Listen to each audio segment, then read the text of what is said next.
9th to the 15th of November. You can register on the Intra-African Trade Fair website. So go to the Intra-African Trade Fair website and you can register there. If you don't remember that, just go to the Afreximbank website and I'm sure it will lead you to where you can register for both CANEX and also for the IATF 2023. So without much ado, let me show you this CANEX video. There is no doubt that Africa boasts an abundance of creative talent, and Afreximbank acknowledges that the creative industries are of tremendous economic value to our entire continent. The Creative Africa Nexus, CANEX, debuted in 2021. As a mechanism created by Afreximbank, CANEX has been designed to facilitate the development and growth of the creative and cultural industries in Africa and the diaspora.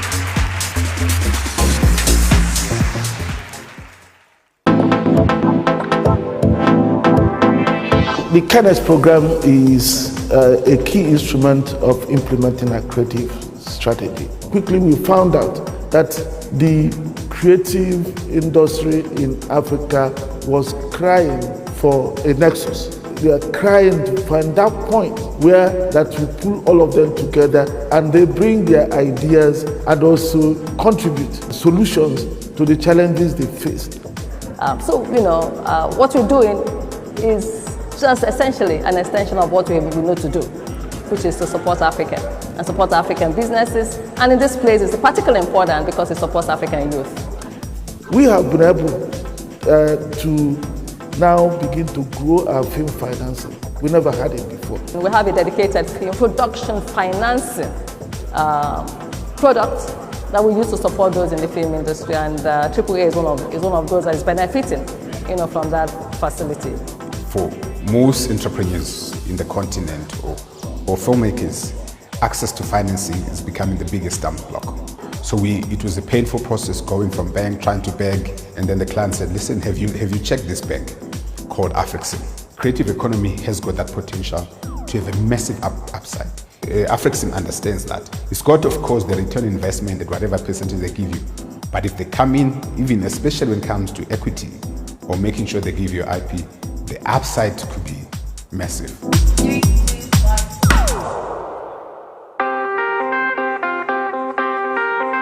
We're big on capacity building. We think there are gaps there, and that's one of the things that Afreximbank has tried to address: the capacity, skills, knowledge gap.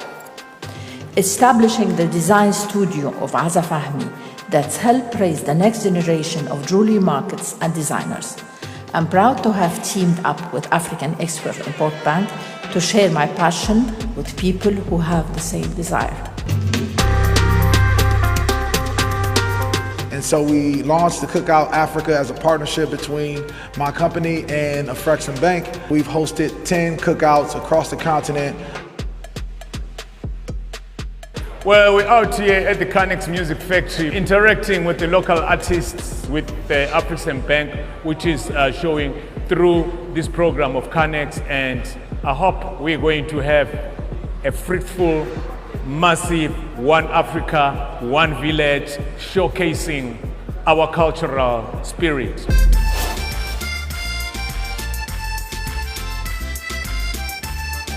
So what has brought us here is an initiative we call CANEX Presents Africa, which is an initiative which looks at unlocking market access opportunities for African designers. Being part of the CANEX group is really phenomenal because my journey with CANEX started last year when we showcased at Portugal Fashion Week. And coming here at Tranoi this year with CANEX is really amazing because being part of the designers from the continent is really great because we showcase what the continent has to offer.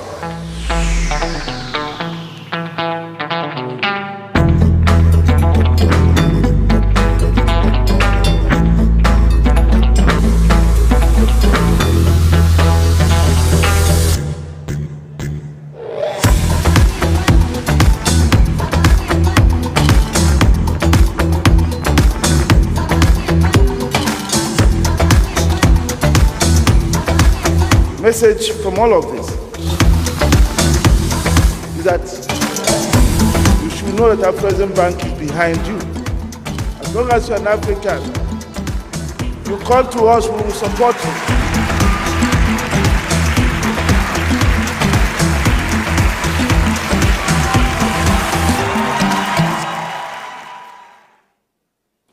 There you go, a round of applause for Canex.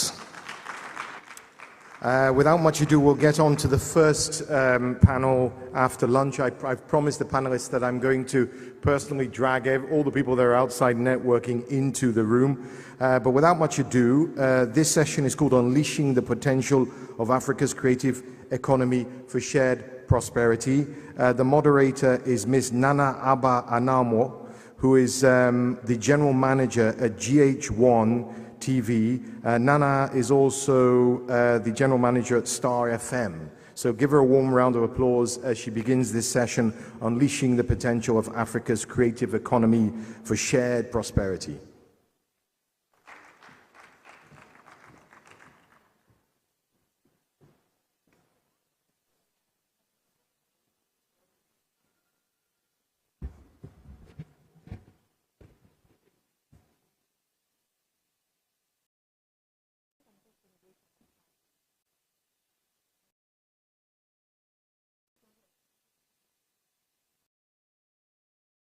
Ladies and gentlemen, kindly bear with us. We'll take off in about 5 minutes. We're just waiting for one more panelist to join us. Thank you very much.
Than any other sector. Its significant contribution of 3% GDP highlights the huge economic potential of creative industries as a major source of growth and job creation. In Nigeria alone, creative industries contributed approximately $18 billion to global GDP in 2020. That's according to the World Bank. Africa, indeed, has a huge talent hub. The present influence and reach on the world stage, thanks largely to social media and digital streaming services, continues to highlight the continent's remarkably great creative sectors. There is no mincing words that the creative industries have the potential to spur real growth and development across the continent. We are enjoying a huge momentum across the world, but despite all of that, in music, fashion, film, and other sectors, it faces a myriad of challenges which include limited infrastructure, access to funding and investment, intellectual property rights issues, and the need for capacity building and skills development. These challenges require urgent attention to fully harness potentials, and that's why we're here this afternoon with one objective that is unambiguous: to discuss how to nurture the growth of Africa's creative industries through supportive policies, access to finance and global markets, and investing in human capital. We strongly believe that these learnings here today will help unlock prosperity and unleash its economic potential. I'll quickly go ahead to introduce our panelists for this afternoon. I'll begin with my fellow Ghanaian, Aisha Ayensu. Aisha is the founder and creative director of luxury fashion label Christy Brown. Christy Brown is a visionary in the industry. Aisha's expertise and influence have earned her recognition from prestigious media outlets and organizations worldwide, including the BBC, Vogue, CNN, among others. Christy Brown is currently selling at Selfridges adding to her remarkably great journey. Ladies and gentlemen, please welcome Aisha Ayensu.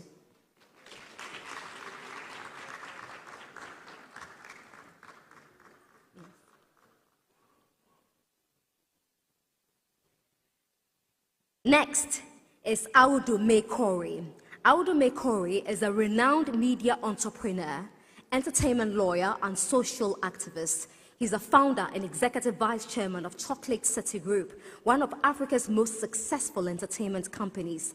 As a highly sought-after speaker, Audu has shared his insights at renowned conferences and educational institutions such as the Pan-African University, MIT, Harvard University, University of Michigan, Georgetown University, and Oxford University. With a round of applause, please welcome Audu Mekori.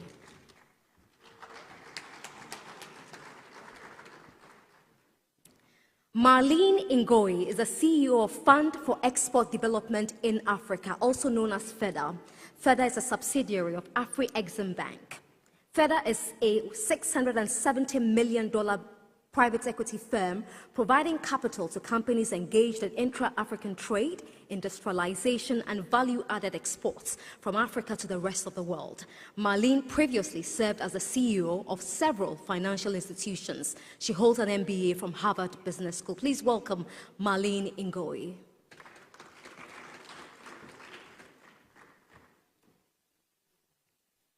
Next on the panel is the founder and CEO of Ebony Life Group, which includes Ebony Life Media, Ebony Life Creative Academy, and Ebony Life Place, Nigeria's first luxury boutique lifestyle and entertainment resort. She's been described by Forbes as Africa's most successful woman, and I'm talking about no other but Mo Abudu. Mo Abudu's recent success is the launch of Blood Sisters, Netflix's first original Nigerian series. The show made the Netflix Global Top 10 list with over 11 million hours viewed. She deserves a bigger round of applause for that. Among her tall list of achievements, Mo is an executive fellow of the Hutchins Center for African American Research at Harvard University. Oh, she's already seated. And last, but certainly not the least on our panel this afternoon, is Shola Sunny. Shola is Netflix's Director of Public Policy in Sub-Saharan Africa. She's a seasoned advocacy professional and an emerging markets digital policy specialist. Before joining Netflix, Shola was Director of Public Policy at MasterCard, where she led several innovations, including the establishment of strategic partnerships on cybersecurity within the digital financial ecosystem. Please welcome the one and only Shola Sunny.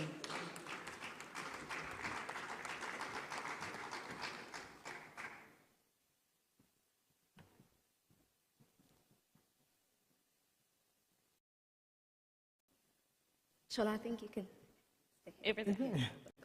Thank you very much. And once again, we are very happy to have all of you here in the hall to begin this conversation, which is very critical for the industry we find ourselves in, the creative industries. And again, the theme is unleashing the potential of Africa's creative economy for shared prosperity. And of course, when you talk about prosperity, you're talking not just about successes and achievements, but you're talking money as well. And that is why I'm coming straight to the money woman on the panel this afternoon, Marlene. You heard those staggering statistics from the World Bank and UNESCO. And we keep wondering, how do we get the creative industries to come together with a financial institution like FEDA, for instance, to access capital? In your experience as a finance person, is it easy for people in the creative industry to access finance easily?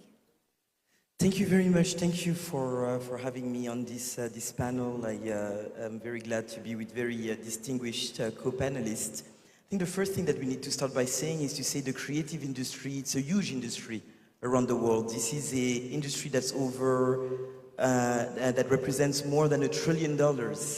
That's very important to understand that. I was just speaking with a friend earlier, and I was saying the second or first, depending on the day of the week, richest man in the world, Bernard Arnault from France. What does he sell? He sells art. He sells the made in France. And that's one of the richest men in the world. So it's important to understand that it's a business that represents a huge pen of the economy. It's important to understand that that's also a business that actually creates a lot of employment for the youth, and so it's a very important part of the economy in general. Now, I think when it comes to the financing, it is true that historically, particularly in Africa, the creative industry has been dependent a lot on development type of money given by foreign governments, and it hasn't been sufficient to explore all of the opportunities that exist in film, in music, in fashion, in video gaming, if you want to talk about technology, in spectacles, in the art. It hasn't been sufficient. That's something that Afrexim has realized. It's probably one of the first development bank that is making a very loud commitment to the creative industry with very substantial numbers. A couple of years ago, $500 million were announced to support the creative industry. This has been doubled, where Afrexim is pledging $1 billion towards the creative industry. And the idea for us is to say, let's tap into this market, let's produce locally with quality content, let's partner on the distribution, let's have our own digital distribution platform, and let's consume it as Africans, first of all, from one country to the next, and let's export it to the rest of the world. And we're starting to see that there's a big taste for it. And what we want to do is capitalize on that and scale it and make it more widespread. So at FEDA, I'm very, very glad that His Excellency Professor Orama asked us to say, Afrexim is gonna do the debt type of products. FEDA, you should come in as an equity partner. You should be working on creating the right vehicle with the right parties to get this going. So I'm pretty sure that in a couple of months we will be making some very big, concrete announcements on that front. That's fantastic. $1 billion. That's pretty huge. And more, before I come to your substantial question, I mean, this is big for the creative industries. How does that make you feel for someone who's spearheading so much in the industry? I'm excited, and first of all, good afternoon, everyone. It's wonderful to be here as part of this panel today. Hearing those numbers is exciting, because the only way that we're going to break through in that sector is with that amount of, we need to invest in the sector.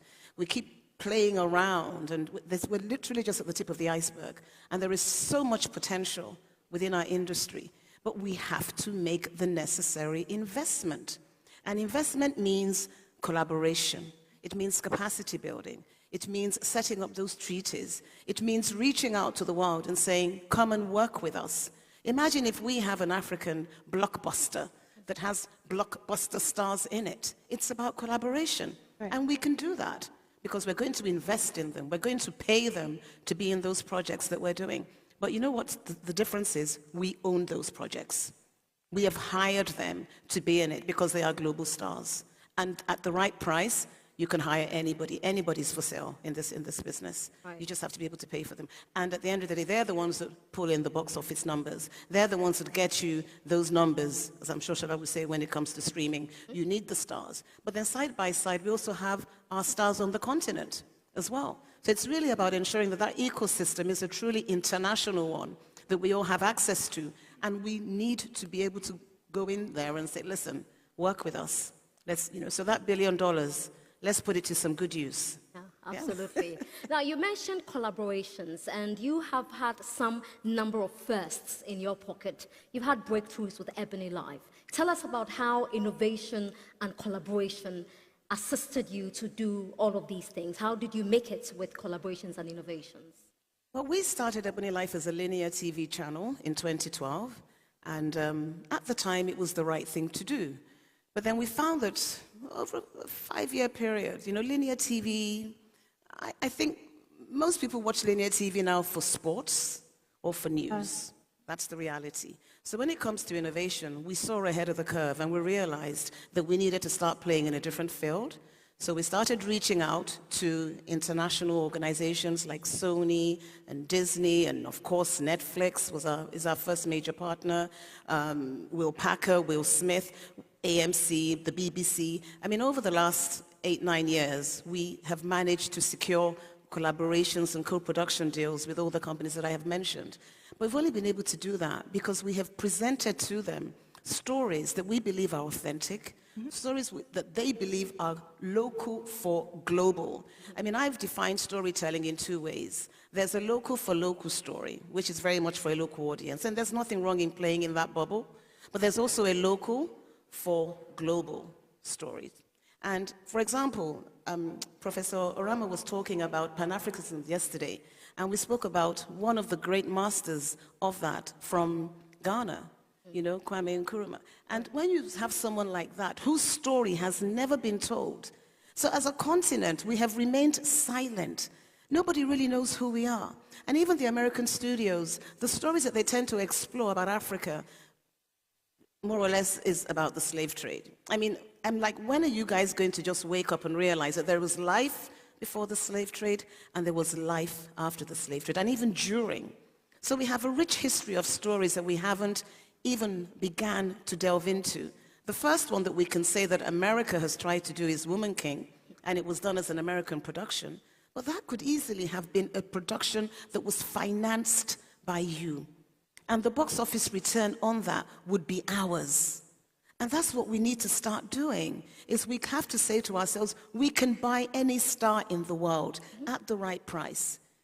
And we do the numbers, and we know that, okay, this is likely to be our return on investment. So we can play in the major league. Until we do that, we're just basically we're not there. Yeah, I can feel the passion in your voice. Right. Audu, you're the music man here. And if you talk about the creative industry, the one sector that is making all the waves is music. I mean, we just saw Burna Boy at the Champions League opening, and what a remarkable performance he put up. Tell us the current state of the music industry now, of Africa. Where are we? Are we there? Are we massaging it? Are we pretending to be there? Or are we really, really there? Thank you. Can you hear me? Yes, we can. Yeah.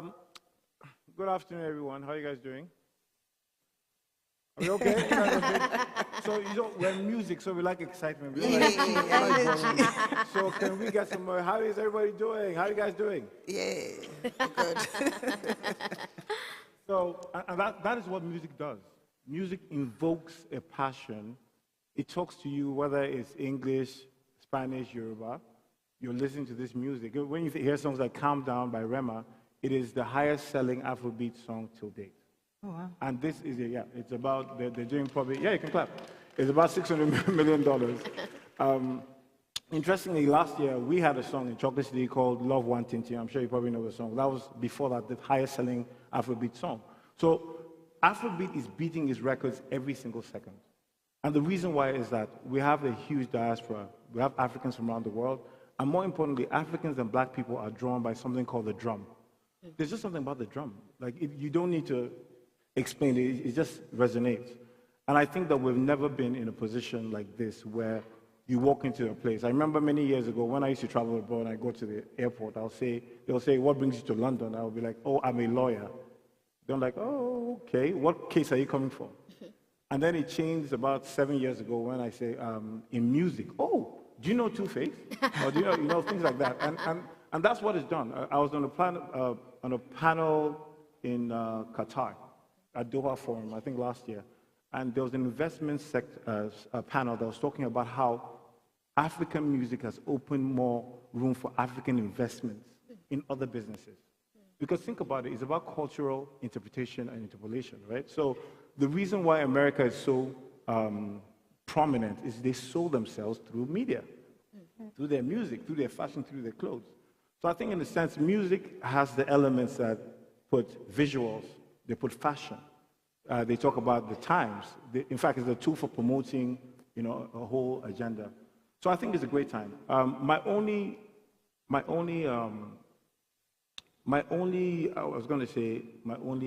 hang up about it is really around how we control the music itself. We had a conversation yesterday talking about how 70% of the streams of African music actually comes from the UK and the US. So it's not been consumed here. Right. The 600 million streams you're talking about, less than 100 million streams are from Africa. That's a problem. Secondly, when you're doing deals, in 2019, we did a deal with Warner Music. It's a global deal. And what we had to do was basically bring our catalog and then work with them to get these songs global. So that's a place of collaboration. But we need to understand that intellectual property is the very essence of creativity. You own nothing, you've done nothing.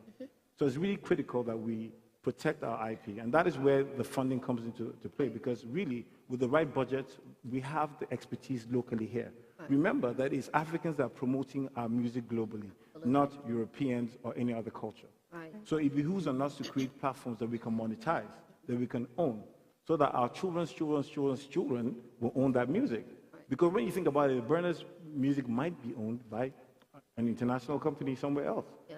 And so in 70 years' time, when the kids are looking for, I don't know, some kind of cultural connection with their IP, it belongs to who? A foreign company. Right. So I think that is critical. But having said that, I think the role, and I'm glad that Feda is here, I was having a talk with the CEO earlier, is that we need to also build local streaming platforms that we control, we own, we can license, but make sure that we retain the ownership, because ownership is everything when it comes to intellectual property. All right, I'll move to Aisha in a bit, but you talked about something really critical, about how Rema's music, Countdown, has 600 million. That's great, that's colossal. Now, if you compare the other African countries with what Nigeria is doing, and I'm going to focus on my country, Ghana, because we have artists who are just as great, but it appears that we have obstacles that Nigeria has tried to overcome, successfully done. What are we not doing right in Ghana from your experience? I mean, the question got you a bit. Can I talk freely? Yeah, freely. So it's a bit like the jollof rice problem, right? I'm just kidding. He went there. I'm just kidding. But I think really it is that there are places that breeds the promotion of certain things more than other places. That's just how things are, right? I've spoken to a lot of Ghanaian artists, and by the way, Ghana has some amazing music. It's comparable to any kind of music in the world, all right? Yeah, Ghana is amazing. And the first time I came here in 2012, I was amazed by the production, the choreography, the culture, the depth. I mean, Ghanaians make, I don't know whether it's tree, but what does Sarkodie do? Tree. Yeah. That rap is amazing. Yeah. I don't know what he's saying, but then again, I don't know what... But he just knows Sarkodie is rapping. Brilliant. Yeah. But I think that it's about collaboration still. It is that Wizkid comes to Ghana to record, and he collaborated with VIP. Mm-hmm. Now, it's how do we get VIP to come to Lagos and collaborate with other artists? Because you see, if you're not in the place where it's happening, it's hard for things to actually, get exported. Thankfully, there's digital. Now you can stream, you can blow up over like a video, and etc.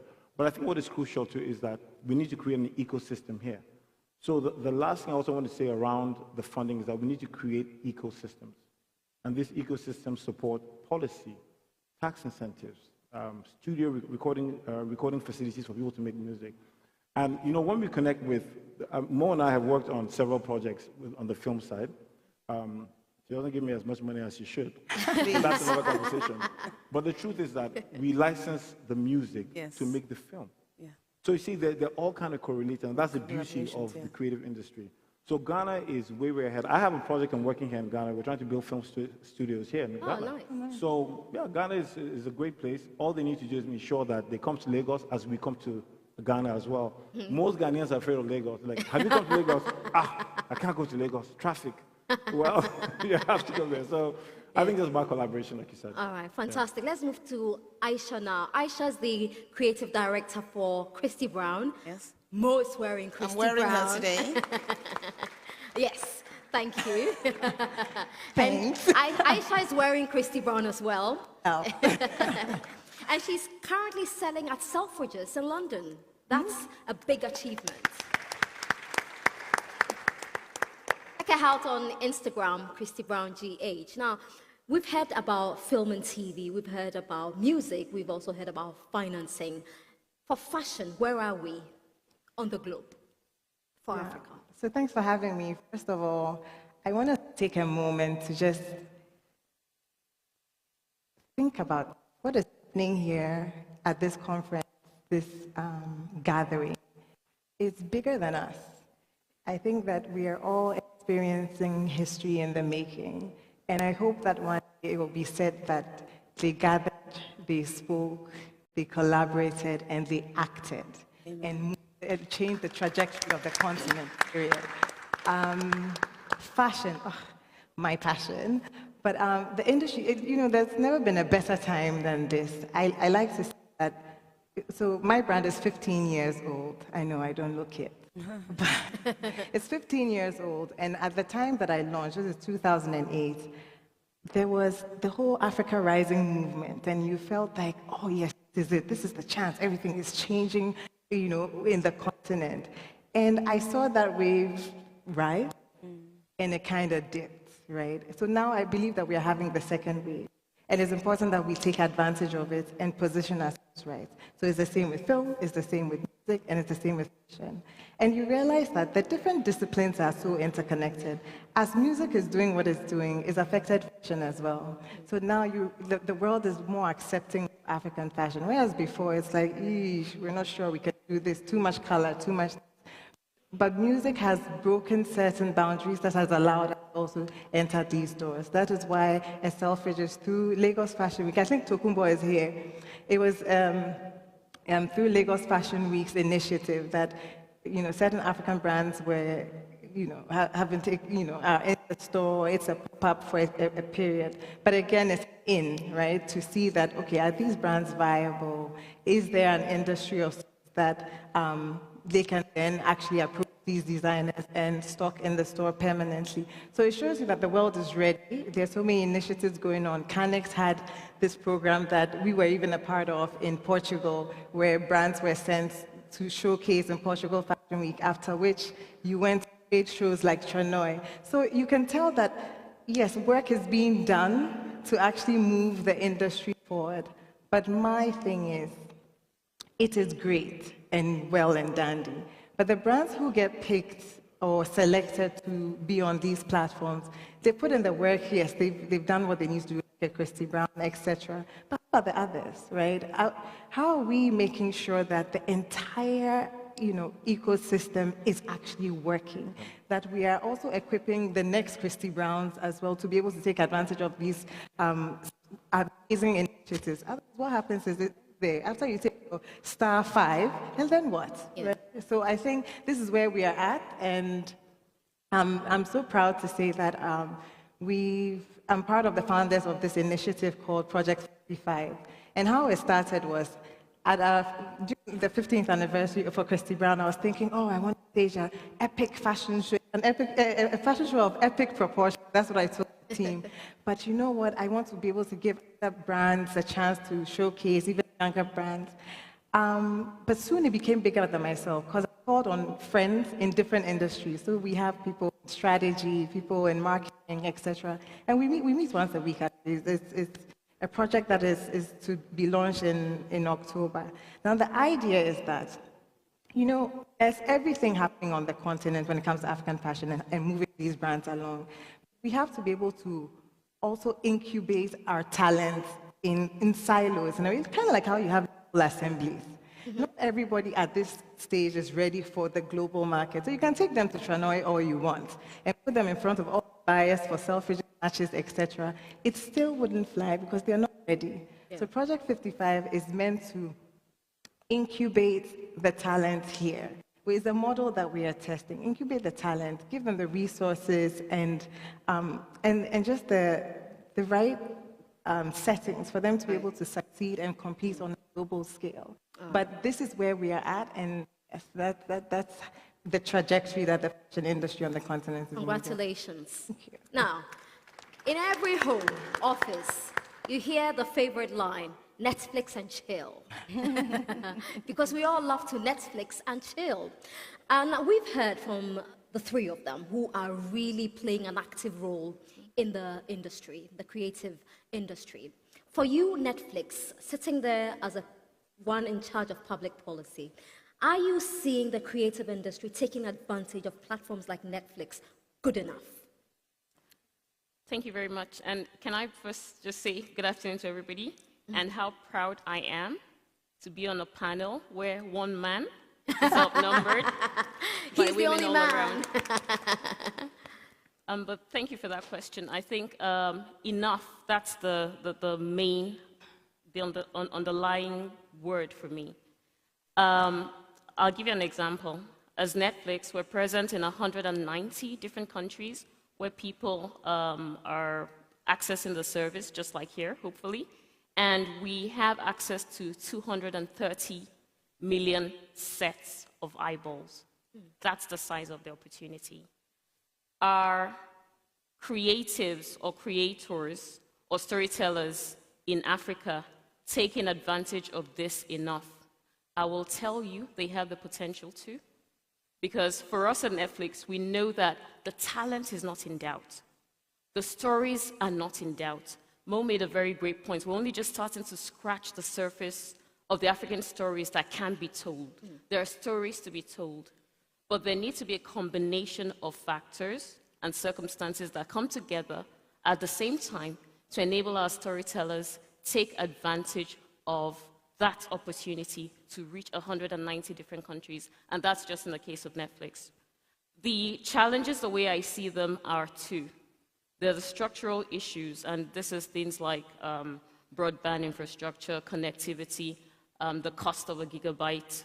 Those are things that need to fall in place and be accessible, affordable for consumers to be able to subscribe and watch the shows that are being made by the storytellers. But that's just one aspect. We are here discussing things like funding and access to finance being a challenge for storytellers and the creative industry. And from our vantage point, this is very true. As Netflix, we've been on the continent now for about 7 years, since 2016. We've only actively started producing local content in the last 3 years. Hard to believe, but it's just 2020. If you remember Queen Sona, our first African original, came out in 2020. So we've been actively putting our money where our mouth is. But this can't happen. The Honorable Mia Motley made a point yesterday, and she said that it's impossible for a single entity, a single demographic, a single individual or company to make a difference if there isn't a handshake and all stakeholders within the ecosystem. Another word that we've heard over and over, ecosystem, ecosystem, ecosystem. Things have to work together. So yes, there is an increasing amount of attention on creative industries, and I'm happy to see the room is filling up, because it kind of felt like creative industry and everybody went away to have lunch, but good to see everyone is back now. But seriously, there needs to be a mainstreaming and a focus on creative industries, film and TV, music, fashion, in a way that that mainstreaming has happened for sectors like agriculture, has happened for oil and gas, the extractives, because the size of the opportunity in this sector, it crosses physical boundaries. Right. I will give you a case in point. As Netflix alone, we recently published a socioeconomic impact report, and we found that we have invested in excess of 175 million in films and TV shows, reality, documentaries, since we came into the sub-Saharan Africa region. What you don't see in that number is the 12,000 jobs, 12,000 livelihoods that are being sustained. That number also doesn't maybe show you the over $250 million contribution to GDP and the tax revenues that government derives. So if Netflix as a single entity investing in that sector is able to have that sort of impact, imagine what a coalition of content creators and production companies and big international studios can do if given the opportunity. So the building blocks have to be put in place, not just the structural challenges, but also the policy infrastructure, as I like to say. Case in point, creative industry professionals and storytellers can now access loans, for instance, to finance their films. But on what terms are they accessing those loans? What are interest rates like? Why does a storyteller or filmmaker have to mortgage their personal house to put a story on screen? Are we treating intellectual property and stories the same way we're treating traditional brick and mortar assets? it's chalk and cheese, completely different. So to really harness that opportunity and make it possible for people sitting in Iceland and India to watch stories out of Nigeria and Ghana and Africa, we need to put all those things together. So storytellers telling their stories, investors in the media and entertainment space like Netflix, governments putting infrastructure together, financiers who fill this room today, understanding that the storytelling industry is different, but the size of the opportunity, it's really massive. Oh, excellent. Really excellent. Yeah. Now, she talked about killer interest rates. And there is enough documentation about creatives, finding it hard to access loans because they're afraid. They want to scale up their business, but there is a real scare out there. And she mentioned it. For you at FEDA, and you mentioned that 1 billion you're going to be doling out, and that's exciting news. But for you, what do you think creatives should be doing more in the area of accessing loans? Where do we go, for instance, if we've come to FEDA so many times, we want to do something else? What should they do from a finance point of view? Thank you very much. Thank you. I think that's a key question. And the financing, how do we structure it? We were just having the conversation. The beautiful thing at FEDA and at Afrexim in general is you'll find that we like to offer tailor-made solution to our customers. So, you know, when you come to FEDA, I'm not going to say, hey, this is what I sell, this is how much it costs, take it. We look at the situation on a case-by-case basis. Okay. You know, investment may seem like a very cold business, but it starts with meeting people, understanding who they are, believing in them, having that conversation, that knowledge, and we try to make tailor-made solution.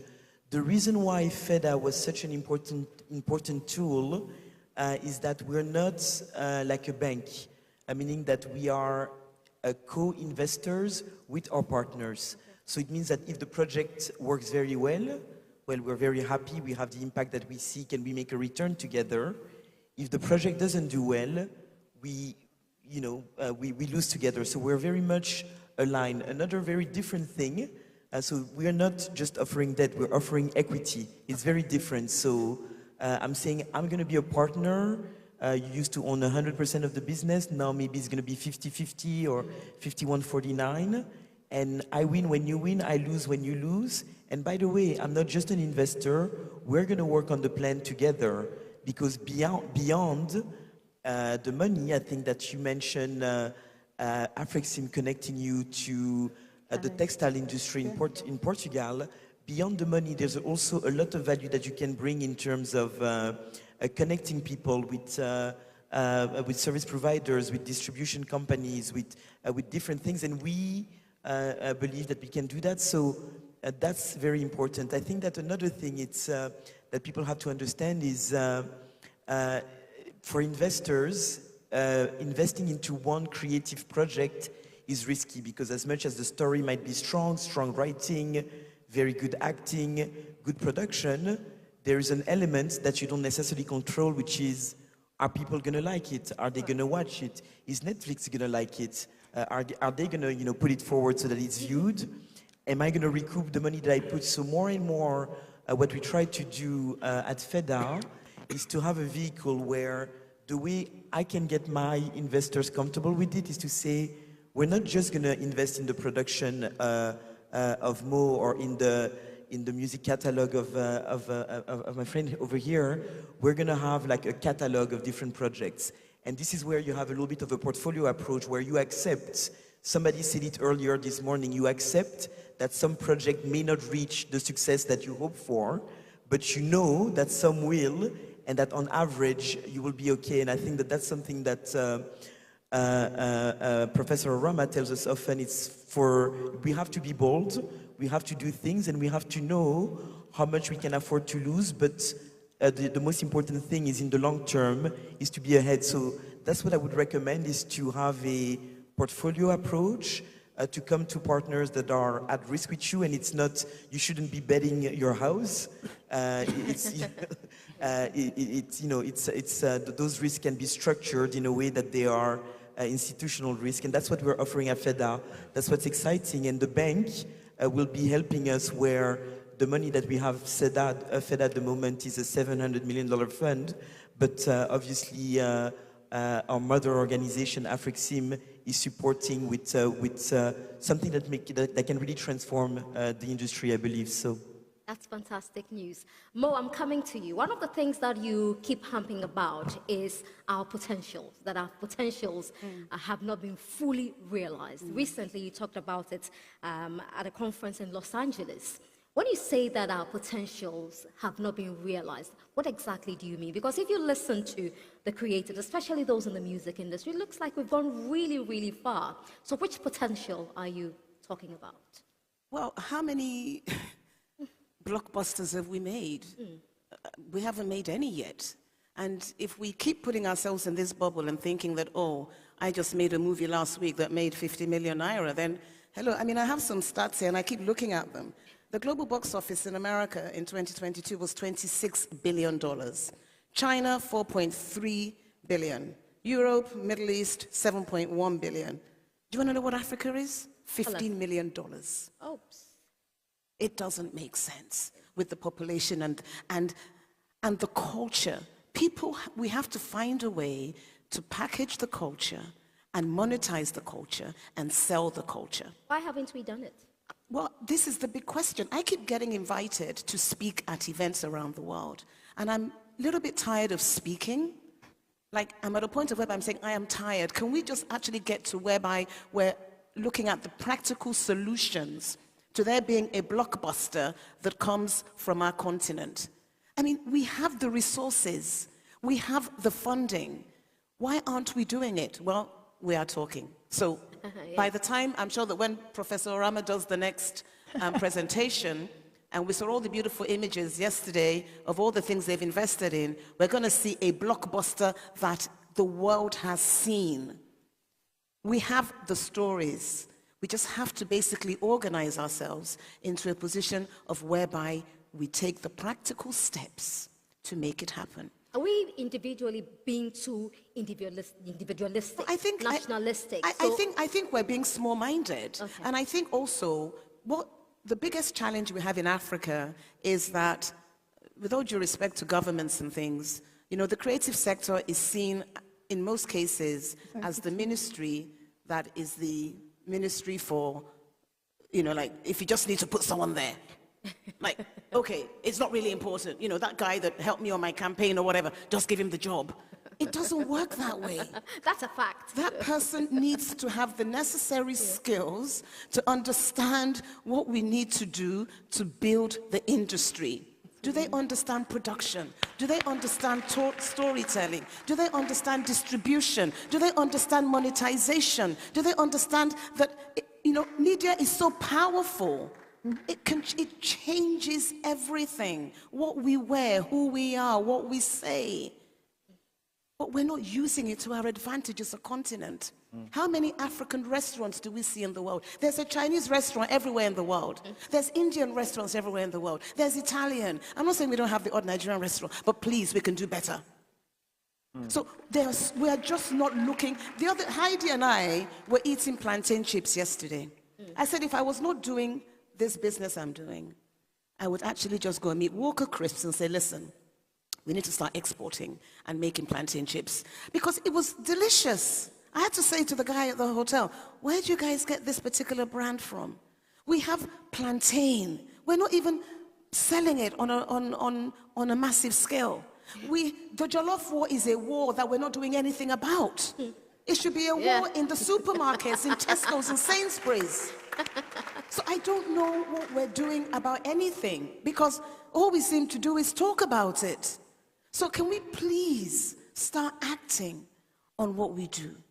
I want to act on making a global blockbuster that the entire world is going to watch. That is my obsession, and I'm going to do it. And we have started, and we're going to make it happen. If you're an investor in this room, and you know Mo Abudu's story, you know she will do it. Amen. And so this is the time to invest in So it. just to say that we are going to do it. Yeah. It's really just about the building blocks. You build a house, right? You've got to lay the foundation. You've got to do everything. It is the same with intellectual property. We've got to treat it with the same respect. Writing a story takes time. Some of our storytellers are writing, they're telling me I'm making a film. And 2 weeks later, they've made the film. I'm like, wow, that was quick. So, I mean, you meet people in the rest of the world that it takes time to write. It takes time to produce. It takes time to cast. We need to do it properly. I've been asked just because we are talking. I said, at least 2 years to be able to say you're going to do it properly. I said, if anyone comes to you and says less, they're robbing you. They're going to take your money and they're going to run. So it takes time to produce these stories, but we will do it. We're gonna put it up on that screen real soon. Prof, I promise you. Amen. Now, I mean, for you at Netflix, I'll come to you very soon because you need to tell us what you like. When you see the story, what tells you that this is it? I'll come to you in a bit. But Mo mentioned something very profound, preserving our culture. How are we telling our cultural stories, our heritage? For you in the music industry, I mean, when you hear an African song, you talked about the drum, you can just tell this is Africa. How have we managed to preserve this culture by not losing it completely? But of course, there are some modernization to it. How have you done it in the music industry? That's a hard question, and simply because music always moves, right? Now we're calling it Afrobeat, but when I was growing up, my parents played Congo music. Then there's one time it was Afro Juju, then there was, just different genres. It keeps moving, but you see, what is unique about our music is us. That's the only thing that's unique. And I think even with film, as you were talking about that, the real problem is that we have to do us, but we have to do us globally. And I really want to jump on what she said because I'm also doing film stuff, just around production. And I find that the real problem is this. The most watched show on Netflix, Shola, is what? Film or TV series. You have some like Squid Game from Korea. Squid Games. Squid Games is the most watched show on Netflix. First, it was in Korean, right? And with subtitles. And it was a blockbuster around the world. Why? They were originally Korean, but they had world-class production. So I would say that even with music, what changed with music is that before, when you were recording in a band, you'd go to a big place like this, get like a band, and you'd be banging it out 500 hours and hoping to get the right take. Now you open a laptop, say what you want to, get the things choreographed. And so everyone has a mobile studio. So the more ubiquitous these things are, the more the quality raises. The reason why a film production is not where it is because there aren't enough production facilities to do the qualitative stuff that needs to be done. Because once you see once the bar of production is raised, everything goes with it. So there's nothing to change. Like what most things, don't change any story, but let us see a better story. Let's not see when you shoot somebody, then he dies in slow motion. That takes his part. Those are the problems that we're having, right? Yeah. So even with music, what has really kept us going is that it is now easy to have access to qualitative production. Right. And in a way, we do not need as much tax incentives and policy and all these other things as film. But what is going to take us to the next level is how we ensure that distribution, local distribution, is in our hands. Because, trust me, 80% of that revenue that you're hearing is not in this land, it's in another land. And so what we need is to keep it internally, and that means we need to get that kind of funding. And the last thing I want to say around the funding part, which is really critical, is that intellectual property is now as valuable as real estate property, if not. Apple is the most valuable, it's an economy, it's basically it's more monetized than America today. And what are they selling? Software. It's nothing physical anymore. So even with the banks and how you guys think about how you take collateral and etc., the collateral is actually the real estate collateral. Intellectual property. It's the story. Collateral. And that means that if I did 1 million streams with one movie, then why don't you give money to do 2 million streams? And why don't you hold the revenue streams as collateral so I can go out and be creative? Yeah. That's all we need. Marlene, does that make sense to you? Well, absolutely. That's the approach that we are using. I always say what we want to do is create a vehicle. We want creative talent. And when I say creative talent, I think that most it is very important. We're thinking about, in the case of film writing, we're thinking about production, distribution capability. So it's a full value chain, if we will. And what I say is, you bring in that, we'll bring in the money, other things, our relationship, the know-how, we'll get the best lawyers in IP, we'll work with government when IP laws need to be strengthened and protected. I think that there's a lot to be done even within the AFCFTA to ensure that that includes IPs, that people are protected. When it comes to music, I still hear musicians saying, I have a concert here, but I'm not sure I'm going to get my visa. That should go away. People should be able to go and do spectacle and produce. That's a way that we integrate with each other. You mentioned it very well. We need to have artists collaborating, create that momentum. That's what's happening in the US and in Europe. We need to do that. It's starting to happen on an individual basis. We need to push that. So for me, it's very clear that I write the check. They bring the talent. The talent can be monetized today in many different ways, whether it's selling at festivals, selling to Netflix, streaming ourselves on our own platforms. There's so many different ways, and even getting into the secondary industries of animes and things like that. So there's a lot, and so we are very clear on that. Right. Everybody plays their part. Okay. Now, earlier, Shola talked about policies. Are the policies favorable for the fashion industry, Aisha? So, the thing is, when the industry itself is quite young or not as structured, how does one even advocate for the industry? I believe that the initiatives, for example, the Creative Arts Council, we need to guard with our lives and not politicize it. Let's understand that somebody needs to be there, or somebody needs to be there advocating for certain industries that is quite new. It's been seen as entertainment, or just, the number of times we've been asked to stage a fashion show as entertainment, as a serious event.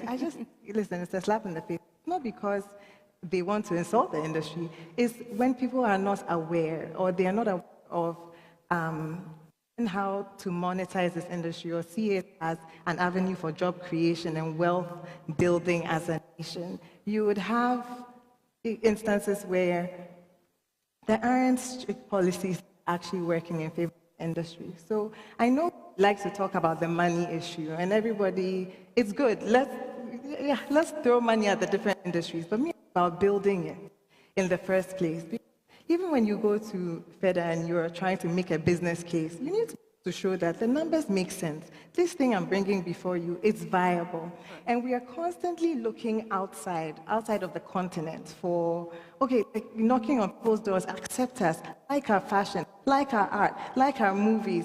But homegrown, how many are we on the continent? Over 1 billion, right? But I'm not sure how many people have access to Netflix, right? But if they did, imagine if that ecosystem where more people have access to Netflix, or even access to some of the goods and services we provide. How are we trading amongst ourselves that I can make my millions even on the continent? And then we're talking to the West, we can buy.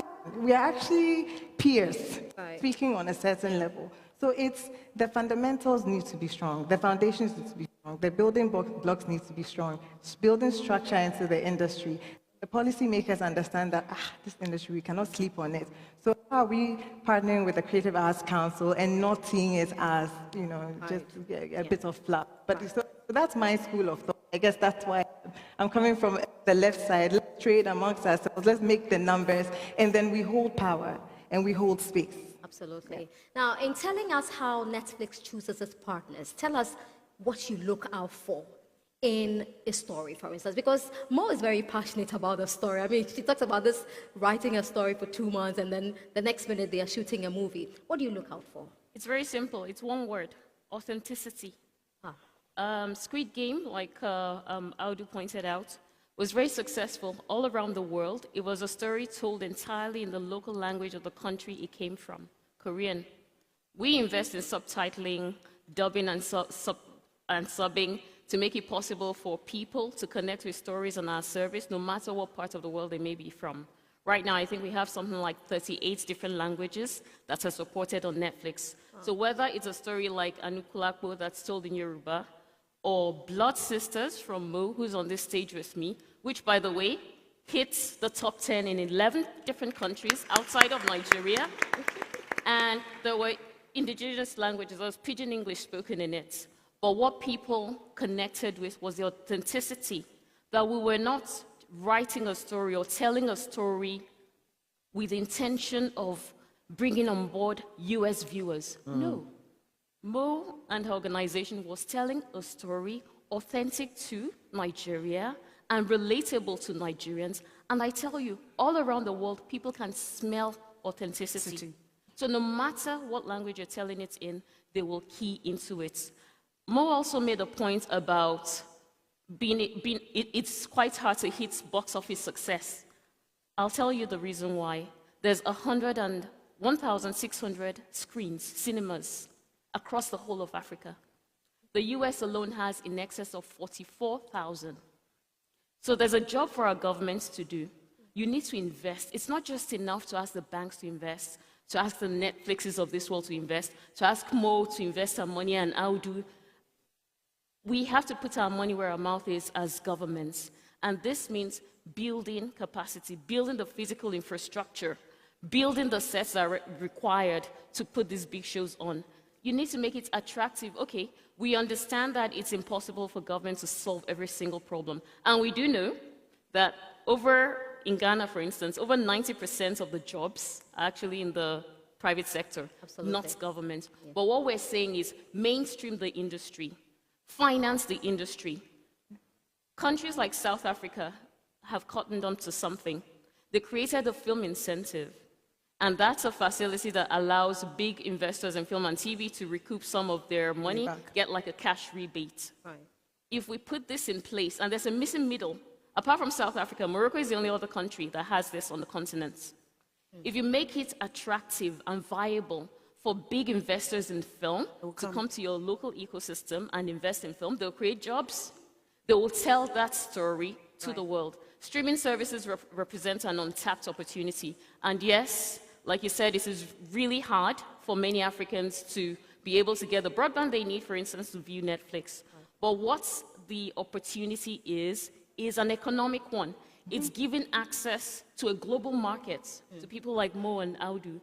It's making it possible for viewers at other sides of the world to see how good a script has been written, how great a story has been told, and want to work with and invest in that person. All right.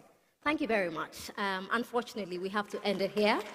But I have to say a big thank you to my panelists this afternoon because they provided so many perspectives and insights. And I believe that we'll have a lot to take away from this conversation. Thank you very much. Can I make one request, please? Yes. Can we please take a picture with Prof? Okay, Prof.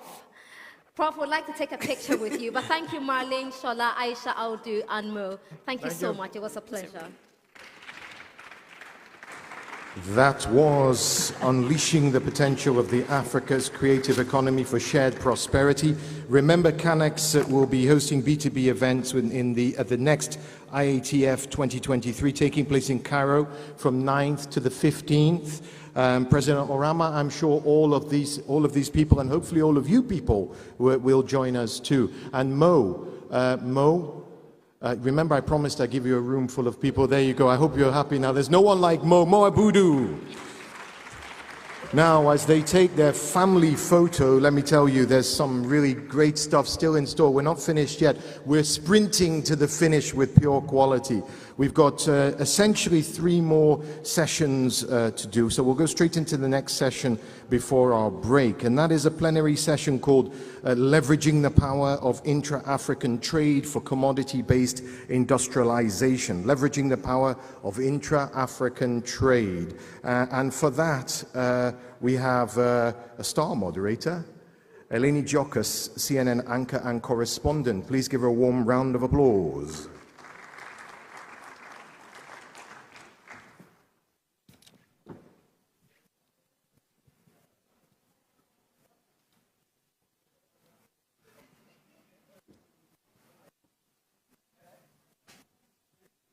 A very good afternoon, ladies and gentlemen. Delighted to be with you today. My name is Eleni Jarkas. I'm an anchor and correspondent at CNN. A big thank you to this fantastic panel that's just wrapped up. It was illuminating.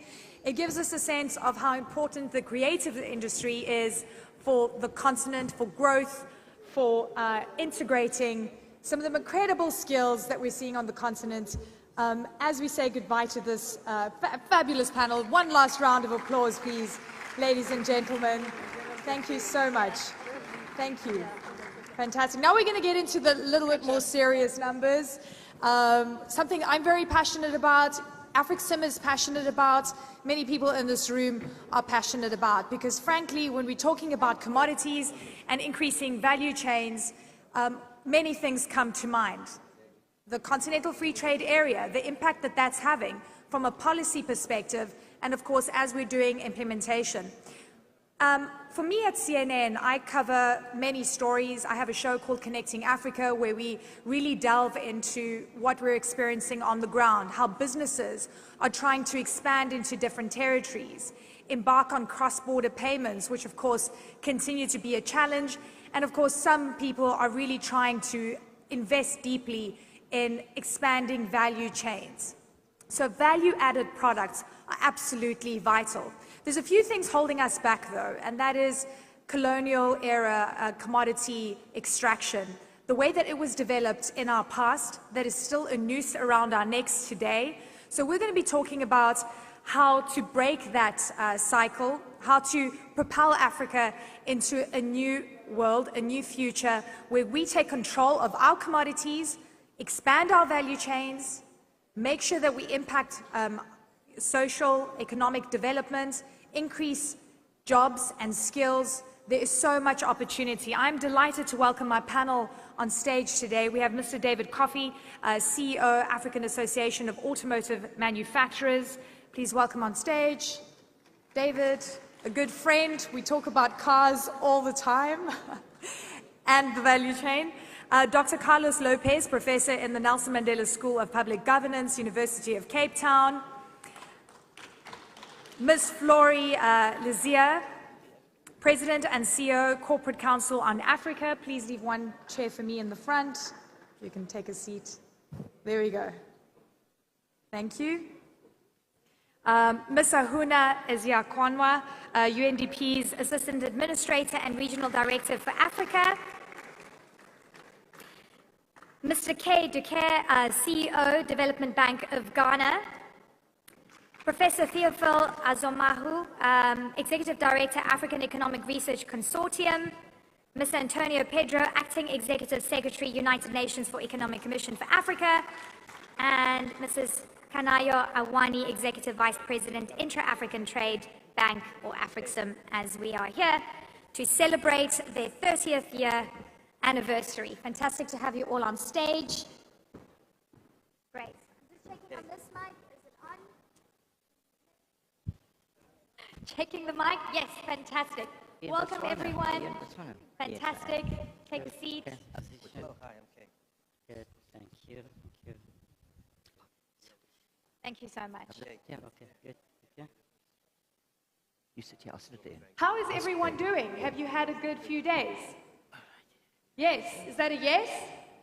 This is a full All right, panel, we need a eh? bit more energy. This is I a know full it's in the panel. afternoon, but this is going to be a fantastic panel. It's We've gonna got be quick now, incredible I think so. voices, people that are This is the last one. absolutely committed to the expansion of value chains on the continent. Ladies and gentlemen, these are part of these people are part of the team that are making incredible changes in Africa. So I'm really delighted to be having this conversation. Theophile, I want to start with you purely because I alluded to colonial development of resource extraction and how this is holding us back as a continent. It's important to look back at history to understand where we are today, how it's impacting us economically, and what lessons we have learned. If you could start with the context, please, and I'd like to just remind everyone, we only have 1 hour, so we need just a couple of minutes answers each so we can keep it interactive and keep it going. So Theophile, I'd like to start with you. Yeah. Not yet. Can we just check your mic? Say hello.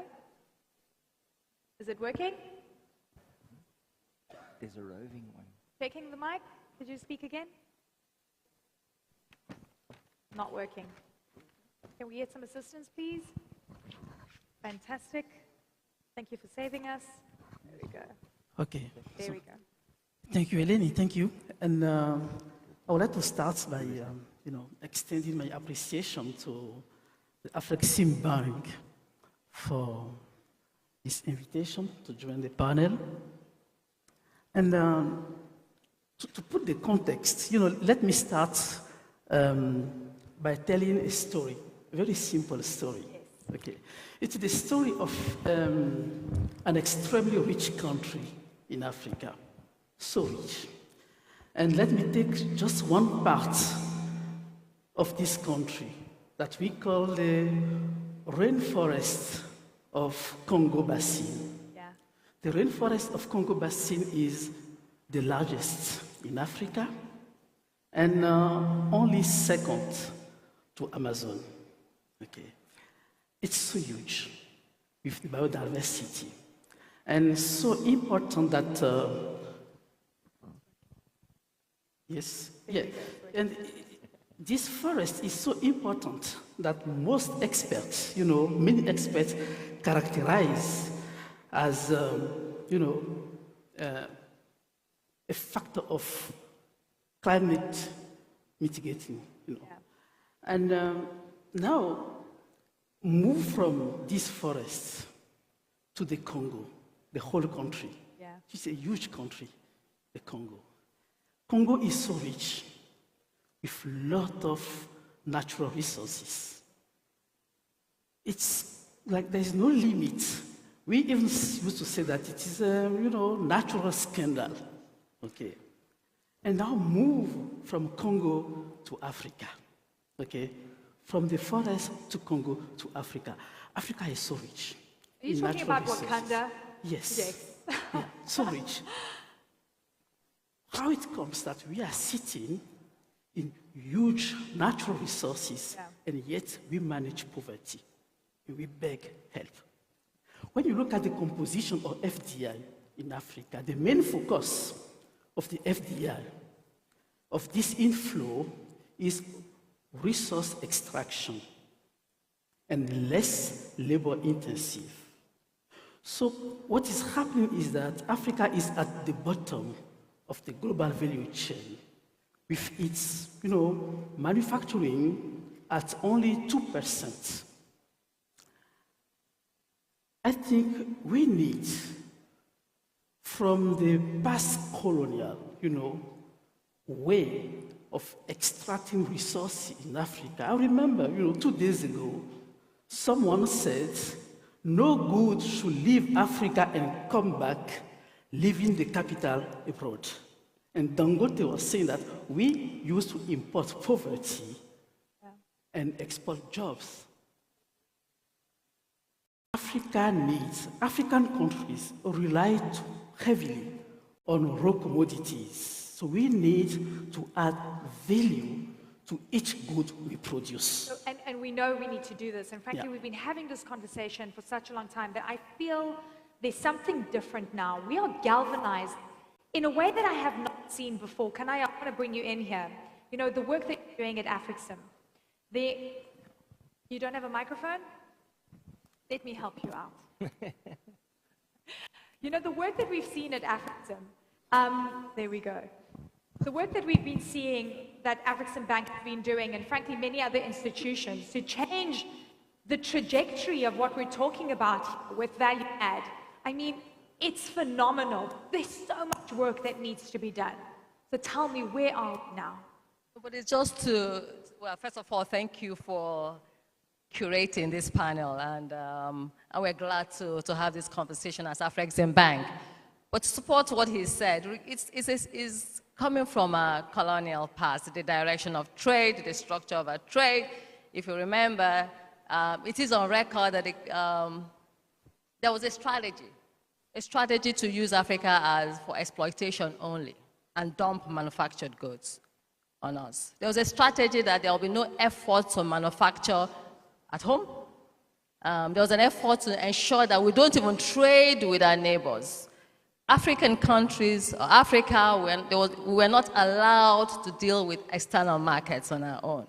It had to be exploitation and back. What we have tried to do in Afreximbank is to reverse that strategy. Do you think that strategy still exists? Well, it has influenced the low levels of intra-African trade. It has influenced the historical patterns of trade. And so we trade more with outside of the continent than ourselves. It has definitely influenced that. Even the trading routes, you know. So what we're trying to do in Afreximbank is to do a reversal of that strategy. And that's when we introduced, a few years ago, what we call our Plan 5, Impact 2021, Africa Transformed. And then it followed it by, in 2022, with the same consolidating on that strategy, which was extending the frontiers, you know, and building on the gains of Plan 5. So what does it say? We'll promote intra-African trade, and one of the pillars of our promoting intra-African trade is creating capacity for processing at home. It is to ensure that also industrialization and export development was a big part of our strategy. In any event, you cannot talk about intra-African trade without industrialization and export development, because intra-African trade, that strategy didn't allow us to trade, but intra-African trade means that we have to add value to be able to trade with each other. What's the point of Nigeria selling cocoa to Cote d'Ivoire? What's the point of... It's all interconnected, isn't it? It is all interconnected. Thank you. Let's touch on some of the incredible points that Kanayo just mentioned. Carlos, I want to bring you in here. And, you know, we would hear listening to industry. Where are the mics? Can we get some help? Please, some microphones for my fabulous guests. We're getting our steps in today, up and down the stage, by the way. Okay, so we just heard about, you know, industrialization. It's not mutually exclusive to what we see on intra-Africa trade, which is stuck at that 50% needle, right? But if you take the informal side of things and you see what's happening informally at border points, it's probably higher, we know it is. But we still don't have that pulled into the formal sector. Long-term capital is fragmented. We know what we need to do.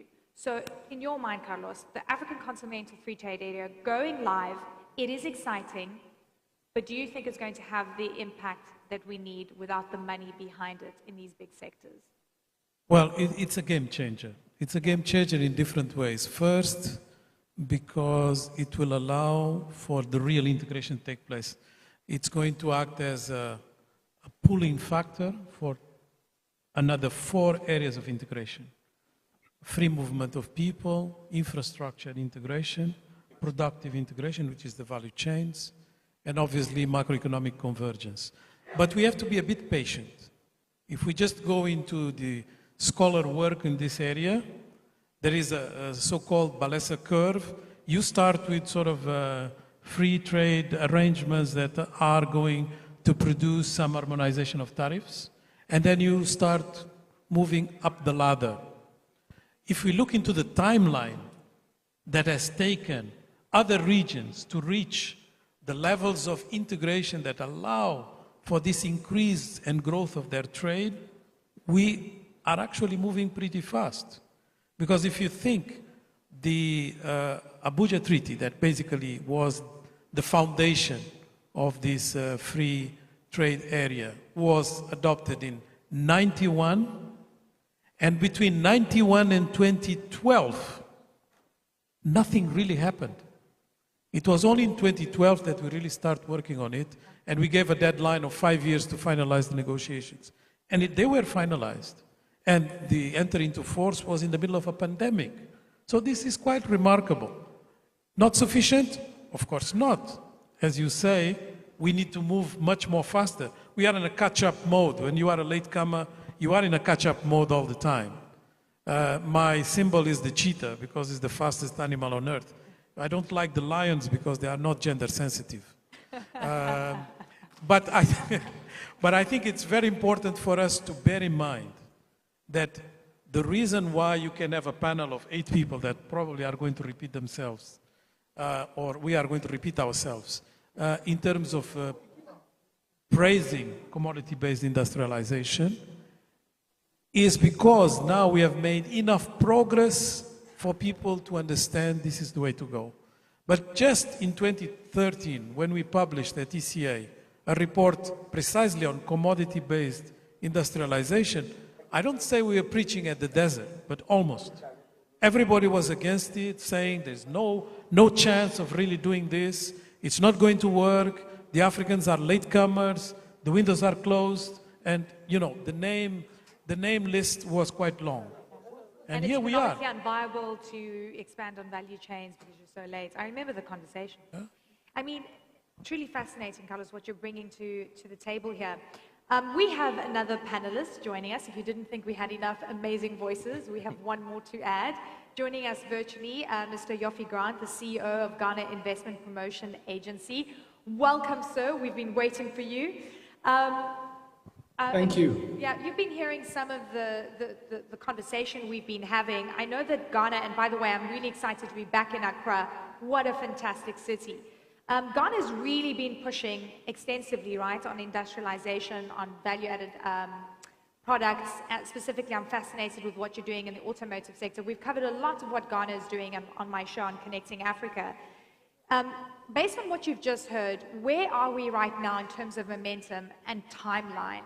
And how is Ghana reviewing what it's going through economically, right? We're dealing with major economic uncertainty at a global level. We have food concerns, we're seeing inflation bite, we've got currency worries, and yet we have this ambitious strategy, and we must not be derailed. Absolutely not. Thank you very much, Elena. Thank you very much. Absolutely not. We cannot be derailed, and we should not be derailed.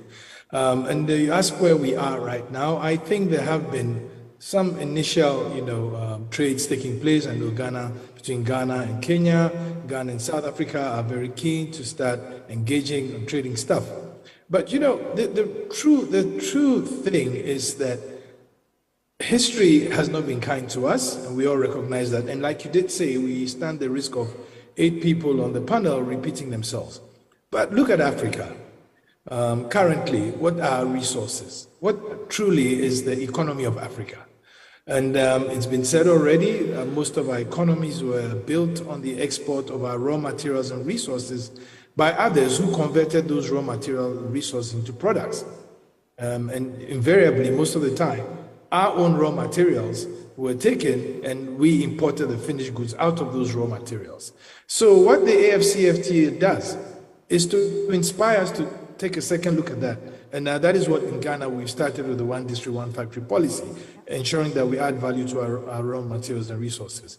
But if you look at the whole African continent, I keep saying 90% of the world's deposits of platinum, chromium, and I think cobalt are in Africa. Over 50% of the world's gold is in Africa, not to mention diamonds and other minerals. We supply about 12% of the world's oil. You have 22 countries in Africa that have petroleum and coal. You have 13 countries in Africa that produce industrial minerals like diamonds, gypsum, salt, sulfur, phosphates as main commodities. And then you have 11 countries who are top producers of what I would say some of the most important minerals in the world today. There's gold, there's iron, there's bauxite, there's zinc, there's copper, there's lithium, there's manganese. And so you ask, so what has happened over history? I mean, we have all these resources, and yet we've allowed others to take them away and then sell the resources here. And in the process, Africa has not been able to build any real capital formation. We haven't enjoyed capital formation, which has also limited our purchasing power. So a wealthy continent, but poor people, because we didn't add value to our raw materials and resources. And we didn't take advantage of the market that we have.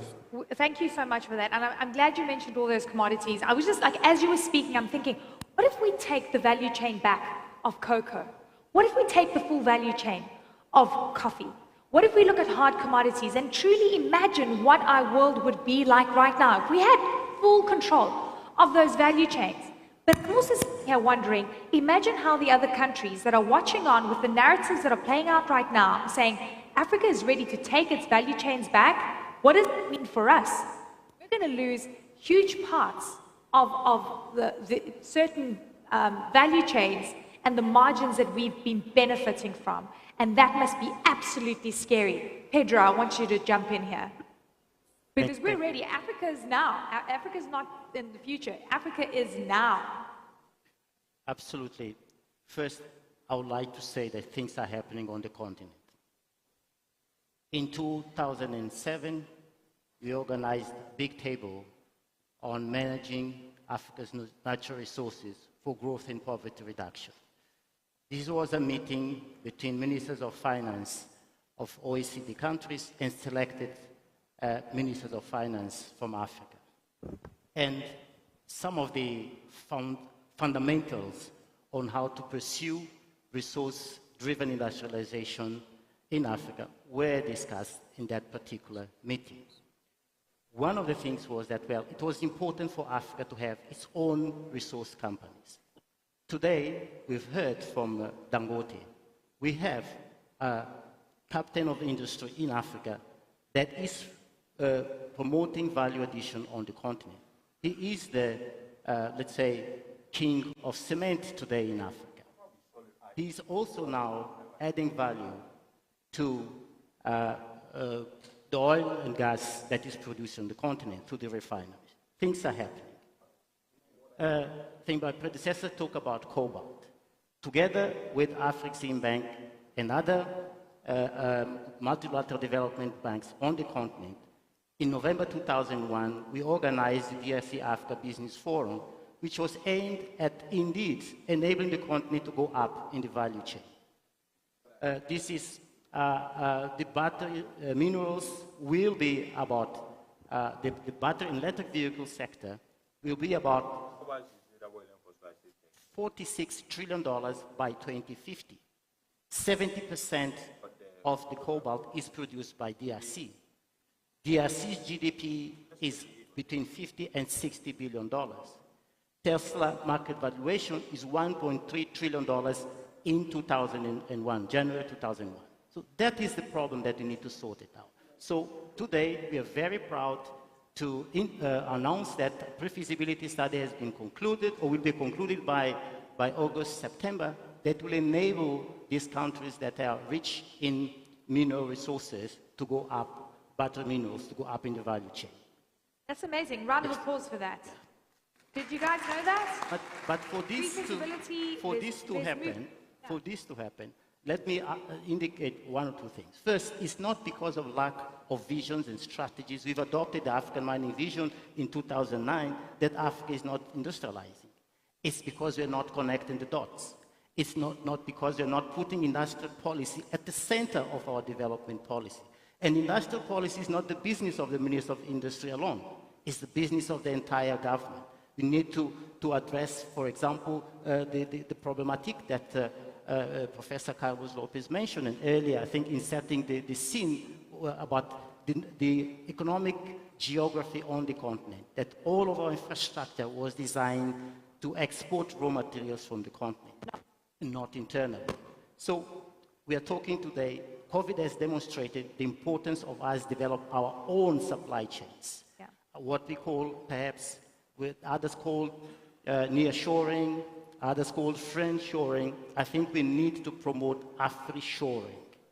That is, to produce for Africa, to industrialize for Africa, moving from resources for infrastructure to resources for sustained development and industrialization. Brilliant points. I have so many follow-up questions, but I want to get to Ahune because, you know, we had a chat before we came on stage. And look, there's one thing I really do whenever I travel, is I look at the experience of the woman. And I see what women are going through. And I see that they are the most important person in the family unit in terms of agriculture, in terms of trading, in terms of economic development. And yet women are not really integrated in what we're discussing in terms of industrialization. And yet you are really looking at how that can change. What needs to be done to have women involved in this conversation? Well, thanks, Eleni. I think first we have to promote more women leaders in these corridors. Round of applause for that. All the men in the room, most people. I think the more women we can have making decisions, the closer we will get to this reality. But I think if you're an African sitting here, you're probably quite tired of hearing about Africa's potential, right? Africa is pregnant with potential, and the baby never seems to arrive. Why? And I don't think we can sit here and blame colonialism, because that is a feature of what happened to many countries, not just countries in Africa. And some of them have moved on, and Africa hasn't. And that's a question that is domestic to the African population to ask. Why is it that our growth, our trajectory is so much slower than other places that also were colonized, right? Why is it taking us this many years to get out of the trap of the kind of export? Why do you think? Yeah, no, I think a big part of it is governance, you know, and politics. You know, you start and you get your industrial policy today, and the next government comes and throws it away and starts a new one. I think we're talking about policy integration. It's a part of it, you know, but basically African leaders and governance as a system has to look at this issue as existential, that we need to make this institutionally anchored, not on the politics of the day. We need to ensure that in every country there is a realization that what happened during COVID, where we had this lockdown of the economies and Africa could not bring in anything that it needed to survive because we were not producing locally. And it took a crisis of that magnitude for us to look for us inwards to get the seriously. realization. But getting to women and the role of women in this, I think, you know, AFCFTA is that child that's now been born, right? And it represents a big deal for this continent in terms of getting us to that industrialization reality, as some of the panelists have already said. But it's not going to be meaningful unless we make women the face of AFCFTA. It needs to be feminized, because where you find women is in the marketplace. Women have always been the traders. They've always traversed borders, not only to trade for economic development, but to trade for education. How many people know a woman who sold akara to send 10 children to school?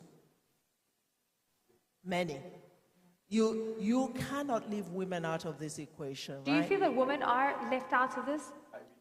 Well, at this stage? you know, it's always an afterthought. You know, after a while, we just think, like a okay, we need to byway. tick the box and talk about Yeah. gender. But I think up front, we need to talk about her AFCFTA. And that's one thing that UNDP has launched recently with the with the AFCFTA Secretariat. We launched it in Cape Town last month. Her AFCFTA is about investing in a way that makes the businesswoman export ready. And that's a whole chain of activities that we need to look at. Thank you so much for that intervention. I mean, honestly, this is not anecdotal. I see it through stories. I speak to the women. In fact, they hold so many ideas and solutions that we need in terms to propel the continent forward. Floria, I want to bring you in here, and I want to talk about AGOA. And I think AGOA has definitely been a topic of conversation. It's like, what is the US relationship with Africa right now? How successful has AGOA been? Are we losing, you know, trade with the US? Is our relationship deteriorating because some African countries did not vote to condemn the war in Ukraine? You know, are we losing that relationship with the West? Are we aligning with different bodies, you know, and how does it impact the likes of AGOA? But, you know, I like to look at the numbers, and I think the numbers are always very telling about reality. So give it to us. So first of all, thanks for having me here and for having a U.S. perspective added to the voices of Africa. We feel privileged to partner with the Africans through a variety of programs and initiatives that the U.S. has. AGOA is certainly the cornerstone of our economic relationship. It acknowledged in 2000 that we didn't want to just focus on aid and development assistance, but that we needed to look at trade. And fast forward to today, We're also very focused on investment into Africa's manufacturing and value addition and beneficiation on the continent of its resources. AGOA was not put in place to help Africans send more raw commodities to the United States. That never was the goal. And so even though, you know, obviously we would love to have a lot more of Africa's products being exported to the United States. We have a huge market. We're still the largest market for a number of key economies and AGOA beneficiaries, the largest single country market.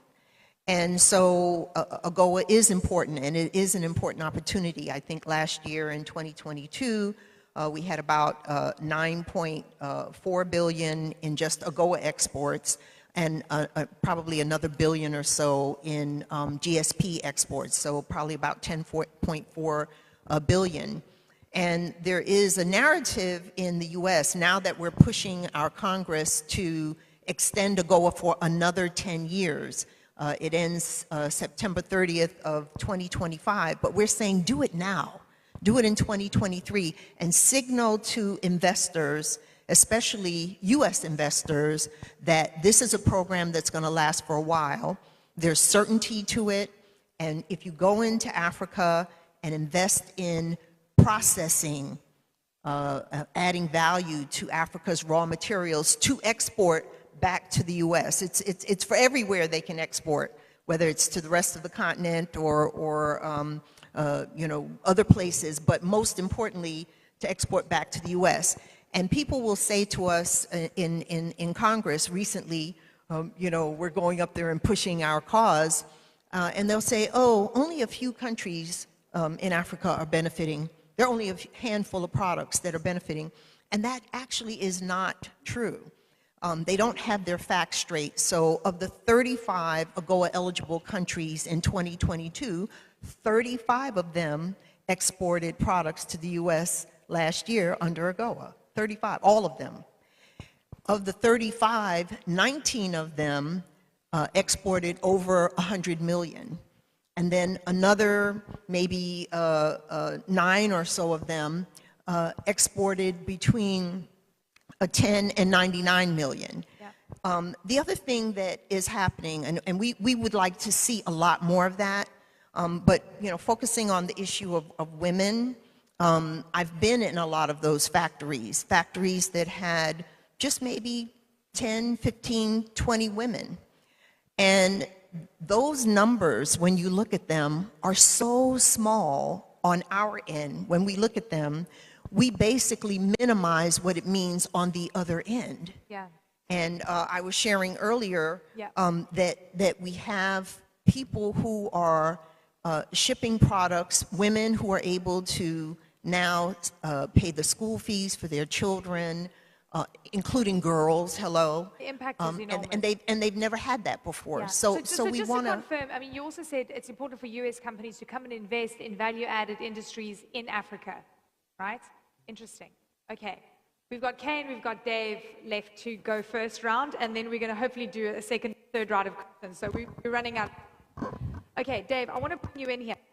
You and I, we've spent a lot of time together. Is my mic out? Yes. Should I shout? Please take this one. 1, 2, 1, 2. Okay. Is this okay? All right. Always fun. You know, we spent some time together. We've spoken about how important the automotive sector is, and it's an exciting sector, isn't it? I mean, frankly, there's so much opportunity.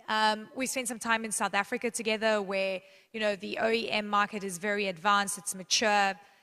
Ghana is doing incredible things. But what's interesting about industrialization with using the automotive sector is that really just propels and mobilizes things.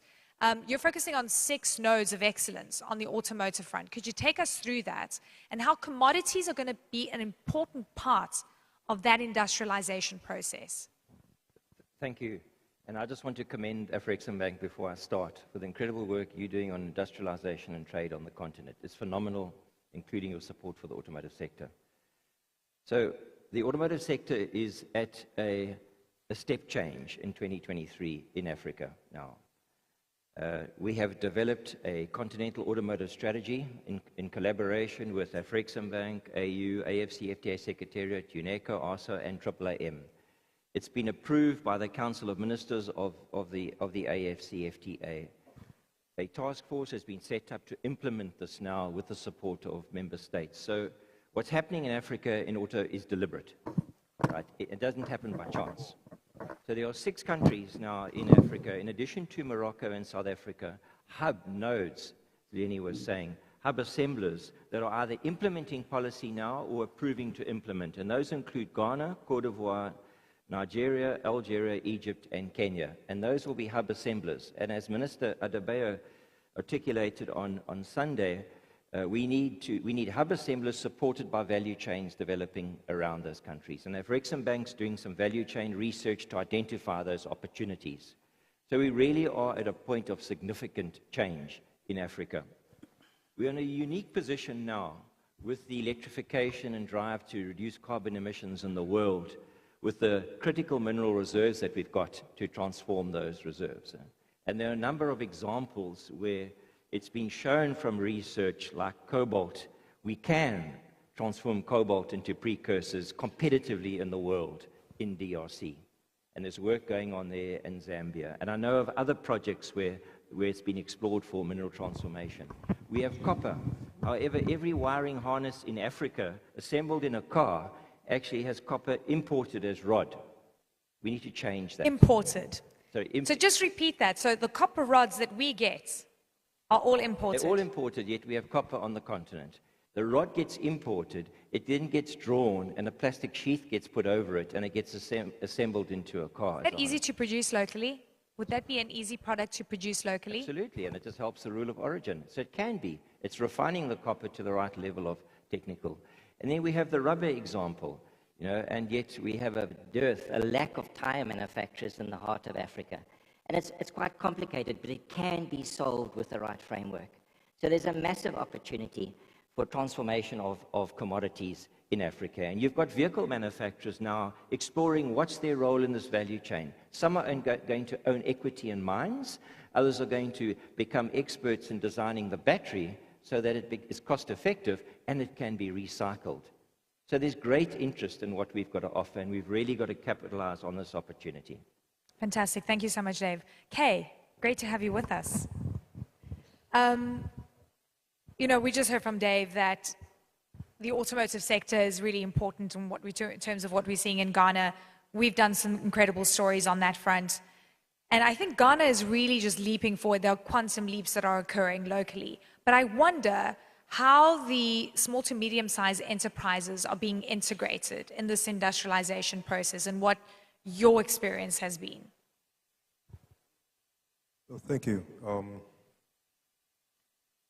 I think the key question for us is how we, in Ghana, is how we achieve sustainable prosperity. So if we take a lot of what's been said, which we can't disagree with, the context is that we've really been, for a long time, focused, as you said, on the extractive industries. The impact of focusing on the extractive industries has been that we have not really invested in human capital. And so, as a result of that, particularly where we are at the moment, we haven't been able to move up the value chain. And moving up the value chain is critical. But it's actually a more complex problem than that. Because once you move out of the extraction, once you move out of the first part of the value chain, the outgrowers, etc., you then come into market forces. And exactly, you enter a market environment which you must respect. And so for us as a development bank, we only focus and are trying to change a mindset into building competitive and bankable businesses.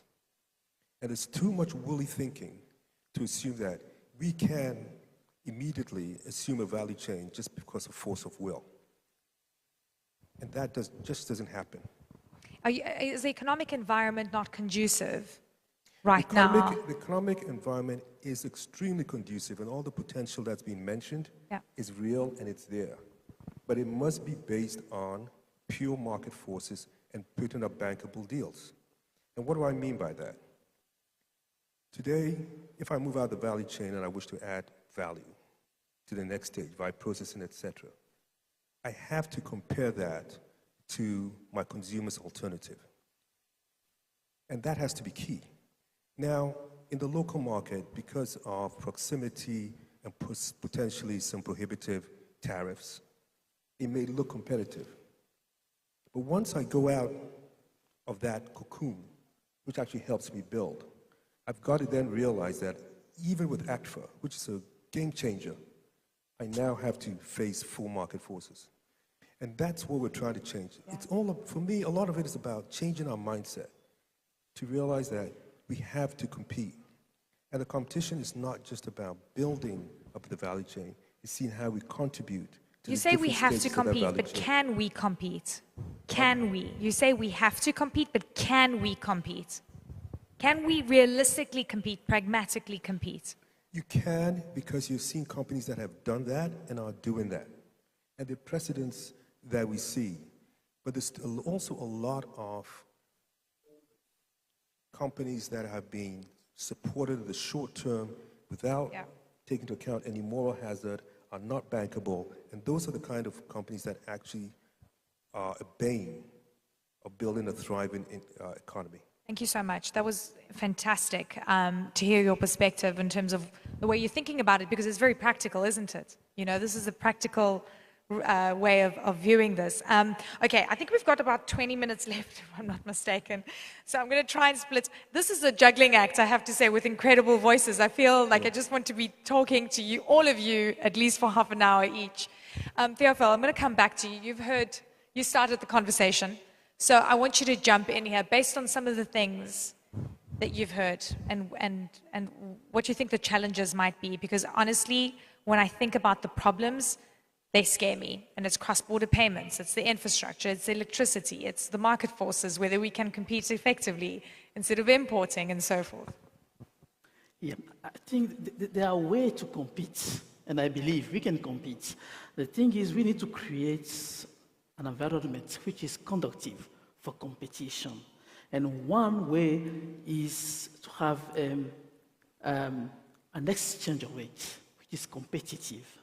And that's the way policy can, sustain and help, the industrialization. We can use, for example, exchange rates as a policy or industrialization instrument.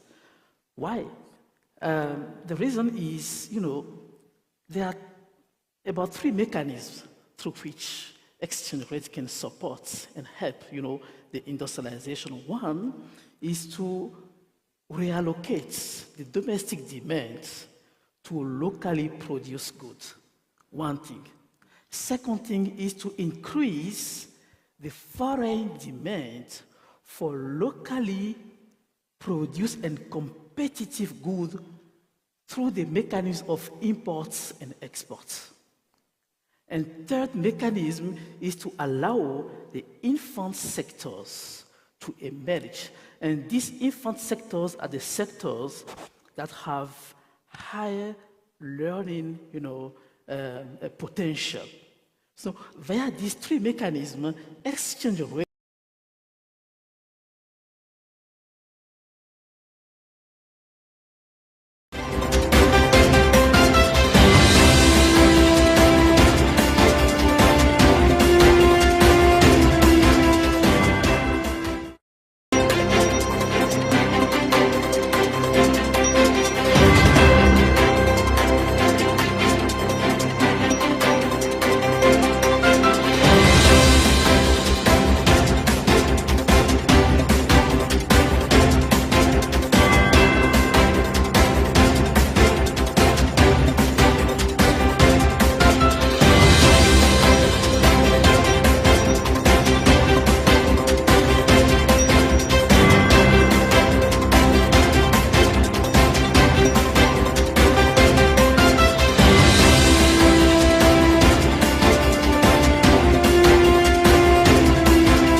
address the issue of competition.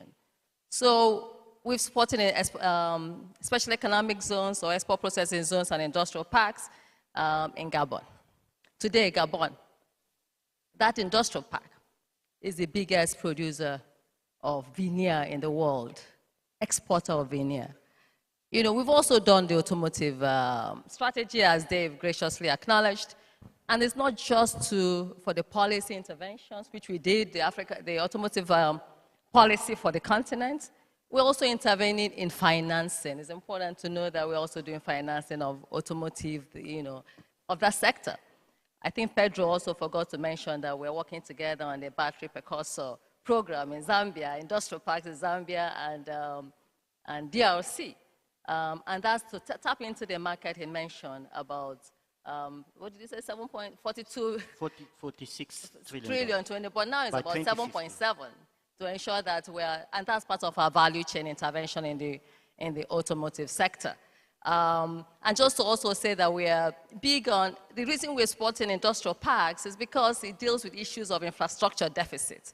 So investors can come and plug and play. So we have a whole suite of products from project preparation to equity play. Some of the industrial parks in Gabon, Benin Republic, Togo, and a pipeline of about $2 billion. We've already spent about almost $1 billion, you know, supporting industrial parks across the continent. It's just because it deals with issues of delocalization from China so that we can position ourselves to take advantage of at least even the light manufacturers, and also to deal with issues of infrastructure. Let me ask you this, because I think this is important and kind of speaks to what Flori was mentioning, and then Kay had also alluded to this. What kind of money are you seeing flowing into these value-added products and businesses?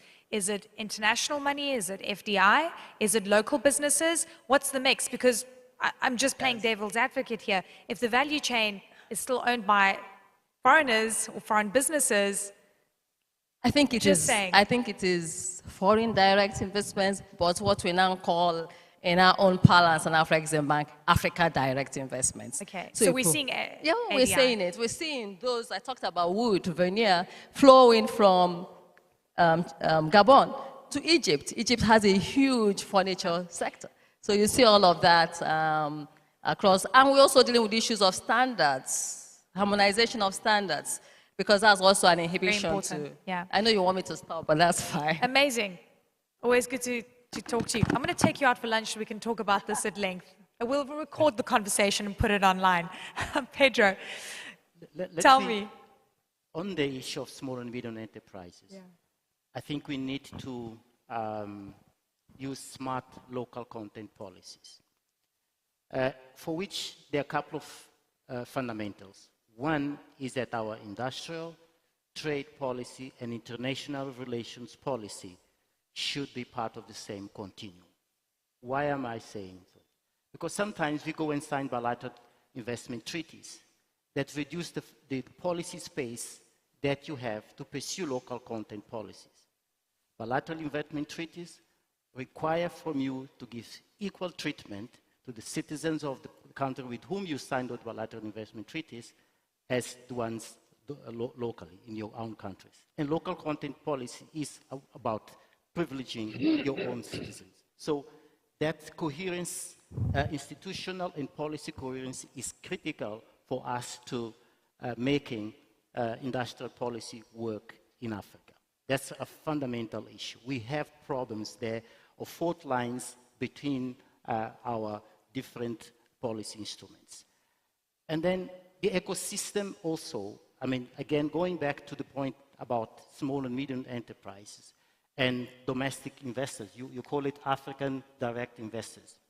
Many of our governments, and I keep on repeating this, spend lots and lots of time in creating an enabling environment for foreign direct investors.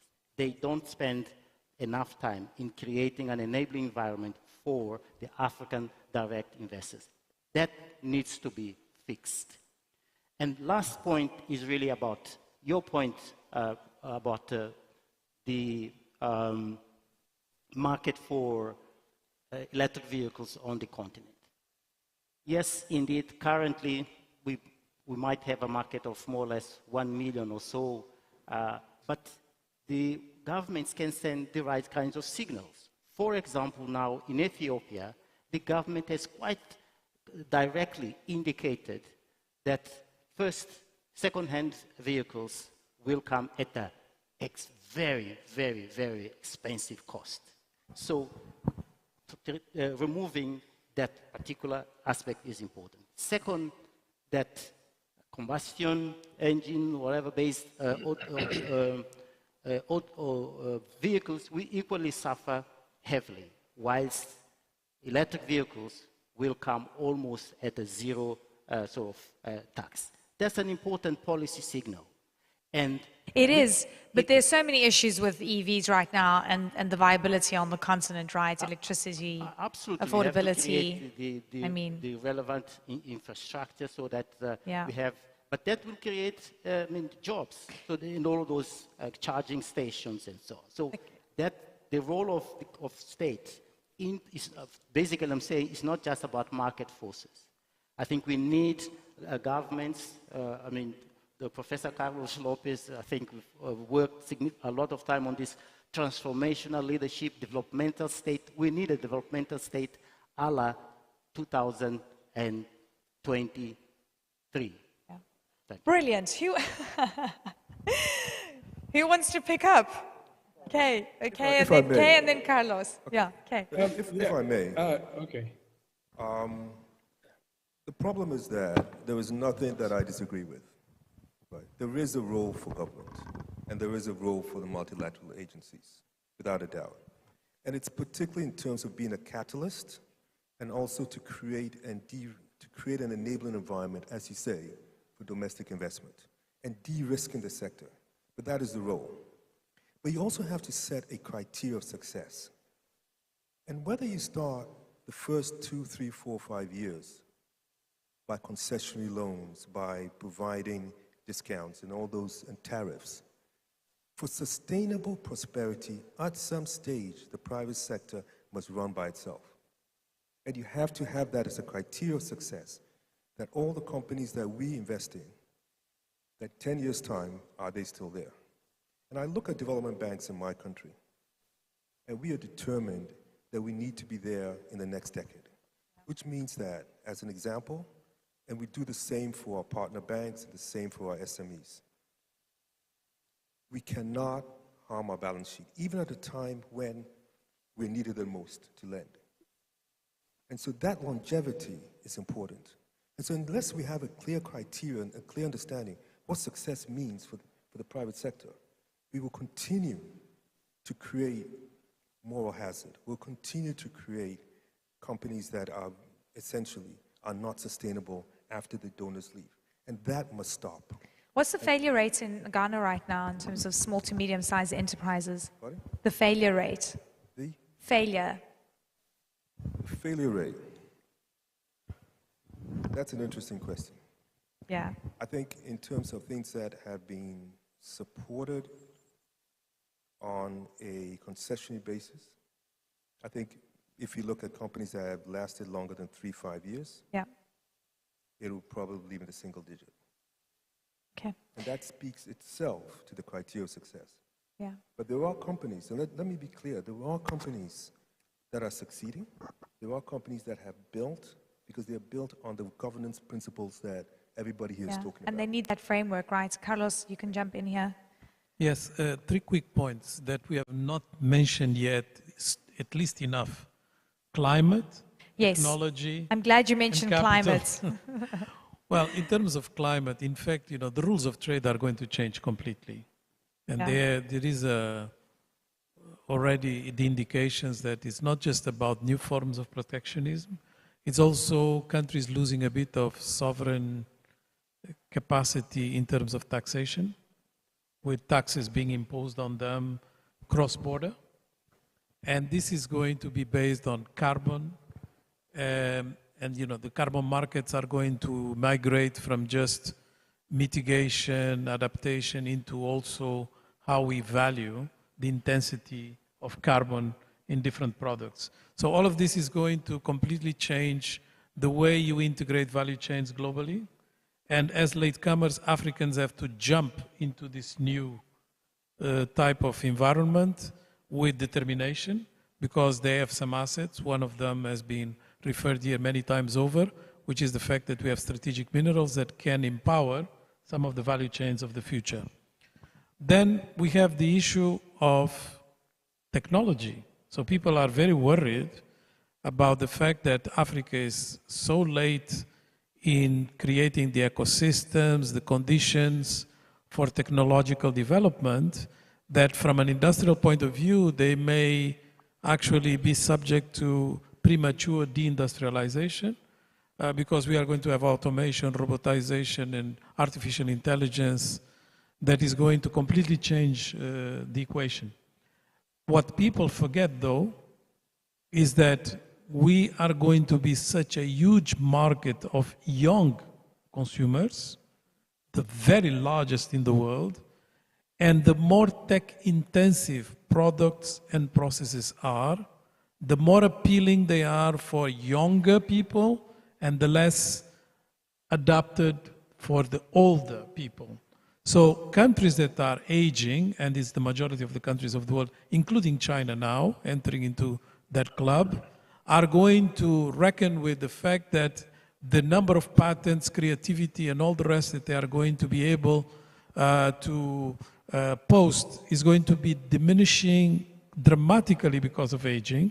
It's already the case in Japan. We can see the correlation in Japan because it's the oldest country in average age, and their patents is now about half of what it was just 20 years ago.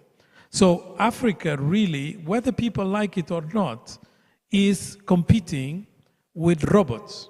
So either you have humans or you are going to have robots. Exactly. Because the aging societies will have to choose between the two. And this is going to create huge market opportunities in Africa. And last, the point about capital. You see, we are in a squeeze in terms of accessing capital markets.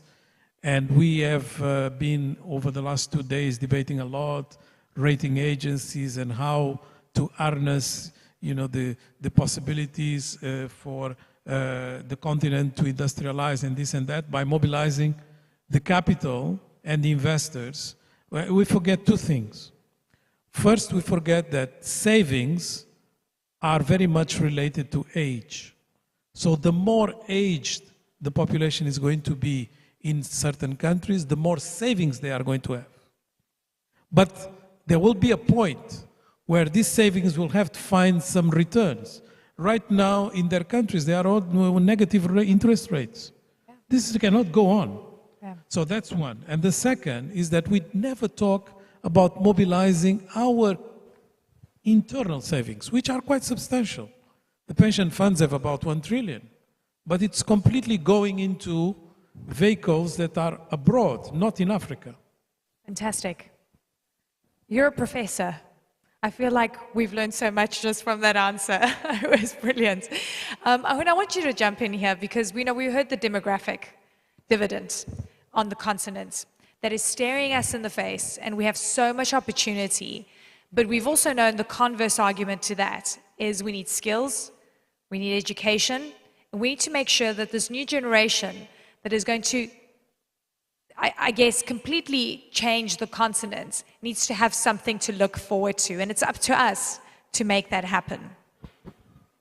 Yeah, I actually think if you're a parent in the room and your biggest dream is to go see your child graduate with a cap and gown as a lawyer, not that I have anything against lawyers or, whatever profession, you're part of the problem. All of us who only see education in terms of the university rooms are part of the problem. We need to reorient the African mindset. And this is not even copying the colonial systems, because no country in the world emphasizes just white-collar education and jobs as the pathway to prosperity. You go to Germany, a young man, a young woman graduates from high school with a diploma. They proudly can go to a farm to do apprenticeship, to become a farmer, and that is dignified. that is professionalized, that is considered respectful. In Africa, if you're a mechanic, if you're working as a farmer, if you're in any of these professions and you're my child, I don't even own you. I don't own up to you. This is mindset problem. And I think that's where we need to change in terms of education. Then the whole curriculum orientation towards skilling for the market of today, whether it's in the digital sort of technology era or in these areas of manufacturing that we're talking about. But finally, I think governance and leadership transformation that Pedro spoke to. We cannot ignore that in the equation.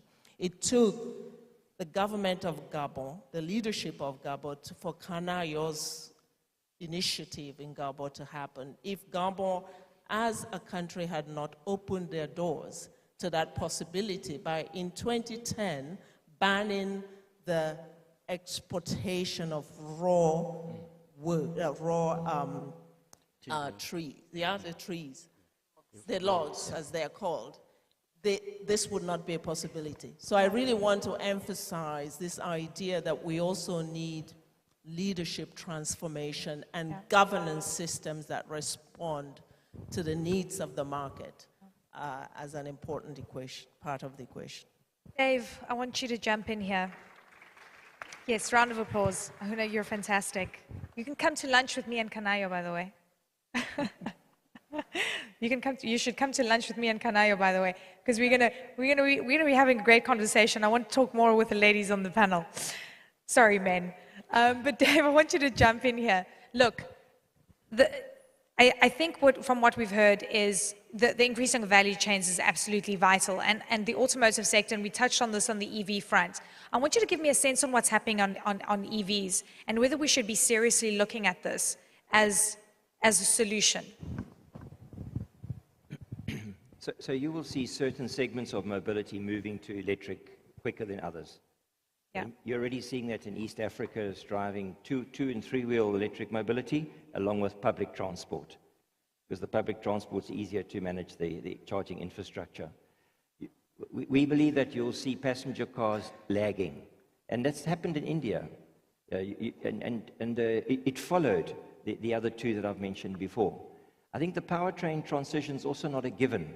There's discussions about heavy commercial vehicles maybe being hydrogen. So there's also a challenge here, is that the supply of critical minerals won't keep up with the demand. It's a fact. It's going to happen like that, and there are not enough mines out there. So there will be a balance on the way. But certainly, if I just reflect on carbon reduction, emission reduction in Africa, let's take the vehicles that come into Africa that are 18 years old, and let's stop that.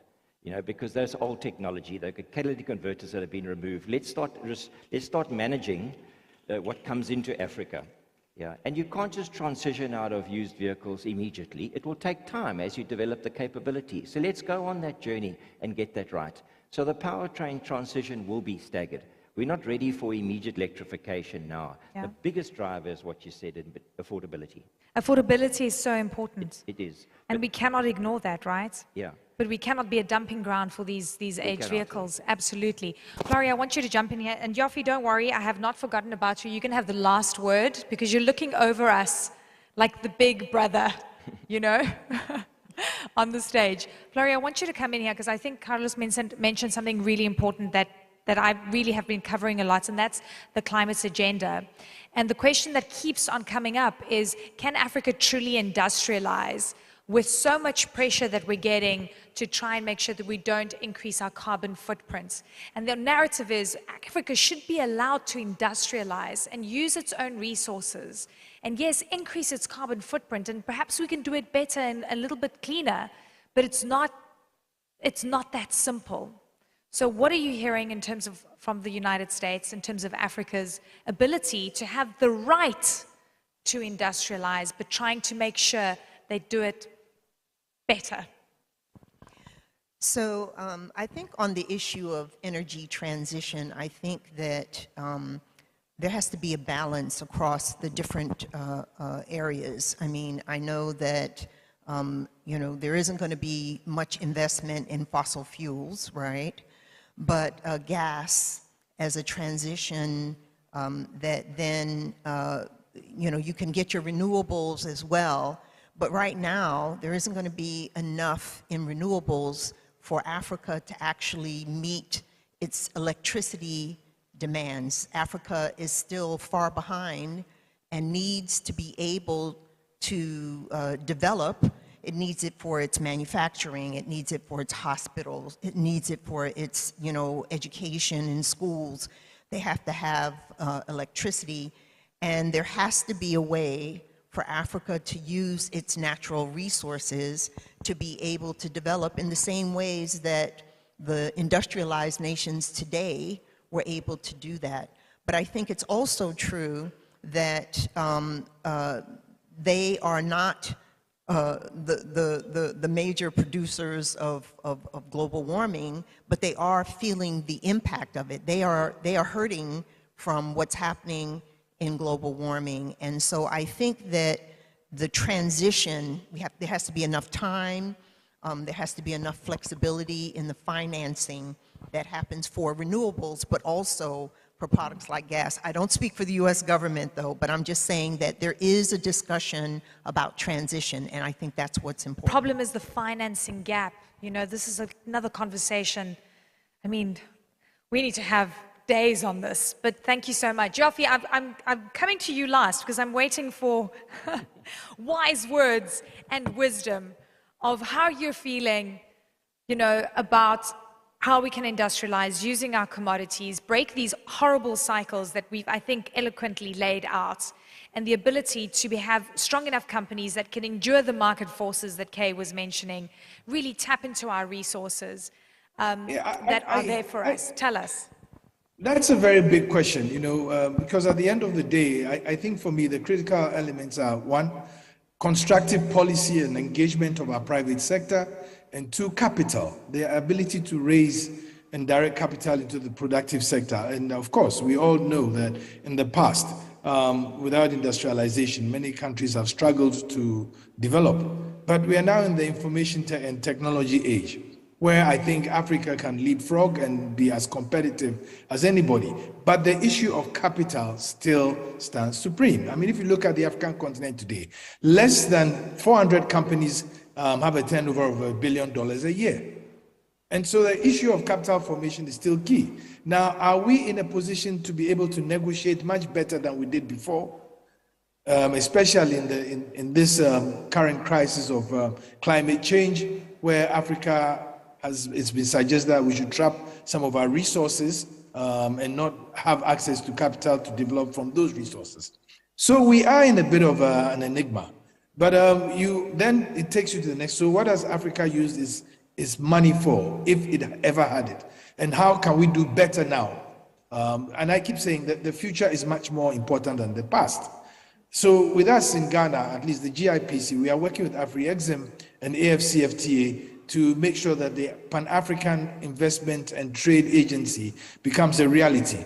Additionally, as the Sub-Saharan Director for the World Association of Investment Promotion Agencies, I am pushing for the formation of an African Investment Promotion Association, which would bring together all the investment promotion associations in Africa. So we have a certain common goal that is directed to building up the continent. And I think that is key. And anybody who wants to come and invest in the continent, even at this point, is asking for a premium unfairly, when we are also very sure that returns from the African continent have been higher than almost every other region, at least according to UNCTAD and other reports that we've seen. Yeah. Thank you. So we need to be able to negotiate much better than we've ever done. We have the resources. We should use those resources to negotiate for capital to develop ourselves. I think that is where we should look at. And policy consistency is key. Kanayo's smiling at me, so is Pedro. What's going on? Yes, sorry. 30 seconds, and then I'm giving Kanayo the last word. No. She was going to have a last word, but there's one thing I wanted to say. Is the importance of science, technology, innovation. Yes. In all of this discussion about industrialization. Because, I mean, our conversation today has been predicated on Africa's comparative advantage, which is our natural resources, be it minerals or timber and so on and so forth. But that comparative advantage don't last forever. We need to invest in science, technology, innovation to build lasting competitive advantage. Otherwise, our fate is going to be like Nokia's fate. Thank you. Nokia's fate. Yes. Wow. Nokia disappeared. No, I know it did. I had to market. really think back on that. Brilliant point. Brilliant point. We need R&D. We need to focus on space. We need to focus on aeronautical engineering. There's so much. Very quickly, Kanai, do you want last word? Very short. No, but I'll talk about PAPS. I didn't answer the question. Yes, But I know. agree Yes, with PAPS you is the last- fantastic, actually. Yeah, Mr. Grant, that yeah. the Pan-African, the agency which is the IPA for Africa is very useful. If for nothing else, to improve the image of Africa, we call the image of Africa as an investment destination. So I wanted to agree with him, but also to talk about, and remember I didn't talk about PAPS. What PAPS will do is to facilitate trade in local currencies. In fact, you're doing it already, frankly. If you're buying something in SEDI, you can, you know, from Egypt, you can settle in local currency. Receives Egyptian pounds, you know. And today, we launched what we call the Africa Trade Gateway, and that's an ecosystem that connects all our digital technologies. Remember that we believe that digital technologies will break down the 110 barriers that divide us. So we have PAPS, we have Mansa, we have Trader for access to trade and market information. Today we launched the ecosystem and the African Trade Exchange, which we're working together with yourselves in UNECA, which is a B2B marketplace, B2B marketplace, and B2G as well.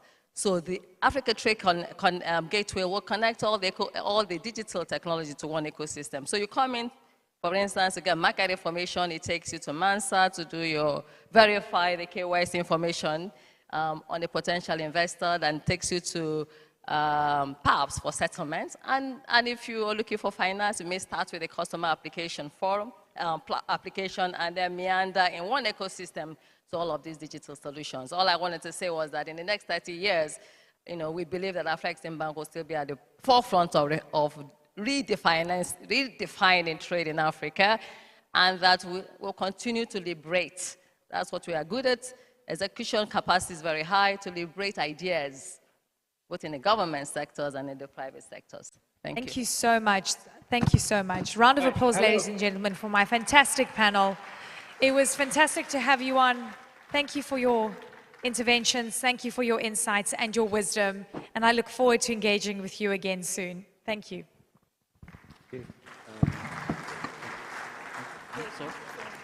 you so much. It's really been awesome. So thank you. I think they will come and remove.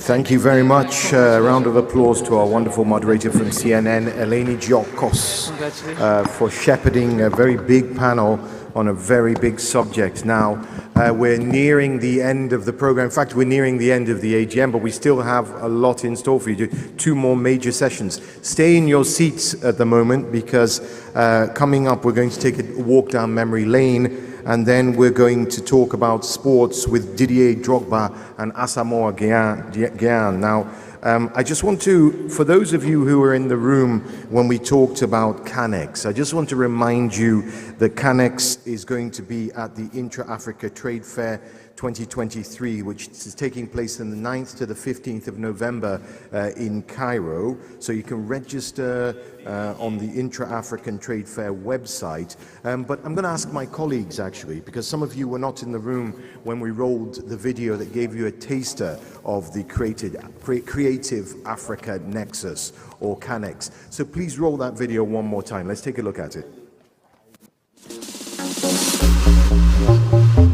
There is no doubt that Africa boasts an abundance of creative talent, and Afreximbank acknowledges that the creative industries are of tremendous economic value to our entire continent. The Creative Africa Nexus, CANEX, debuted in 2021. As a mechanism created by Afreximbank, CANEX has been designed to facilitate the development and growth of the creative and cultural industries in Africa and the diaspora.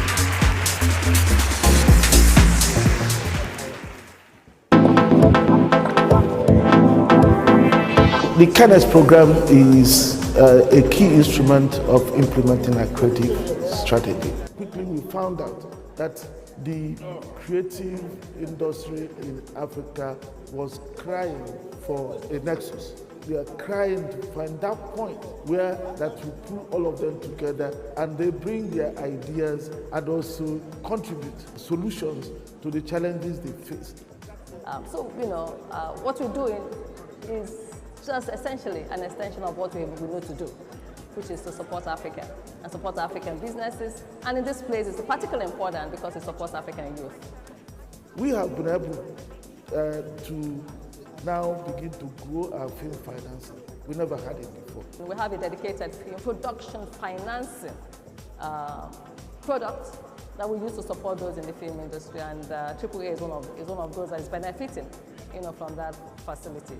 For most entrepreneurs in the continent or filmmakers, access to financing is becoming the biggest stumbling block.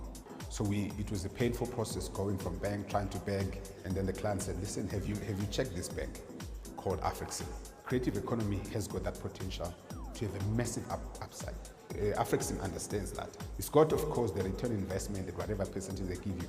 But if they come in, even especially when it comes to equity or making sure they give you IP, the upside could be massive.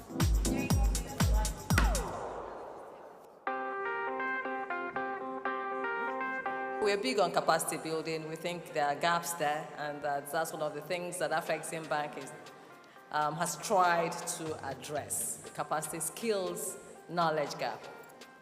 Establishing the design studio of Aza Fahmi that's helped raise the next generation of jewelry markets and designers. I'm proud to have teamed up with African Export Import Bank to share my passion with people who have the same desire.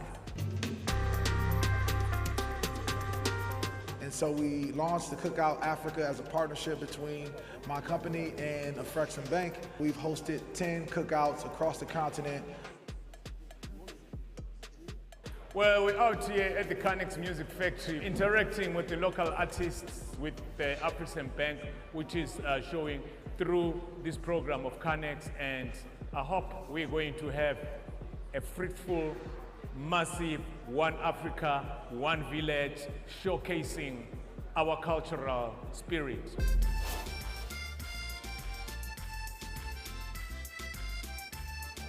So what has brought us here is an initiative we call Canex Presents Africa, which is an initiative which looks at unlocking market access opportunities for African designers.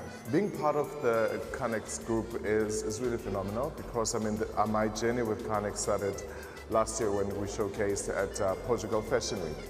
And coming here at Tranoi this year with Canex is really amazing because being part of the designers from the continent is really great because we showcase what the continent has to offer.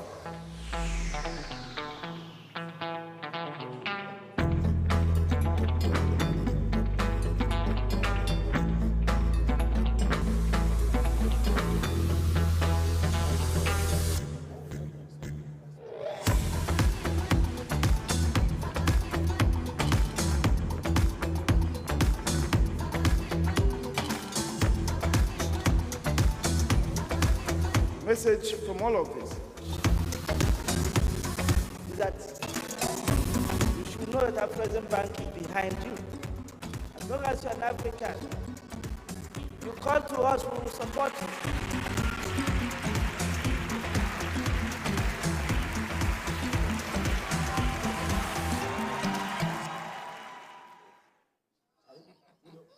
So there you have it, Canex. We'll see you 9th to the 15th of November in Cairo for that. Now, I'm told, speaking of events, I was just told that there's a very exciting event, I think on the 27th of, of this month, actually, next Tuesday in Ghana, and it's the automotive conference, the first of its kind. So I've been told for you to get in your cars and drive to the automotive conference because it would be worth the drive. Now, 2 more sessions to go, and you know, my good friend Omar Ben Yedda is the publisher of African Business Magazine, and they published an article called Afreximbank turns aspirations of Africa's founding fathers into reality. It came out in African Business. You can read it online about 5 days ago or so, and I was reading it in preparation for this 30th anniversary event. And I just, if I could, I know it's late, so I'll be brief. I just wanted to read an excerpt for you because it perfectly sort of like sets the tone for this next session. It says, "It was decided that the headquarters of the new African Export-Import Bank would be in Cairo, Egypt, and that Nigeria would provide the first head of the new institution. Christopher Edordu, then head of Nigeria Eximbank, was appointed as the premier president of the new institution and chairman of the board. He asked Orama if he wanted to join him in the new venture. This is 1993, we're talking about 30 years ago. Orama jumped at the chance and resigned from his old post rather than transfer on secondment, as was the prudent way. Quote, 'I burnt my boats, there was no way back.' And that's it. There was no way back, but the only way was forward. Now we're going to go on to a plenary session that delves into 30 years of making a difference, reflections from former Afreximbank presidents. It's going to be moderated by Miss Anita Erskine, who is the CEO of Anita Erskine Media. Please, I know it's late, you've done a lot of clapping, a lot of listening, and a lot of interacting, but just raise yourself to give her a warm round of applause for this next session, 30 years of making a difference. Now, ladies and gentlemen, it's been a long day, but a little louder than that. It won't be for me, it will be for the founding fathers, for the people through which, because of whom we are here. So I know it's been a long day, but give me a wild and resounding round of applause. Oh, yes. If you know what it feels like to dream a dream and suddenly feel like that dream is not going to happen, put your hand up. You've dreamt it? A little higher. You've dreamt it and it's coming to fruition, but you don't think it'll last long. Put your hand up. You've dreamt it, it's come to fruition, and you're wondering what's next. Put your hand up. Those of you who haven't put your hand up, I'm so envious of you. You are the greatest people in the room. But my two gentlemen coming up here dreamt it, they feared it, they cried about it, they were broken over it, then they had the energy to dream again, do again, pull people together, and now, 30 years later, we get to dream of 30 years from now. Isn't that wild? No, I can't hear your energy. Isn't that wild? So I know it's been long, but what is 3 days of deliberations without understanding what were they thinking? And now that we know what they were thinking and we're living their dream, what do they think about tomorrow? Ladies and gentlemen, with a resounding round of applause, please allow me to bring to the stage two extraordinary former presidents of the Afreximbank. Please welcome His Excellency Christopher Edordu. Please welcome him. Joined by His Excellency Jean-Louis Ekra. Now guys, Africa needs to hear you clap because the success of Afreximbank is because of these two individuals.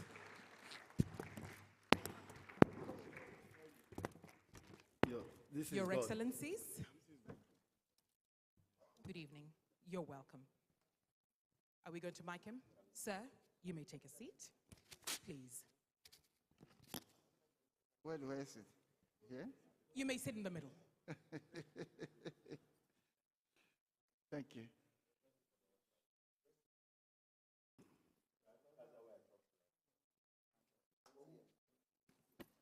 Your Excellencies, this is going to be definitely quicker and less painful than what it felt like to be you pre-30 years ago. But I would like to ask each of you, what were you thinking? What were you thinking? Let's start off with you, sir. First of all, before I answer, please permit me to congratulate our Afreximbank community that came along up to now. The Afreximbank community, I want to congratulate our shareholders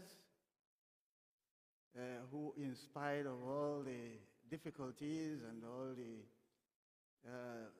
poor image of Africa at the time we started, agreed to soldier on with the institution. I want to congratulate our boards,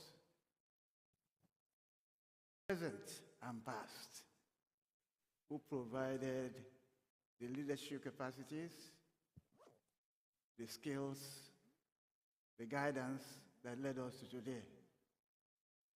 I want to congratulate all our staff that made all the difference that brought us to this day. I also congratulate our partner banks, EDB, Standard Chartered Bank, West LB, many German banks, French banks, and others who helped us to come to this day. You were asking what we're thinking. Yes. In my experience at the central bank, I was sent by the governor of the bank, the stage in my career, to go to an organization in which Nigeria was a shareholder. That organization was winding up. And I carried a letter that authorized me to receive Nigeria's participation. The organization was winding up. There was somewhere in my mind about how an organization could be threatened by such events. When I came into Afreximbank, we were supposed to have a 3-year tenure for the board, 5-year tenure for the president, and other similar arrangements. There was so much fear and hesitation and doubt that the board was given 1 year. Indeed, as president, I was also supposed to be given 2 years, which means we were creating an organization that was in insolvency mode. We were going in with a chance that I was going again to take the shares of Nigeria and others, or distribute the shares of shareholders. But here we are, 30 years after. An organization that was expected to die within a year. I do really want to thank all, because the human factor was critical to the success of the organization that made our bank possible, all that made us to see 30 years. I would never have imagined that with all the doubt we will see today. And here we are. Yeah, here we are. Your Excellency Ekra, 30 years means that not only have you seen, but you've also felt successful and probably unsuccessful interventions. When you're looking back, as you look back now, what would you say are some of the best interventions that were carried out? Maybe one or two over the last 30 years. First of all, let me also join my predecessor. He always make my life easier because he leads the way and I have to follow his path. I had some difficulty sometimes to follow his path because his shoes are larger than mine. So I would like to really join him in thanking all who made this possible. I was asked yesterday what I considered the event that I'm most proud of. And my answer was very, very clear. It's the people, the staff that we had at this bank. I've seen some people who joined the bank very young, in their 20s, and who are still around. That is a very important factor in reaching the milestone that we have today. Then I came to Afreximbank, I would say merely by chance. I never imagined in my life that I would leave Ivory Coast at this time to go and work in Egypt. Not even to talk about any other country, but Egypt, that was so far away. The story is that a good friend of mine, a Ghanaian by the way, called me one day and said, you know, I've seen an advert in The Economist. They were looking for a vice president for Afreximbank. And he said, what I've seen is you. Say, well, you know, I don't want to go out of Cote d'Ivoire at this stage. I have 5 kids, just raising them. He said, you should try. And I did apply. Fast forward, I joined the bank about 8 months or so later. And President Eduardo here, who welcomed me, interviewed me, and welcomed me there, he said, why don't you take the first 15 days to read some documents and look for a house? After 5 days, he asked me, did you find a house? I said, well, we are still looking. He said, okay, but we need you now to start working because we don't have time. Trade finance is waiting for us and we need to start working. And my term was 4 years. And I was telling anybody, okay, I will do 4 years, we will start the bank, and then I'll go. And I was so immersed in the job that when I woke up, 20 years has passed.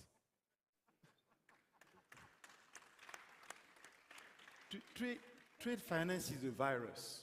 Once you get into it, you cannot go out.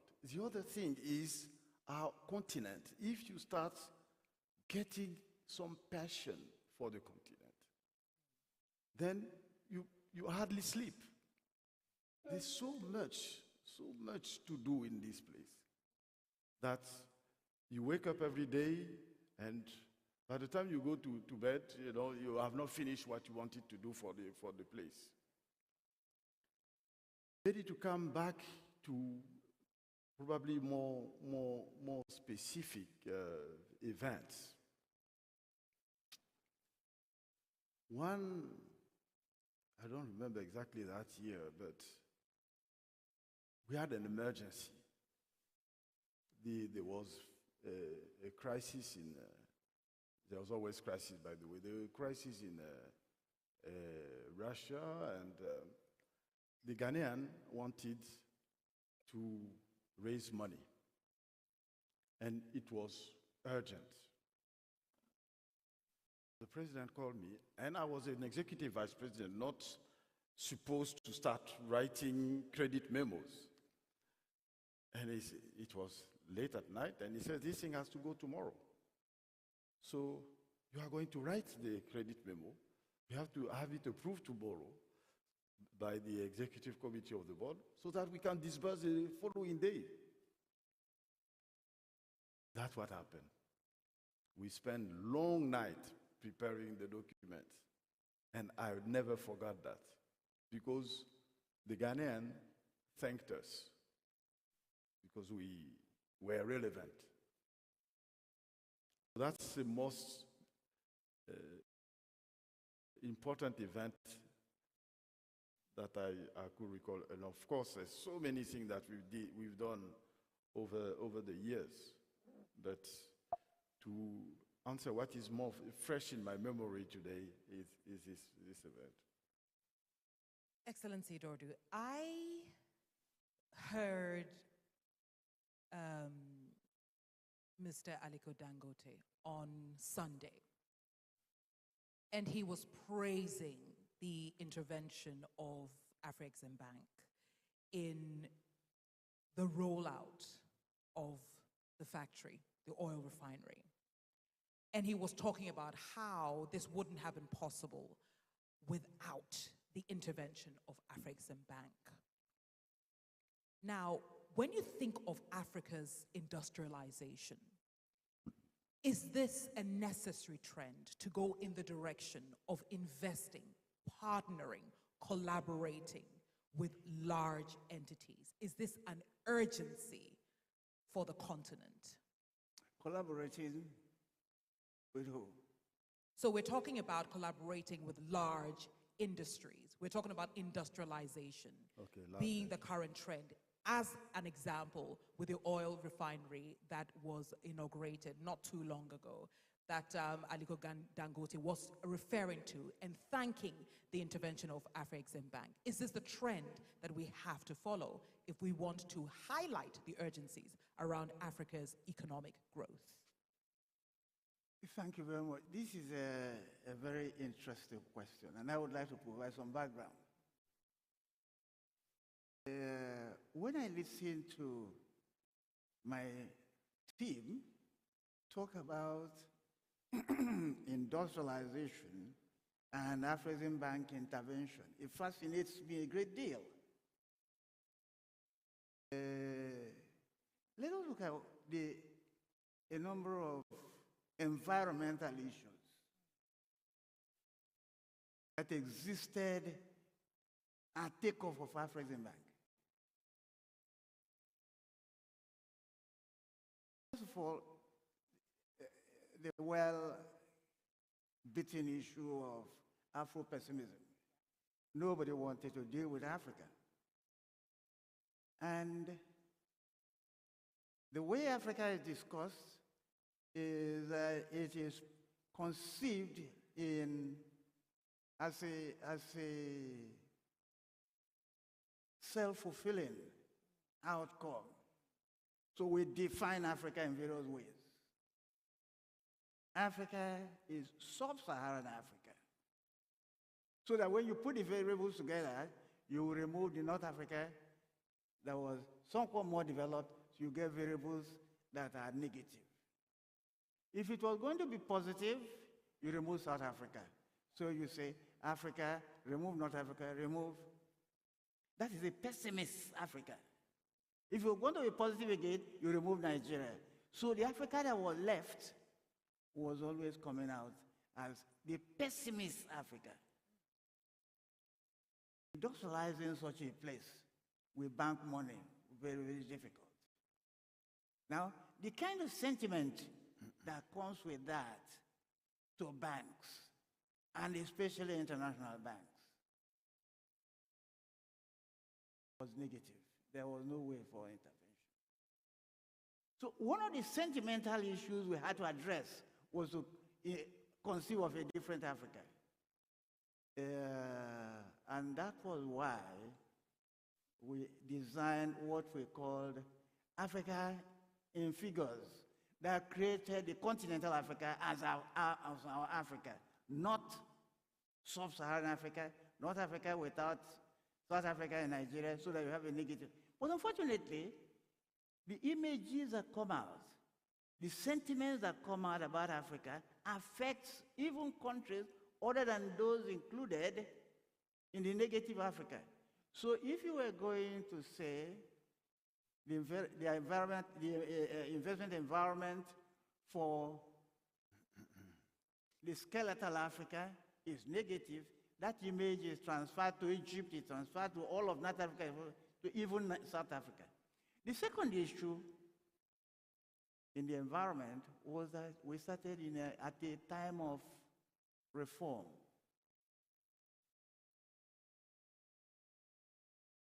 African countries were persuaded to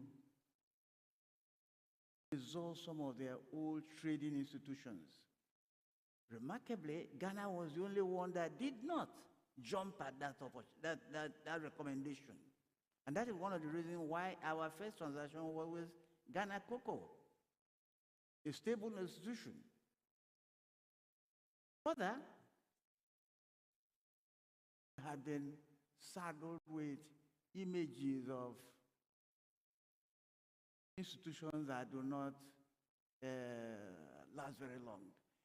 The survival term of the new entities coming into trade did not exceed just about 5 years, maximum 5 years. So to intervene in such an institution with industrialization money in the environment in which we were was very, very difficult.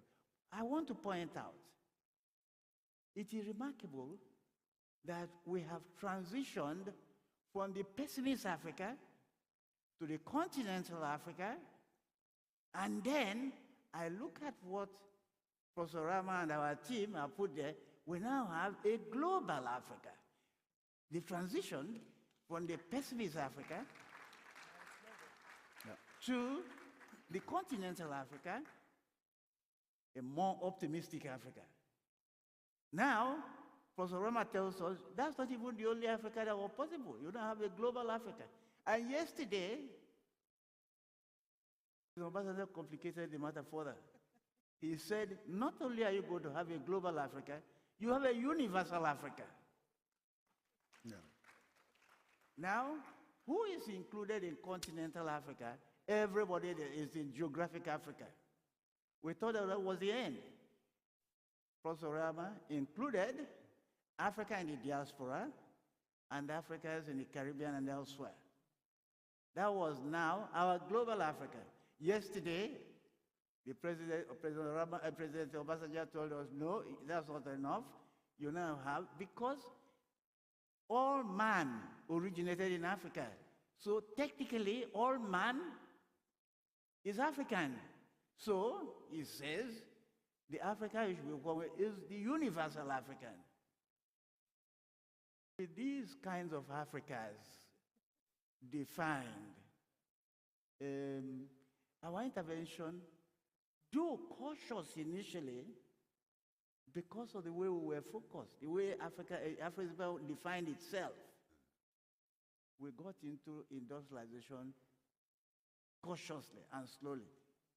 And it's amazing to me to see the kinds of ideas that now come out. But time was up, really, because we now had a new Africa. We now had a better image of the Africa that we have on the ground, which were probably there, but image can be sentimental. Image is something that is in the mind. So that's what I was saying. Well, Your Excellency, I'm going to throw the concept of the universal Africa, use it as a platform, and I bring it to you, Excellency Ekra. Let's talk about the universal Africa, which, by the way, undoubtedly has some capital restraints. Do you find that there is any tension, or there could be tension, between supporting big companies, i.e. industrialization, and supporting SMEs, which are essential for the activation of the AFCFTA? And if you feel there will be some kind of tension, what could they be, and how, perhaps, can we resolve them? I personally do think that there is a particular tension. First of all, the SMEs are and are always been in the value chain. So if you have big companies, it normally means that you have also smaller companies, because big companies usually will not do everything. So it is not mutually exclusive. That's the first thing. Africa definitely needs to industrialize. It does. For survival reasons, if at all, if anything at all, is for survival reasons. We've seen during the COVID period all kinds of nationalism arising from here and from there, which is the evidence that unless you have certain minimum of those products and so on at home, you are at risk. And life is about managing risk. So SMEs are also essential in that value chain. We need to design products so that they could be integrated, and we've done that. You know, when we launched the African Content Support Program, that was exactly the idea, to have certain local companies integrated into the value chain of those extractive industries and so on. So to really answer your question, in my view, they are not mutually exclusive. And if you can also leverage on so many sources of capital that are still untapped or not appropriately tapped in our continent, I think we can achieve a lot. On that note, looking at the glass half full versus half empty, what would you say the bank would have to focus on in order to continue to be efficient and effective? You mentioned COVID, especially in this post-COVID recovery era. Well, the work, the task ahead of us is so immense, you know, because we are starting from very, very far. And you could see the multiplicity of initiatives that are arising from the bank. Before COVID, the medical program was not what it became when we have the COVID, but we still had a medical program at the time. So the task is immense, and in various areas, you need to be innovative.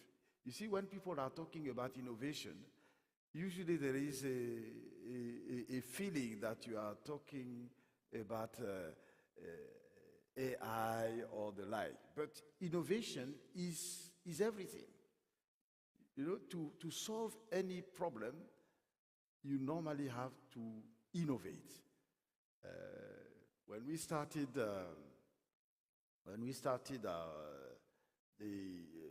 our lending program, we started with what we call trade finance intermediaries, which were banks or financial institutions in the various countries, essentially to extend our reach to those places. Because from Cairo, we couldn't reach everywhere. So we needed to use those. This was an innovative thinking, using financial institutions on the ground to extend our reach. The same way, today, the Afreximbank was launching yesterday the insurance program, launched so many initiatives, is to address all those needs, and those needs are all over the place. So in my view, it will be extremely difficult to single out one particular area and say, that is where Afreximbank should be going. And Afreximbank is already going into industrialization, as you mentioned, which is key. To that. Yeah. Go ahead, sir. At the time the bank started, the process or the practice of strategic planning for organizations were becoming unpopular because of the experience of poor implementation of strategic plans. Overall, people felt so strategic plans were made so that they are just put on the shelves and organizations do whatever else they wanted.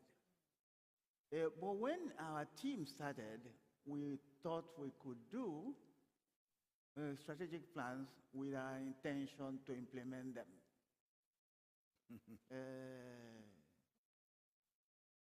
Under one president, we would have two strategic plans because each plan has a 5-year tenure. I had two strategic plans, the first and the second strategic plans. My brother, John Louis, had two plans, the third and the fourth. Professor Rama now has the fifth and the fifth and the sixth. Good. Now, what has happened is that such a planning lays out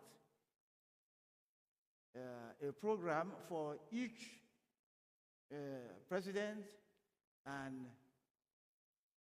implementing the plan, the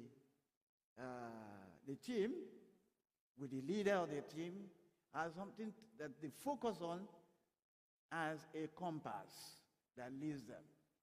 Most of what you see itemized on the screen here was first put in a model and debated and debated and debated before it became something that is being implemented.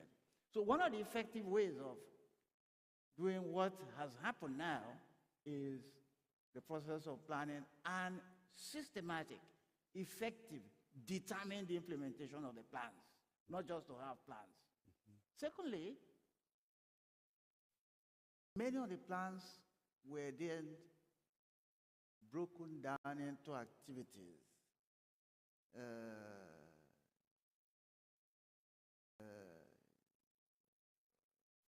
Rama invited us to comment on his plans. And when I saw the menu of products he had in excess of 35 products. I said, so what is this? Even if you had a restaurant and you had 35,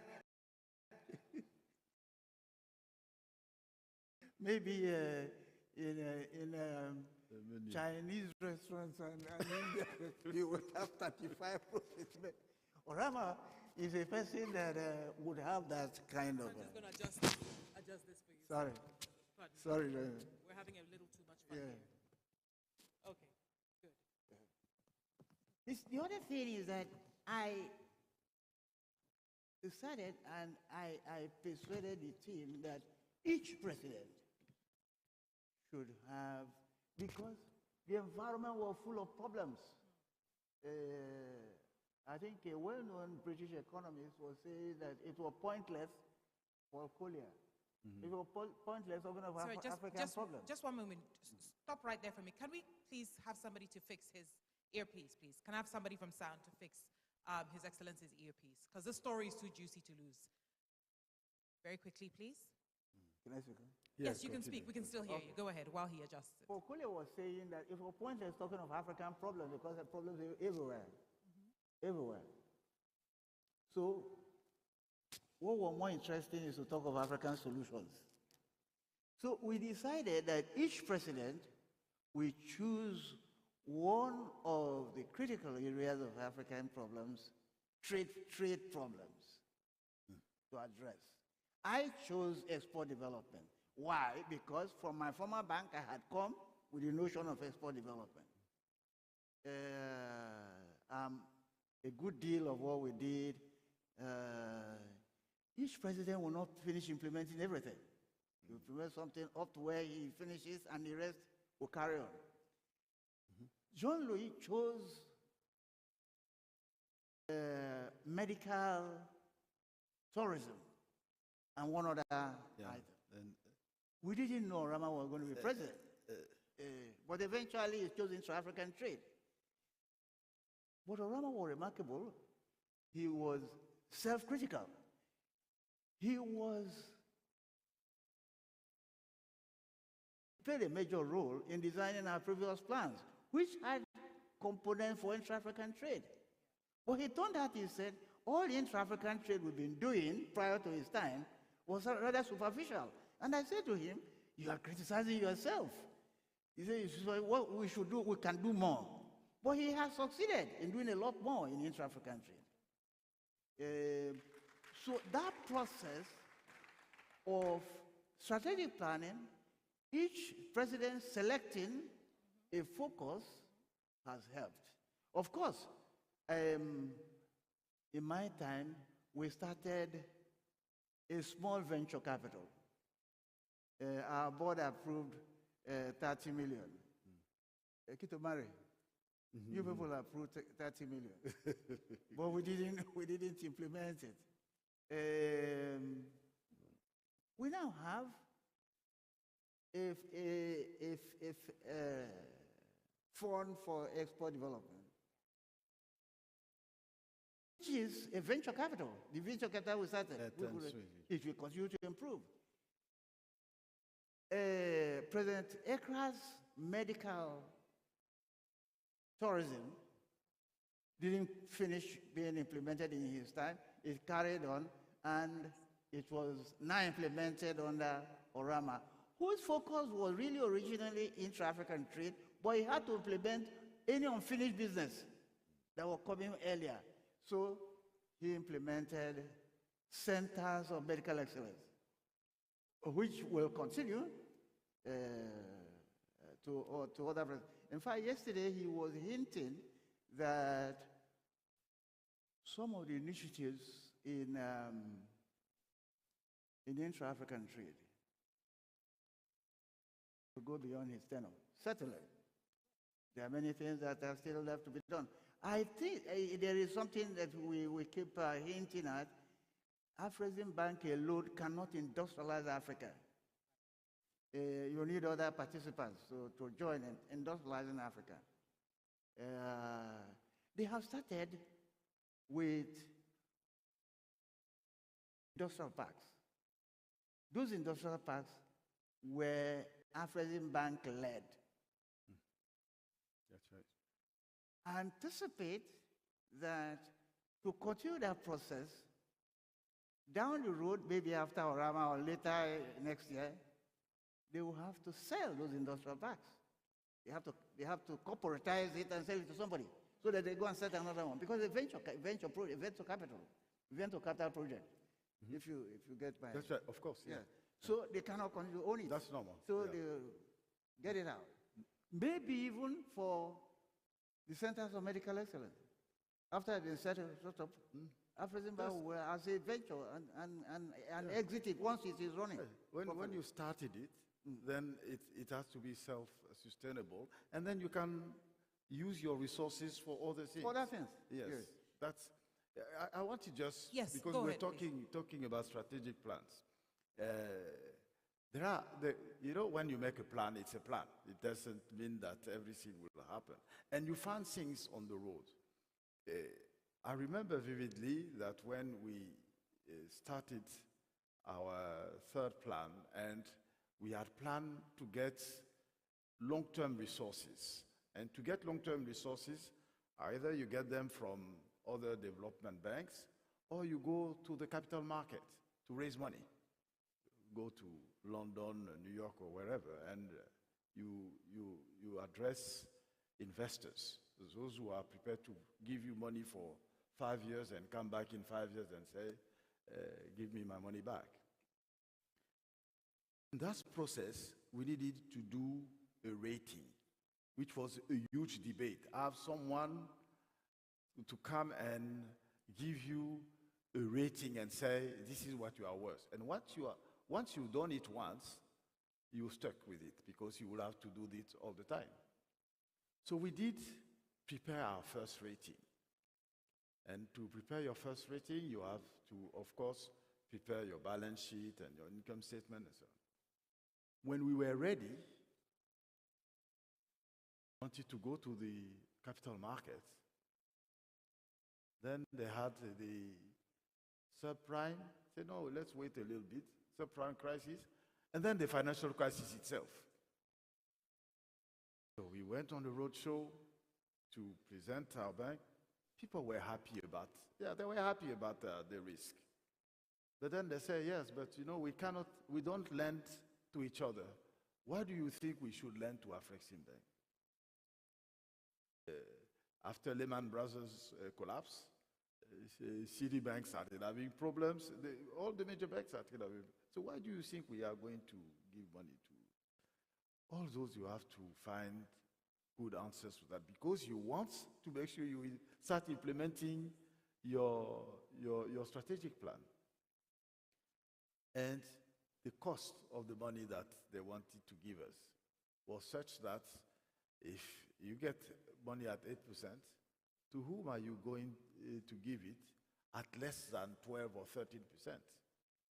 And what kind of business one would do where when you raise money, your financing is at 13%, if it is not drugs or arms. So those are the kind of things that you find along the way, and you have to adapt. Yeah. You have both brought me into a space that is outside of Afreximbank, but important in terms of teaching lessons on leadership. What was required to be the kind of leader who today can sit here on the stage and celebrate 30 years? Let's talk about your individual strategies. Not the strategies for the bank, but the strategy you had to adopt as a person to ensure that the bank would one day celebrate its anniversary as we are celebrating now. Your Excellency, let's talk about your personal leadership strategy. Thank you. One of the things that we try to cultivate is an organizational culture. And frankly, that organizational culture favored teams. Teams in a way that were somewhat decentralized, they were autonomous, so they could do things and provide results. As a matter of fact, one of the things we said initially, when we didn't have products, I challenged the team, conceive, you know what the problems are, conceive products that we could start with. One of our, I think it must be somewhere here, who came from ADV, who was a lawyer, he conceived a product, and we used it, stimulated. He's sitting there. Where is he? You don't see Akin or anybody? Oh, yeah. He's there. Yeah, I thought he wasn't there. So he conceived a product, and I used to challenge the team and say, well, you have a product now. Can you, just then, there was an opportunity. We went to London, we saw what was going on in the market and so on, and structured finance came. And that opened the door for many things. Many of the products that are done today are based on the framework of structural finance. Orama came with that. Others came with other products. But the emphasis was on the team rather than individual. But we wanted to have leadership that was centered on innovation, centered on knowledge, and centered on organizational flexibility. It remains a challenge for Afreximbank today and for other organizations. How you embody leadership, how embody innovation in the organization. And I see it today. So, one of our board members, every time he saw a Citibank staff come, He said, there's a minimum standard there.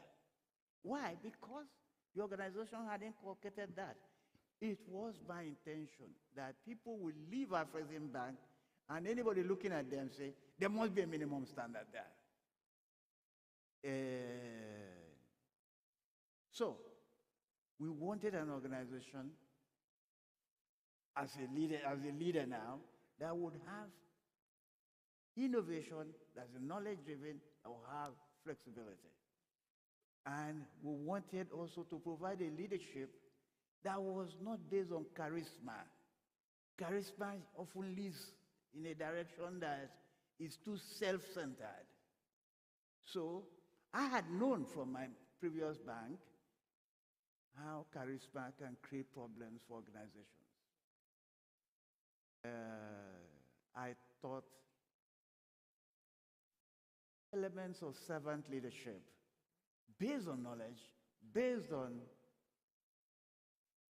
flexible organization and capacity to drive the team. Fortunately also, as our organization evolved, the notion of agile organizations came out. We used to think about the way we started. Very many of our activities were outsourced. Those are agile practices. Those are the practices of agile organizations. We didn't have a whole bunch of people providing us transport services. But we had transport services. We didn't have a whole lot of people. Indeed, at a time, until HR became critical, we had HR done by HR firm. I also wanted to have a good succession. So we wanted an assistant who knew the road. Because the bank was coming on after a long gestation period, minimum couldn't be less than about 7 years. So we could, at the time we were started, the community was already anxious for results, wanted results immediately. So you didn't want people who didn't know the road. You wanted people who hit the ground running. So when I wanted an assistant, a vice president, people asked me, how did you find him? They said, did you use some fetish? But I didn't use anything, but it just came. They also asked me that about Orama. Until yesterday, some friend was asking me, how did you find this man? Maybe if he had been a bad star, they would also ask the same, but it turned out to be remarkable. So they asked me, how did you find this man? I don't know the answer, but if I knew the answer, I would keep it so that if you want to find, you come and ask me. So no, I just would add on the leadership that policies and procedures are key. If you are a great leader, for me, a good leader is one that can set those boundaries of do's and don'ts. If you have those and you apply them to yourself, people will understand that they are serious and you really mean it. But if you have policies and procedures and you are the first one to override them, then you are creating uncertainty among those people who are following you because they don't know where to go. So in addition to what he said, I think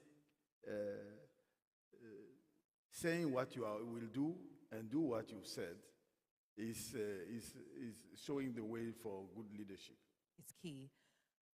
Your Excellencies, now that you both have the gift of hindsight and you have the gift of experience, you definitely have also a gift of having a magic ball in front of you.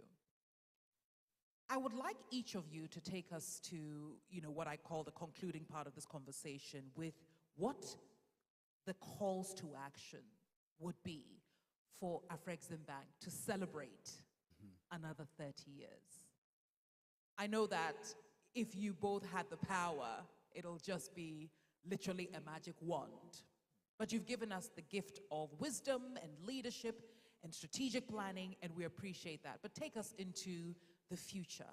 What would, in the world as we see it, would Afreximbank need to prioritize in order to see another successful 30 years? Your Excellency Ekra, I start off with you.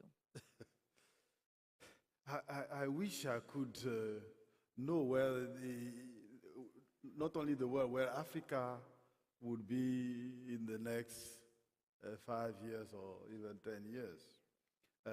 But I think the most important thing, if you want to address needs, is to really be observant of how the continent is evolving and what should be your priorities. Today, people are talking about sustainability, environmental friendly, at a time when many of our countries are now discovering oil. And you are telling them, oh, you've been looking for oil for 10 years or 20 years, but now leave it where it is. Don't use it. So again, it takes innovative ways to deal with that, because Africa needs to develop. There is no doubt about it. There is no way we are going to be here just watching the others having highways, air conditioning, and they said, oh no, you continue to climb in the trees so that the whole world is going to be okay. So for the bank, we need to address those kind of problems. Yeah. Your Excellency, you have the last word. On that one, I was looking at our environment in the continent recently. Global trade is something like $32 trillion. African trade is still something like 2% of that. In our time, 30 years ago, it was no more different from that. With global trade of 32 trillion, and now 2% of that.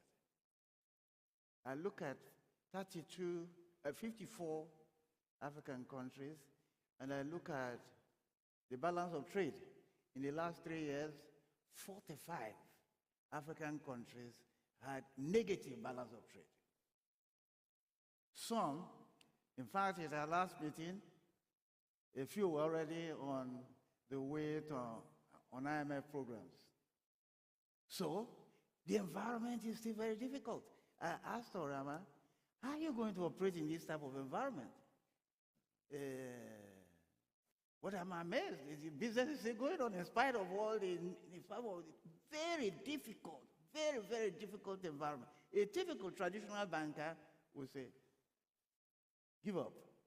Because in an environment in which 45 countries are facing negative balance of trade, how are you going to do it? John Louis, my brother here, is a champion treasurer. He knows how to go and get money. But at a point, people are going to be looking at, look at your balance of trade. 45 of your countries, and in fact, apart from those 45, another 7 were already neither here nor there. My point is that problems remain. There will always be. Total trade as a share of global trade is still small. There is opportunity to do things, but finance remains a problem. Individual countries are in difficulty. Some are not able, are defaulting and so on. But what can help us is an adaptive Afreximbank that will continue to adapt to those situations to help them to get out. So we need an adaptive situation. We need an adaptive leader. We need an adaptive and flexible team, including the board, to help us to navigate the path. Can we also talk about the challenge of the African Free Trade Area. Yes, we can do that That's in one. No, one I'm minute. saying, Yes, sir. that will be the challenge of the Okay. bank. You know, to how to make this a reality. Okay, all right. Ladies and gentlemen, the former president, His Excellency Christopher Dordo, His Excellency Jean-Louis Ekra, who have made us understand what happened then and given us the inspiration for what's to happen tomorrow. Mark, back to you. Another round of applause for our former presidents. Thank you, Anita. That was a walk down memory lane, and both presidents, I say thank you to both of you. Now, we've come to the final session of what has been, would you agree, 3 rather amazing days? If you agree with me, clap and let the volume of your clapping relate to how much you enjoyed the last 3 days. Now, as I ask our presidents to exit the stage, we have one final session for you. It's called Sport as a New Creative Industry Opportunity for Inclusive Growth, Insights from Professionals. And boy, are these professionals. Before I invite the moderator on, who will bring on our guests, we have 3 guests, I just want to say that we found a ring. In fact, I'm going to ask all the ladies to look down at their fingers now.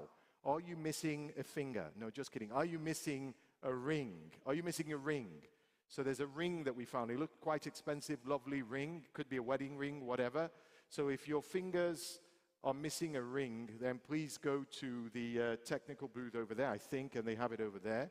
And someone has lost their glasses. So we found a ring, and we've lost some glasses. So also, if you've seen glasses around, a pair of spectacles, please also hand them in over there.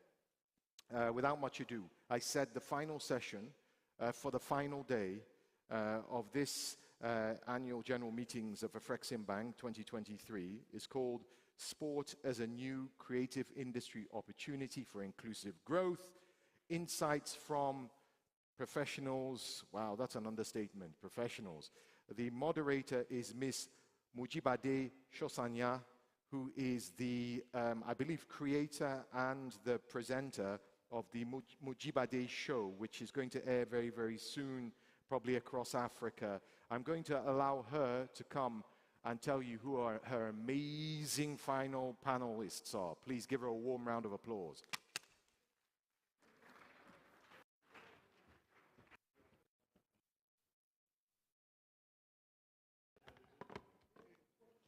Good evening, Your Excellency, and very distinguished ladies and gentlemen.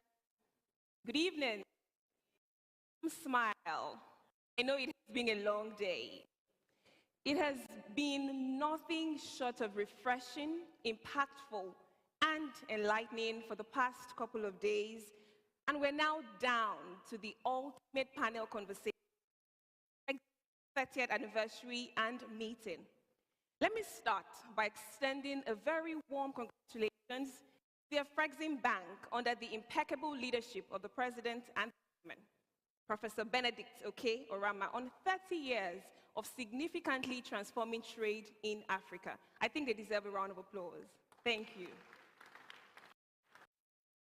And of course, for a successful outing so far in Accra, Ghana. It has been really interesting. I've been here and I've been refreshed, and I'm excited for the future of Africa and of the world, because whatever happens in Africa translates into the world. Like I mentioned, it's the final panel, but there's good news for you. We saved the best for the last. My name is Mujibade Shosoya, as was introduced. I'm a professional compere and a television presenter. I'm Nigerian by birth and Ghanaian by adoption, so you can call me Akosuya. I'll be excited if you do that. Thank you. I consider it a distinct honor to have been given the assignment to steer this important conversation to score the goal of the 90th minute. And I'll tell you why.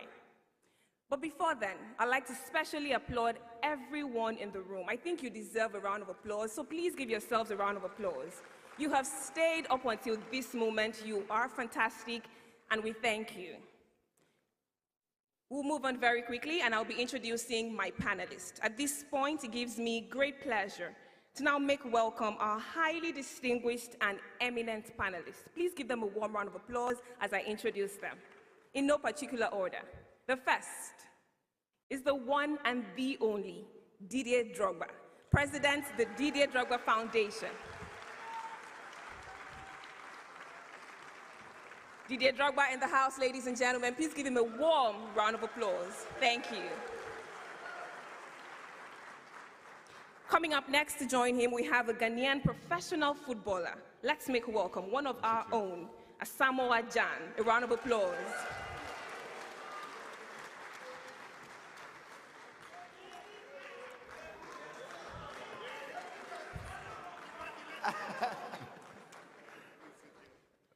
Baby jet. All right. Finally, to join this interesting conversation, please let's make welcome an award-winning British basketball executive and former player. He's Ghanaian, by the way. Let's make welcome Pops Mensah Bonsu.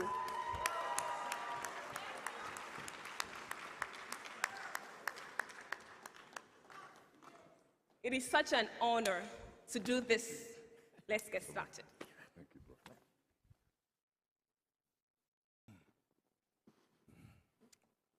Thank you, bro.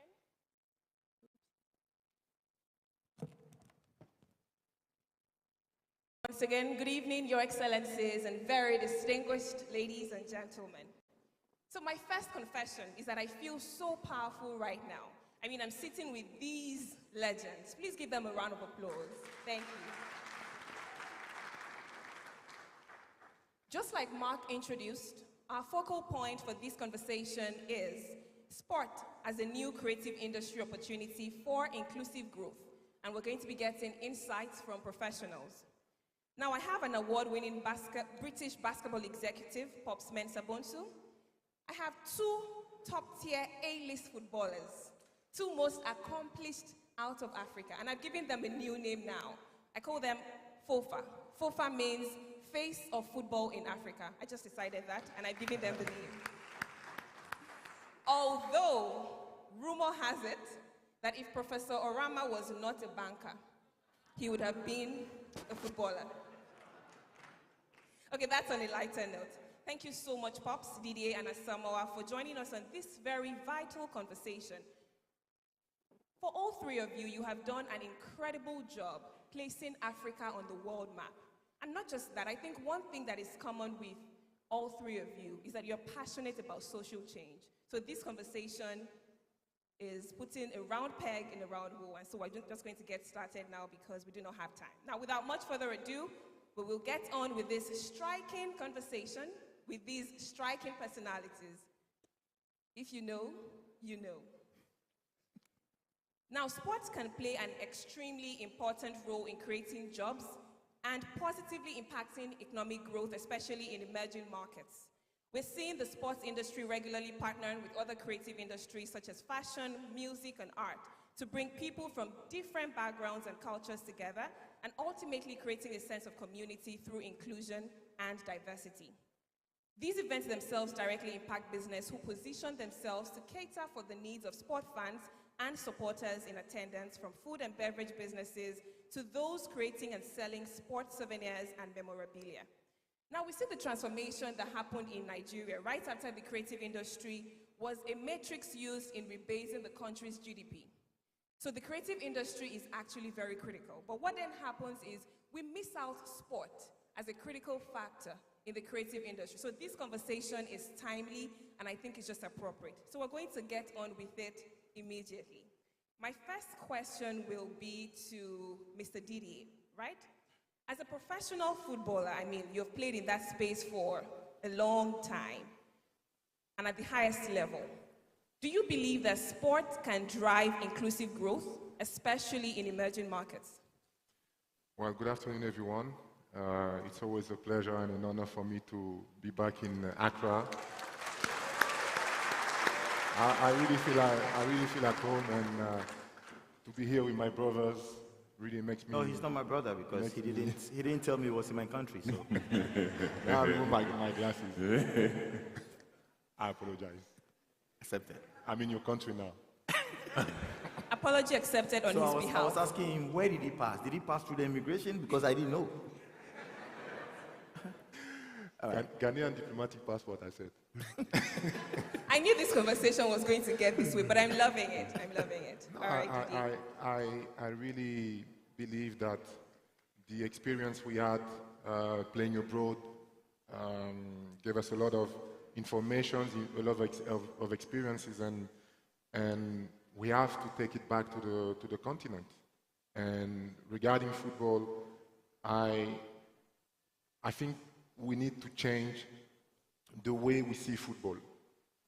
Football is not just a sport where you win or you lose, where our fans are upset because the national team didn't perform.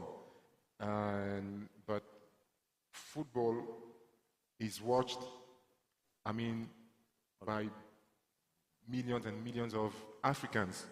Everybody watched the Premier League, everybody watched the World Cup, the French League, like all different kind of leagues. But why don't we watch our own leagues? How is the Ghanaian leagues? How is the Ivorian leagues? So to bring the attraction to those leagues, we need to think different. We need to change the way we think about football. We need to make it, sport in general. I'm talking about football specifically because we've been there, but basketball I think is the same.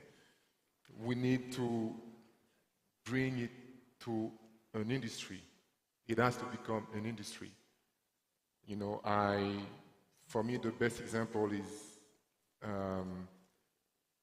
the national leagues who are not competitive enough.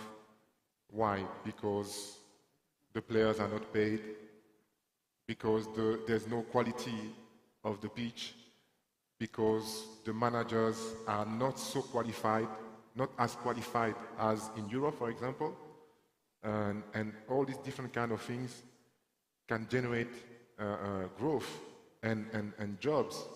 When I was at Chelsea, we had 42 pitches, football pitch, 42. So the first team had four pitch, the academies and the youth, the rest of it. So there's places to play. But who maintained the pitch? The gardener. But the gardener was not working alone. He had 15 workers with him. And those workers were paid. So you create jobs. So instead of seeing our kids walking in the streets, standing there, like, begging for help, for food, but for help, this is an opportunity also for them to come back to a proper living, having a job. So there's a lot of things that can be done. There's a lot of opportunity that can be created by moving toward this direction of bringing a creative industry, sports industry.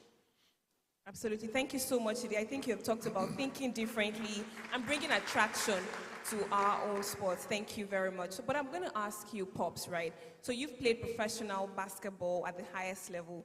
What are your own thoughts? What do you think about, sports driving inclusive growth, especially in emerging markets? Wow, well, excuse me. First, I want to say thank you to Afreximbank for putting this together, and my brother Didier and Asamoah for allowing me to join this panel. I'm a Tottenham fan by nature, but watching Didier score the penalty to win the Champions League, I was African, and obviously Asamoah, everything you've done. Thank you. So, I think Didier said something very important. My parents migrated from Ghana to the UK 40, 50 years ago to seemingly provide a better opportunity of life for their kids. And now we went to the West, we're all accomplished and, have our successful careers, but it's time for us now to come back.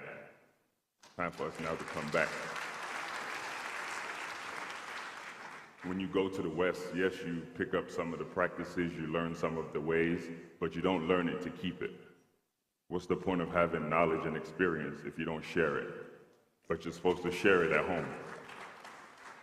And so for me, Being one of only 3 players to ever play in the NBA from Ghana, I've always felt it was a social responsibility to come back and present myself as a symbol of success, to show these kids that somebody who came from where they came from, somebody who looks like them, can achieve something. And we're looking at 2 of the greatest symbols right here. So we have to keep creating those symbols and providing this access and opportunity. One thing that Africa has, I'll say this quote, Africa has often been about what it needs. It's time to show what Africa has. And similar to the natural resources that Africa possesses, we have one thing that the rest of the world doesn't have, and that's the human capital.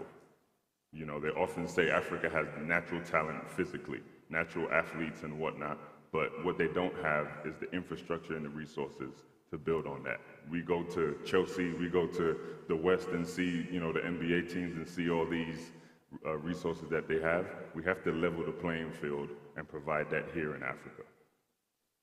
Thank you so much. I think I love, thank you, a round of applause. I love that you have said so passionately that it's time to come back home, because like we often say, the solutions to African problems lie within Africa. So the onus is on us to actually provide those solutions that we are looking for all the way out there. Well, thank you very much. Now I'm coming to you, Asamoah. I wasn't going to leave you out. Now, what advice will you give young people who want to use sport to positively impact their communities? Well, I have to greet everybody. Good afternoon, everybody.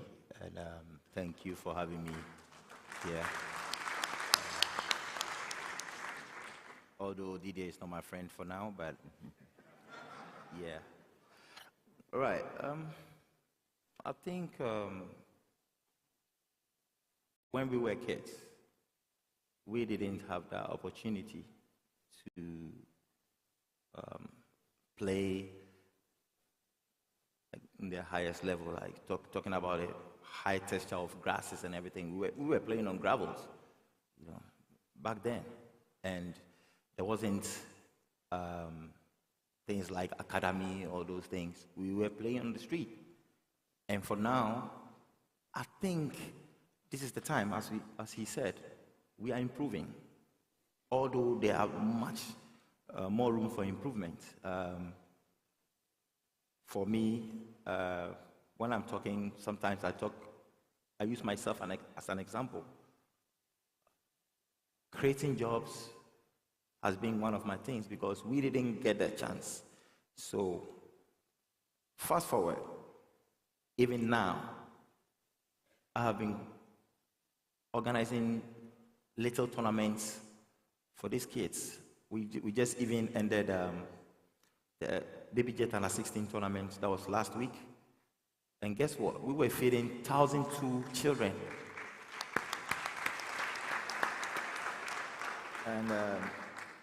And this takes kids off the street. Education is key, all right? Education is key. But sometimes,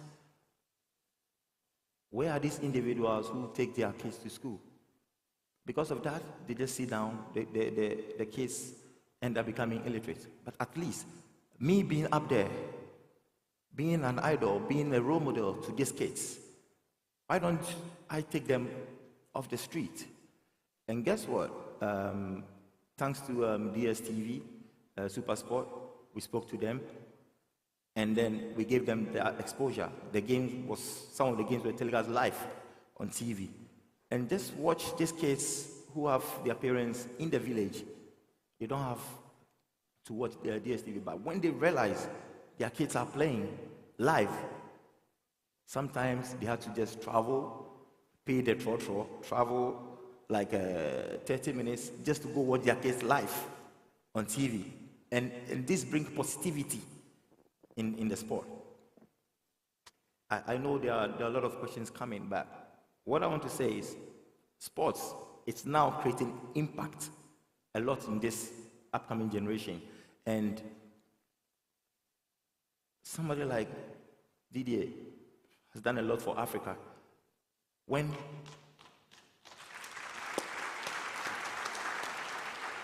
My brother has also done some. He has realized he has to come home. And your words also touches me, like it's amazing. And what I'm saying is, just watch somebody like Didier, when he organized the tournament, or I organized the tournament, and then we go for sponsors. People will say, oh, he played for Chelsea, he has a lot of money, so we're not going to support. And one person cannot do all these things. You know, So it's about time we ask this corporate organization, whenever there is something, we are giving back to the community, they should support us so we can get that positive energy to do more, so we can take all these kids out from the street. Absolutely. I'll let you know, when I said we saved the best for the last word, not joking, because I'm feeling the energy and the passion. I see that Didier wants to throw something in. Yes, I really think that what he said is so important. You were talking about generate some growth. I take, for example, Brazil as an example. All the Brazilian players, they go abroad, they play, they win trophies, they win money, and what do? They say, oh, I'm tired, I'm homesick, I want to go back home and play. So they go back home and they play, but what makes it possible? What makes this return possible is the combination of football team and the private sector who gets involved to manage to pay the salary of these players. So they go back home, so they contribute to the growth and the economy of the country. And that's where we need to go. When you talk about support from the private sectors, from companies, to invest into football, I think we have to invest in sport, because sport is not only football, basketball. Sport is not only bringing joy or sadness. Sport brings education. Sport brings education, values, how to live together. I was playing in a team where there were like 20 different nationalities, and we had to learn how to live together. So it brings rules. You've been there, so you know how it works. You respect, you discover also new culture, and you respect the way this guy is living, or this lady is living in a culture, but you have to play for a common goal. You have to succeed. But really, we can perform everywhere. I can even now practice and play again in Europe. He can do that, you can do that, but when we come back, we still need the support. It's not because we've been successful that we can do everything. We still need the support of the local companies, of the public sector, of the private sector as well to contribute to this development. Thank you. You already kind of touched on my next question, but I like that you highlighted a few things that sports does. Is beyond playing football or basketball. I remember in 2007 you ended a 5-year civil war in Cote d'Ivoire by scoring a goal that helped Ivory Coast beat Madagascar. Please give him a round of applause.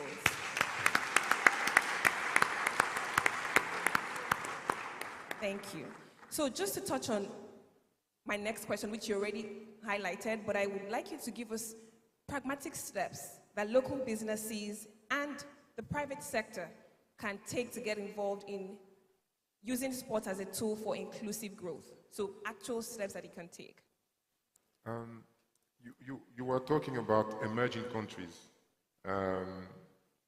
I believe Africa is an emerging continent. So I take, for example, Nigeria as an example.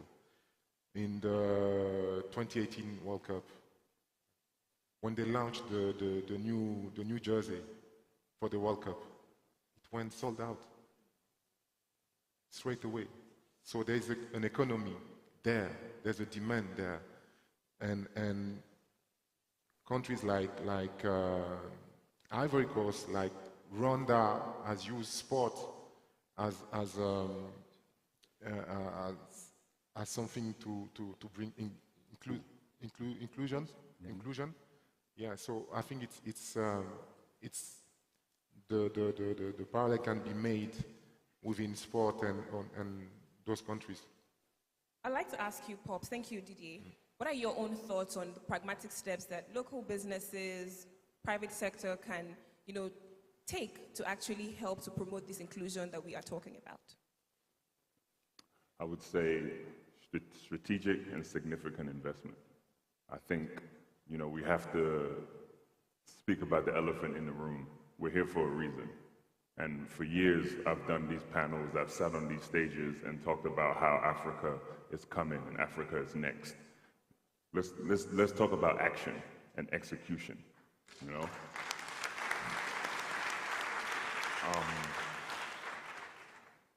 When it comes to PPP, I really feel like the private institutions, those are the ones that have to come together. And I've heard this term used a lot over these last few days, and it's value chain. But there's a sports value chain too. And the sports value chain can start from the grassroots, where we develop the younger generation and empower them and create a foundation for them to build on. And then they have a platform. Now we can level the playing field by providing sports medicine. You can allude to this. You went to the quarterfinals of the World Cup, and having to take a penalty is probably one of the most difficult things pretty much on the planet when it comes to sports. But did we have a sports psychologist for you in South Africa? And it's not a knock. It's about leveling the playing field. Most of the teams, I think I would say 95% of the teams don't have psychologists in their national teams. Because when we talk about psychologists, people forget it's very, very important for us. Everybody has his problems. Just imagine what you said, the penalty miss and everything. How did I survive? Hey, the backlash. You understand? Yes. That's true. Yeah, but thank God, that time we had a psychologist who was with me throughout the night. Although I'm somebody who is mentally strong, but I cannot do it by myself. So what you're saying is right. Yeah, so we have to provide these platforms to provide this younger generation access and opportunity, like I said. And then with this value chain, then comes infrastructure. Infrastructure when it comes to facilities. If you look at Rwanda, which is led from the top, they have pushed the tourism and the sports industry. Yes. The president there said he wanted to have an arena. He built it in 6 months.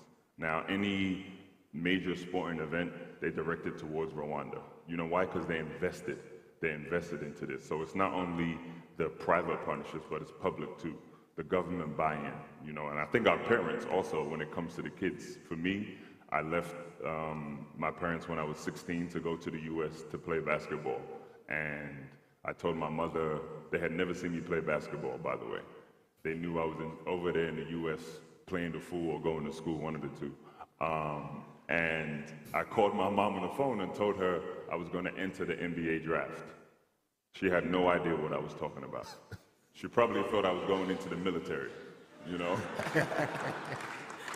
But our parents, and I'm sure you guys can attest to this, they're always big on their kids going down a path of success, whether it's becoming a lawyer, a doctor, or whatnot. But when I come to them with the creative industry of playing basketball, they was like, what is this stupid game? But now that you can see what sports has done, basketball doesn't define me, but I've used it as a tool to create success, create opportunities. Thank you. Dropping gems so casually. Thank you so much. I'm coming back to you, Pops, right? Okay. So this growing generation is very focused on technology. And I understand that technology is important. But how can we, or what attractive means can we use to draw their attention towards sports? Through technology? Any means. Technology. Well, I say the youth. I would say the youth. The youth is the biggest and most critical part when it comes to Africa in general. Whether it's the sports, technology, banking, any sector, we have to be mindful of what's to come. By the year 2040, Africa's population will be about 2.5 billion. And half of that population will be under the age of 21. So we have to start investing, start empowering, and start pouring into the youth, because in due time, they're going to become the leaders of this continent. So we have to keep empowering them and propping them up so that they have the necessary tools to succeed. And also, what Didier said at the beginning, when he was talking about Chelsea, talking about they had like how many pitches? 42 pitches. They had a lot of people working there, and it brings employment. Guess what? I can boldly say I was one of those guys who built an AstroTurf in this country. I opened it for my school. Hold on, we need to give you the applause. Please give him a kind of applause. Thank you. And it was just something I wanted to do for my school because I came from the sports department. And now, I would also like to recommend the president because for now, I think he's done at least 120 AstroTurf in the country right now that people are benefiting. But guess what? We don't have to rely on this AstroTurf. We are talking about employment here. Sometimes AstroTurf is done and it takes how many months to maintain it, the maintenance and everything. We need a natural grass. That is where we started playing football. Something that we can have people working each and every day. Maintain it. At least to maintain the field and also to get employment. Sure. When we come to Ghana or any sports, people sometimes feel like they don't purchase their things and then they rely on the sports day. Whenever there is a sporting activity, whether it's football, whether it's basketball, they go to the stadiums to sell something.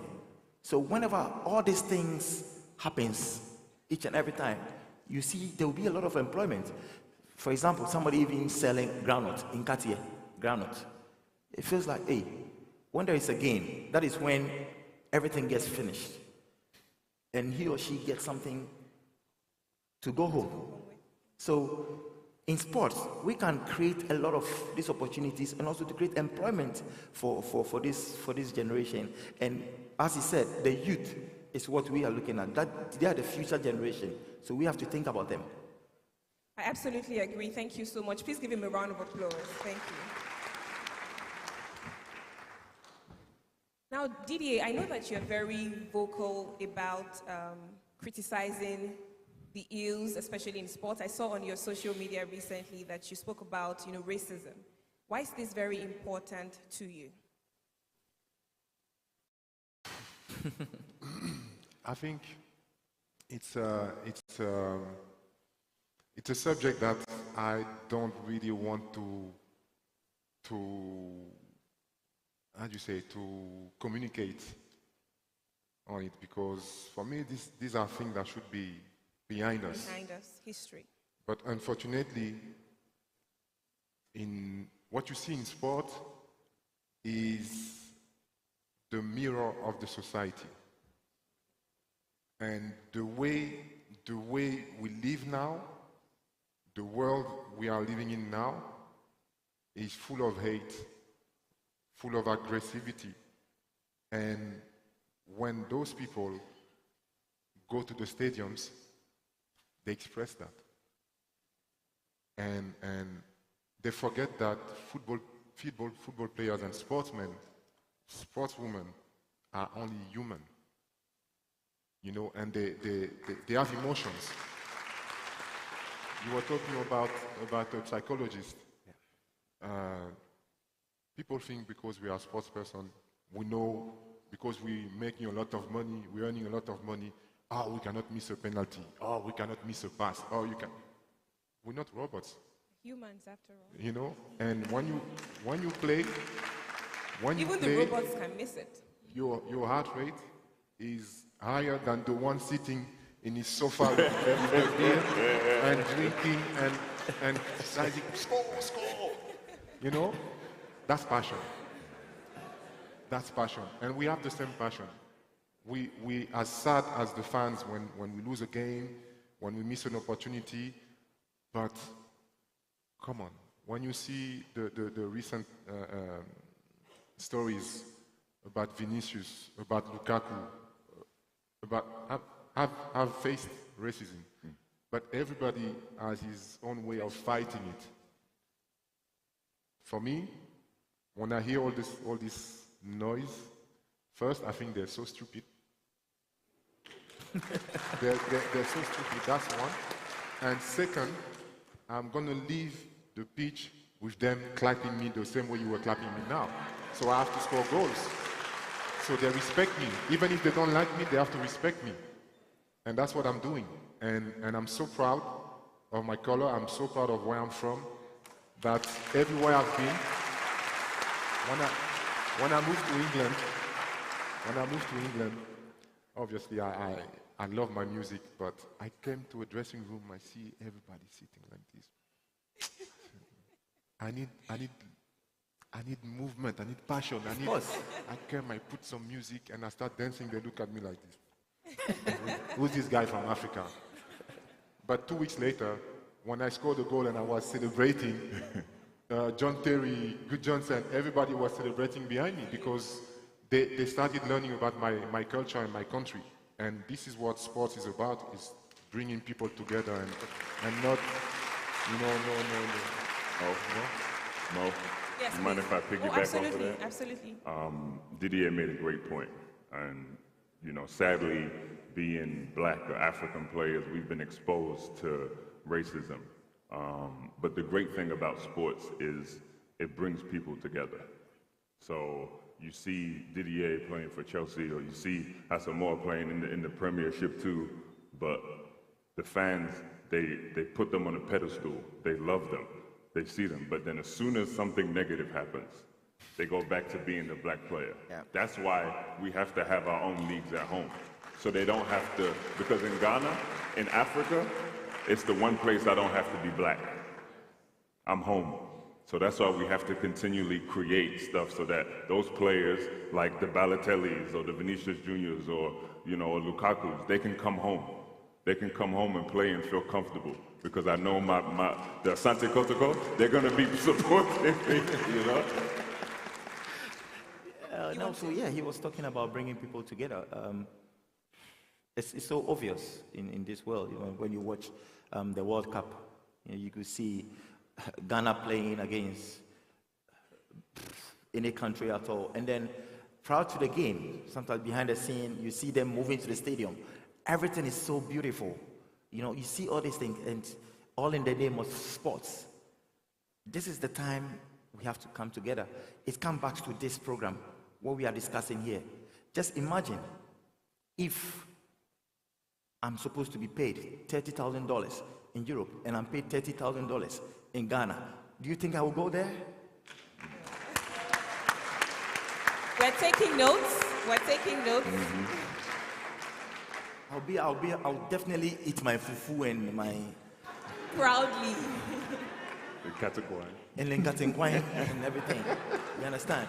We just there. Sometimes people are sometimes hypocrites. We go there because we want to exhibit our talent. But secondly, we are professional football players. And when we talk about our profession, even a doctor, your profession is what you get paid in what you do. We get paid in football, and that is why we are called professional football players. We live in this. So why don't we create something in Africa? Now we are opening the way for this new generation, and we have to find a way to make sure this generation can benefit a lot in whatever they choose to do, because it's very, very important. It's so sad. Sometimes a Premier League club in this country, earns 500 Ghana cedis a month. A professional football player. Yep. Just convert it to so-called foreign currency and see. Is it like $30 or $20? Less in a month.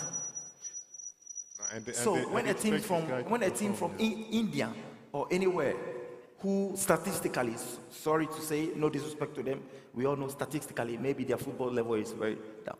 If a team offers him just $1,000, He'll move. the player will go. You understand? So this is where it comes to this program. Infrastructure, Remuneration. everything, so forth and so forth. This is what we need. And I'm sure we have the capacity to do it. This is where we should support ourselves. I chose to organize under-16 tournament. Why don't you support me? Do you know where these kids are going to be in future? We are giving back. So why don't we need your support. Why don't you support us to do it? Thank you. Thank you so much. Please give him a round of applause. I'm thoroughly enjoying this conversation. We'll wrap up very shortly, and we can take only 2 questions from the audience if there are any at all. All right, so this is for you, Pops. When we talk about the creative industry categorically, most people don't recognize sport as such. Why do you think that is, and how can the narrative be changed? Well, I think first, yes, you're correct in changing the narrative, but there's acceptance. The acceptance too, I think, from the top down, like I said, my parents too, or our parents. When it comes to acceptance, when it comes to sports in general, we can't heavily depend on government funding. Any country that fully depends on the government to fund the sports struggles. You know why? Because there's healthcare, there's education, there's infrastructure that are all competing for the same. Not even competing, that should be priorities. Obviously, those things should come first and foremost. But now, we change the narrative to seeing sports as an economic driver, as a viable economic option. Like Didier said, the Nigerian jersey. When Asamoah and Ghana went to the quarterfinals, you know how many people I saw in the U.S. wearing that Ghana jersey? So it creates economic growth. It can impact the GDP. But that investment has to come from the top down, but as well as private partnership too. So we also have to make sure that we're inclusive in that sense by working together. Okay. So one final question for you before we take it to the audience, because I see that people are eager to ask questions. For you, Pops, would you categorize sport as part of the high-growth sector of the world economy? Yes. Okay. Very much so. I'll give you one example. In China, there are more NBA fans in the country of China than there are people in the United States. Oh, wow. Wow. More NBA fans in the country of China than there are people in the United States. That's why the NBA is fully vested in making basketball global sport. Why do you think the Basketball Africa League is here? I don't think they're doing it just to empower the soil. They're doing it because we have the talent. The last few MVPs, Giannis Antetokounmpo, Joel Embiid this year, they're African players. And the world is taking notice to that. But we have to also take notice and pour into it too. Otherwise, what happened 400 years ago is going to happen again. Thank you so much, Pops, for that articulate answer. So we'll take questions from the audience now. Oh, wow, so many hands up. Yeah, lots of questions, yeah. But actually, I was speaking to the new chairman of the Nigerian Exchange right here. He's Alhaji Umaru Kwairanga. And as he was listening, you know, he's saying, well, sports is a commodity, right? It's something to be traded and something to raise funds. So he has an intervention or a question, but please make it short because there are so many hands. Okay. Thank you very much, Mark. My name is Umaru Kwairanga. The chairman of the Nigerian Stock Exchange and Chelsea fan for life.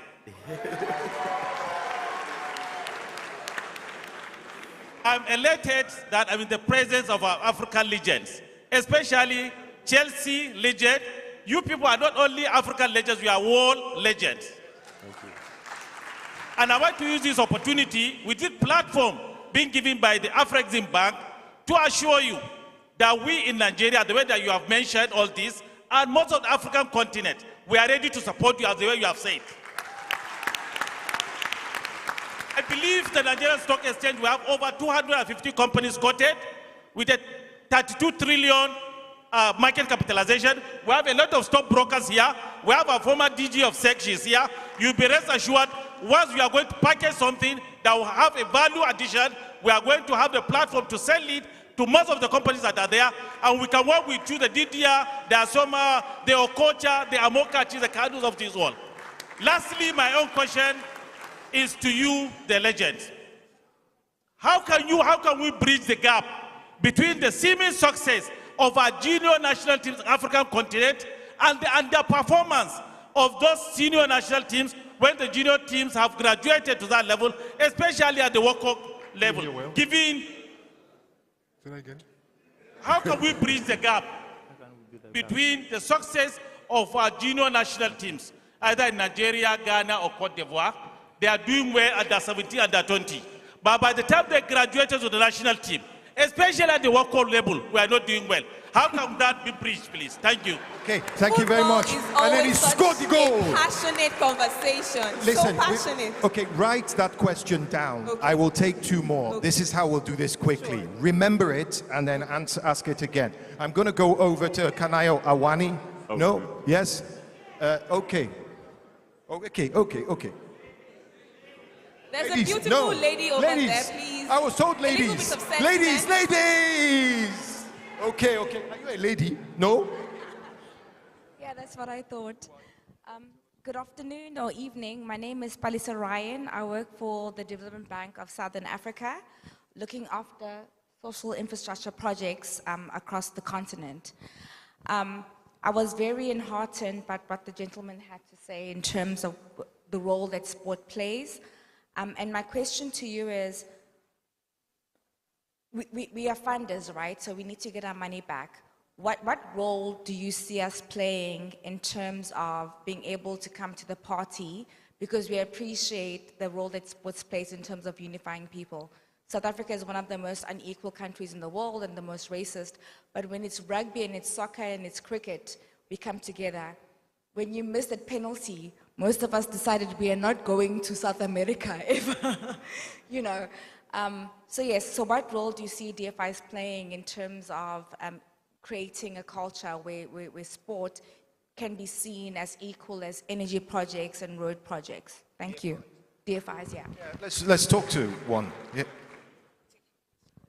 Thank you very much. My name is Temwa Gondwe. I'm from Afreximbank, working specifically on the Creative Africa Nexus program. My intervention, yes, I can answer that question.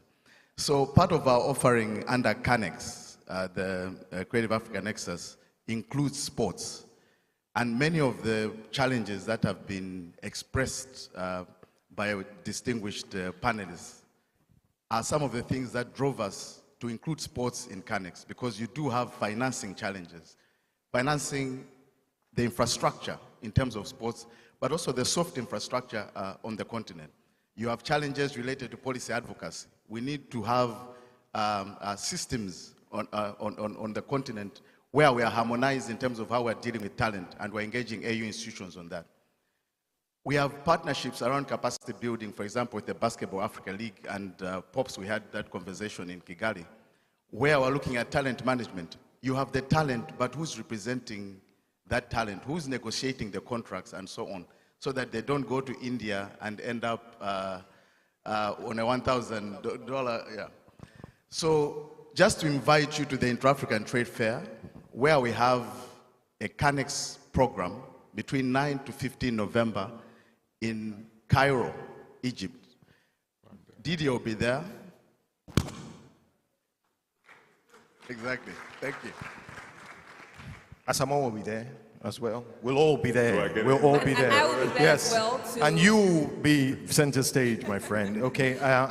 It's not right for me to. It's democratic for me to move over to the other side of the room, please. Right? Yes, so I'm going to come up here. Wow, the choices. I think there was a lady up here that caught my eye. You walked past her, right here. I'm sorry.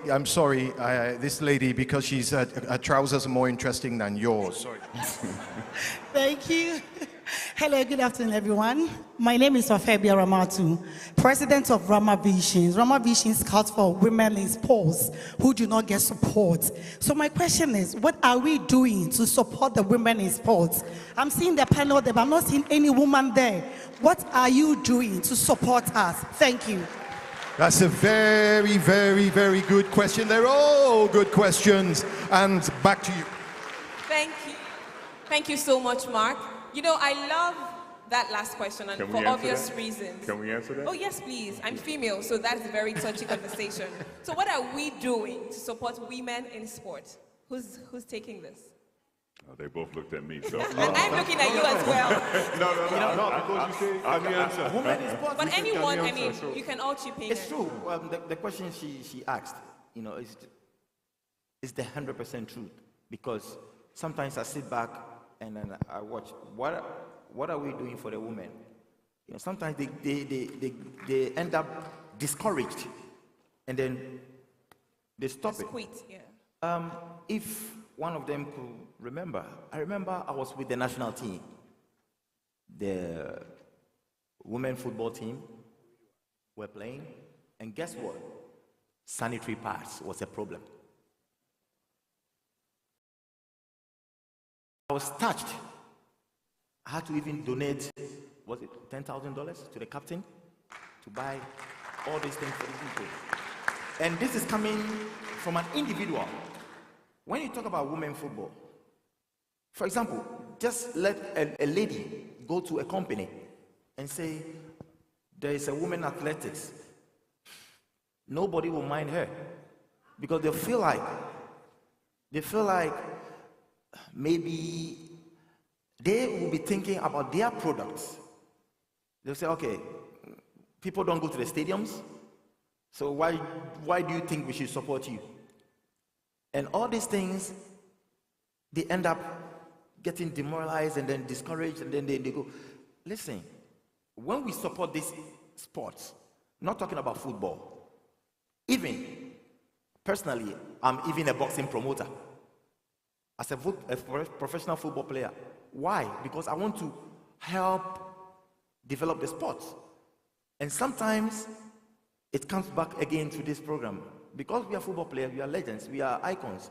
When we go ourselves and they see us, sometimes we get the support we want. But when we send our team, nope, nobody gets the support. Unless maybe 90% comes from our own pocket, and then 10% comes from the companies, which is, I think it's a bit bad. And talking about the women, I think this is the time we need to support them. And we shouldn't discriminate. Let's support them because there will be other kids coming up who wants to be a sprinter, who wants to be a footballer. Sometimes you have a lot of sports activities here or sports personalities who are growing up. Maybe they are 12 years. They see what is going on. They'll be like, okay, then I'll go to another country.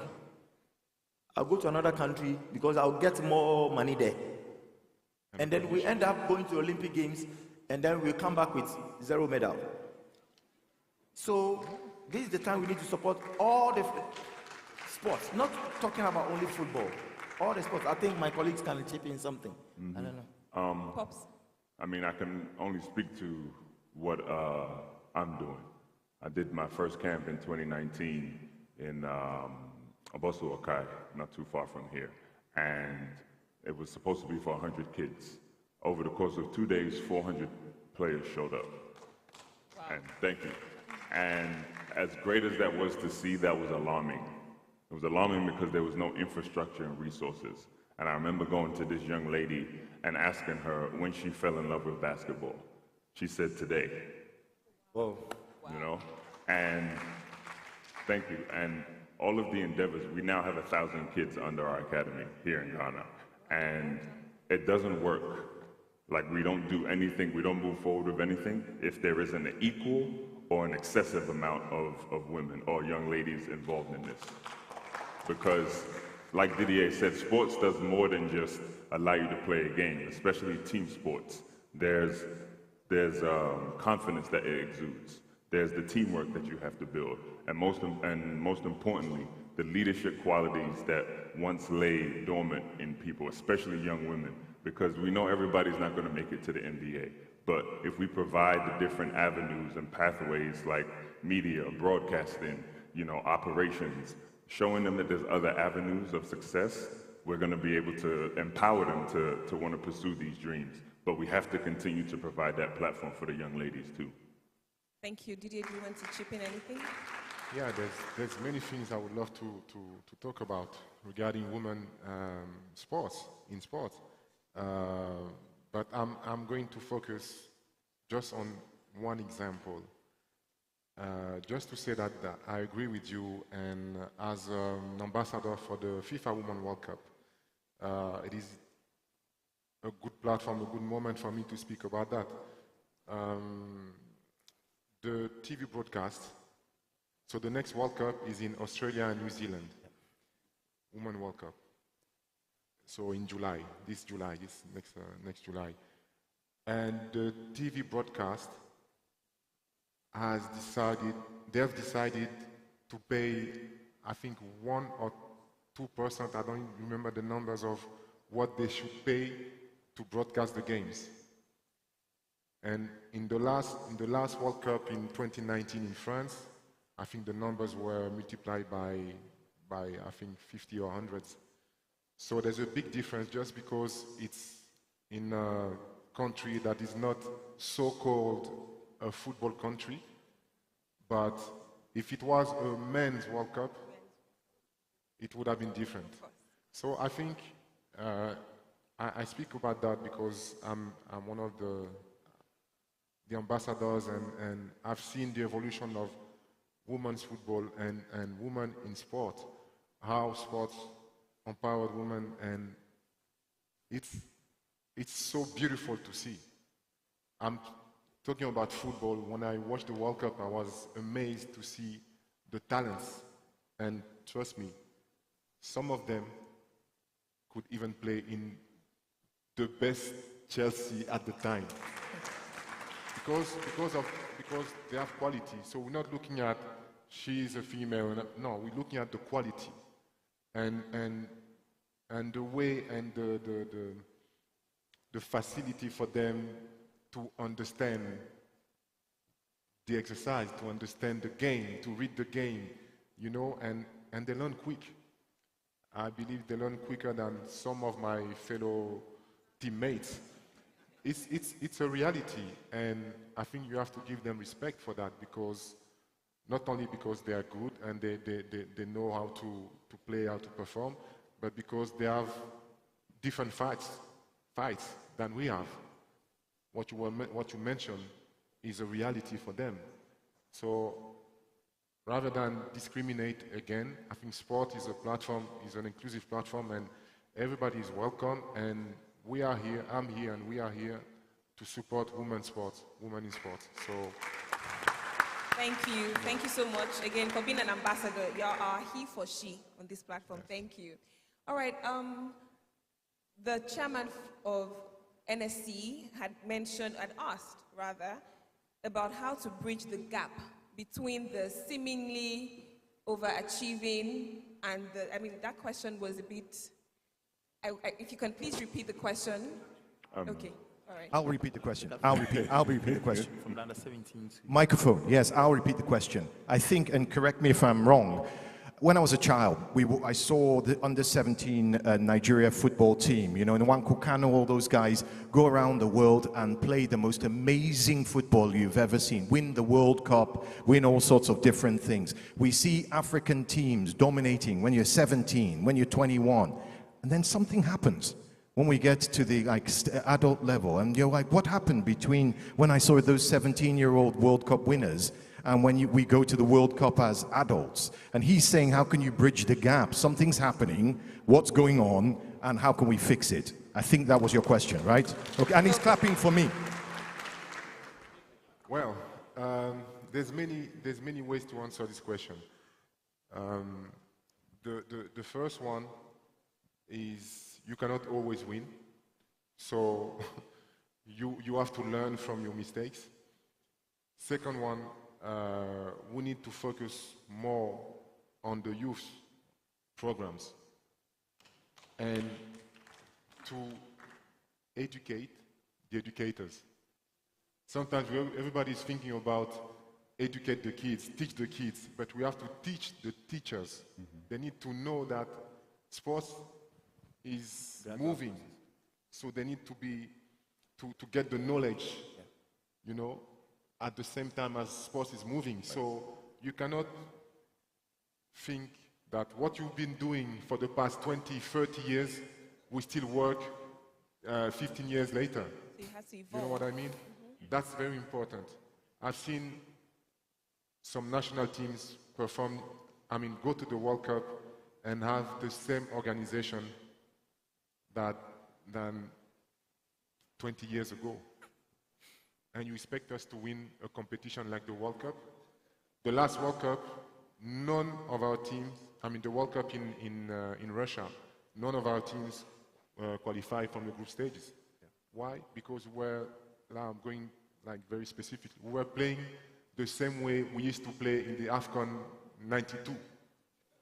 You know, striker is there in Accra, and the goalkeeper is in Abidjan. So big stage, big gaps between the lines, and you know what I mean? Yeah. So you cannot win like that. When you see European teams, sharp, compact, and they move everywhere, it feels like they have 20 players on the field. So these are small details, but that makes the difference at high level. Junior level is okay, you're allowed to make mistakes, but when you reach the top, like the senior, there's no room for mistakes. Like one mistake, you pay it straight away.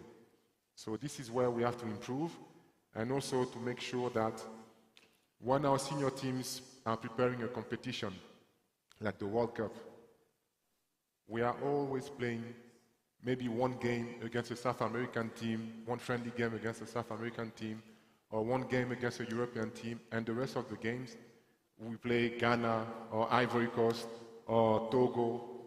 But when you want to win a World Cup, you have to play against the best teams in the world. You will lose one game, 2 games, 3 games. The 4th game, you will draw. And you'll be like, oh, I've learned something. And then maybe the 10th game, or the 20th, you will win the World Cup. But you have to prepare for that.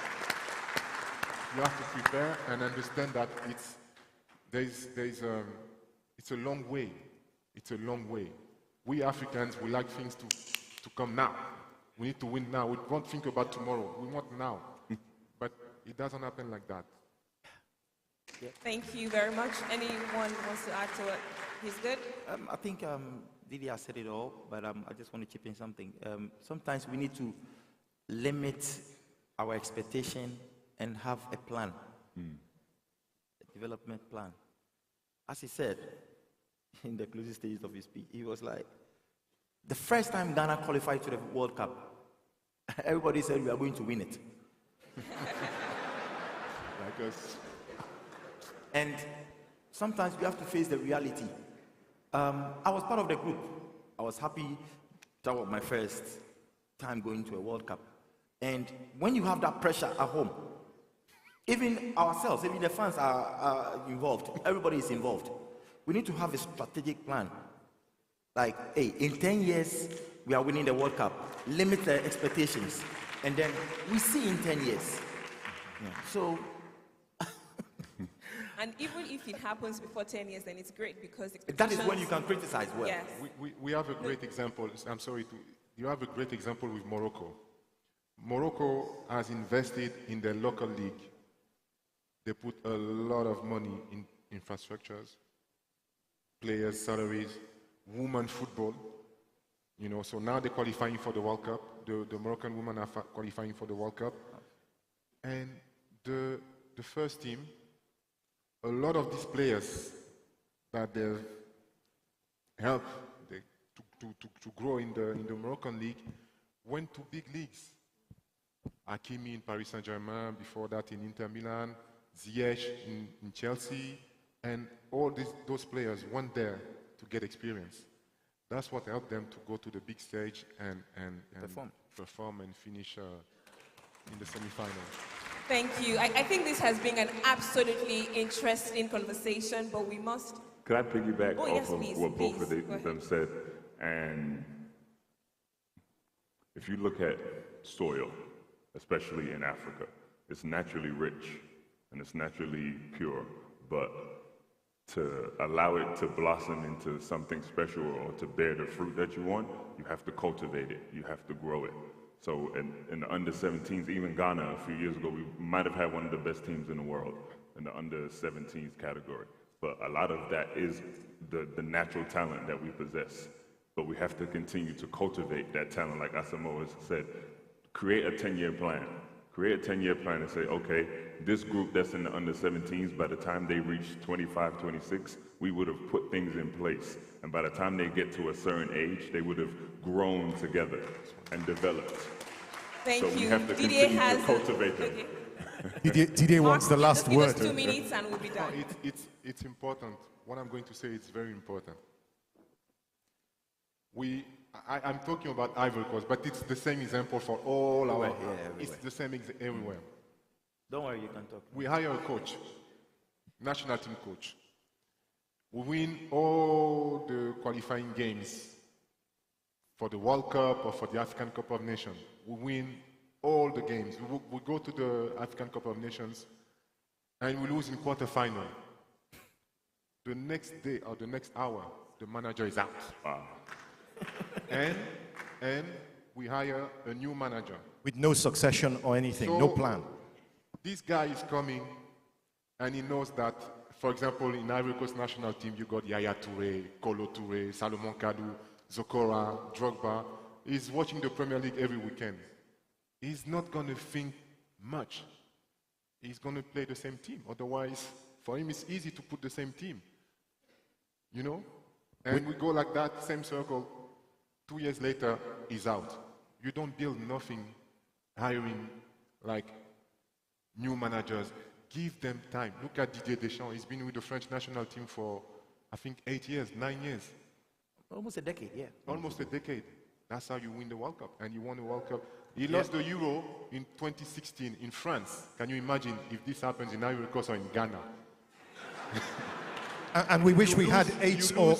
You lose a big continental competition at home. But they kept him as the manager because 2 years later there was the World Cup. And guess what happened? He won the World Cup because he learned from his mistakes. Very good point. Give time. Give time to those people who want to We're going to have to wrap it up, though, here. Can I ask all of you to stand, and this wonderful moderator, can you stand up? I wish I had a football now. We could have just... Yeah, so come, where's our photographer? Sleeping? Awake? Is the photographer asleep? Before the photograph, can we please give a befitting round of applause to my distinguished, amazing panelists? I did say that we kept the best for the last, and this was the best. Okay. I told you I needed 2 minutes of your time, right? My colleague has retired, right? He retired from football. If I remember well. Retired, yeah. And there is this thing, I just want to ask you, when you saw the ending part of your career, how did you do it? I think everybody should sit down and listen. All right, so Mark, just 5 minutes. Just a few minutes. Easy. I'm sorry, but this is maybe the only time where we're gonna be able to speak about that. I mean, I've played so many games, won so many trophies, but then when your career is about to end, it is very difficult because one day you stop waking up to go to training. Nobody's there to clean your boots. Yeah. Nobody's there to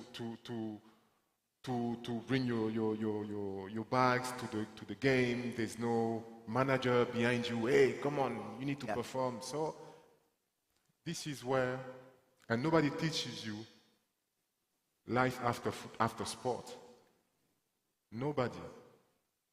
So you're on your own.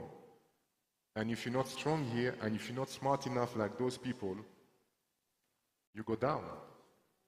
And so this is an important question, and really just go on. Just be there. And it's been echoing in my mind for the past year and a half. Sometimes people see me and they're like, "Have you retired?" I was like, "Nope." I still think I can I have something to offer. But I've been contemplating on it, and I think I'll use this platform officially to tell everybody it's time. No. Hold on. What? Hold on. What? Are you? Wait. What I'm hearing. Are you saying that he's coming for the African Cup of Nations in Ivory Coast? Then I'm coming out of retirement as well. It's time to tell everybody I've officially retired from football. Oh! And very, very emotional, as he said. It's a very, very difficult moment. It's something that you love, something that you've it's our dream. Done since your childhood, and then living it at this moment. And I'm very happy. I'm very happy to use this platform. And it's official right now. All the journalists, everybody.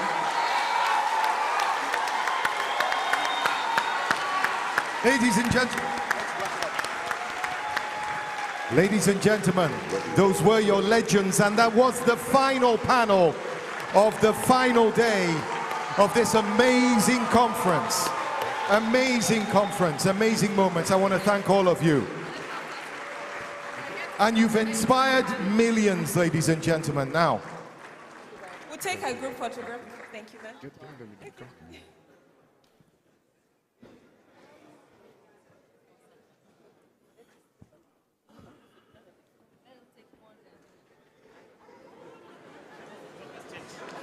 I'm sorry, the conference isn't over yet. We're closing the ultimate panel, but Mark will take over the conference. But thank you. I'm from Côte d'Ivoire, so I'm here. Mon grand frère. okay, ladies and gentlemen, we're going to have to let them go now, because I know that...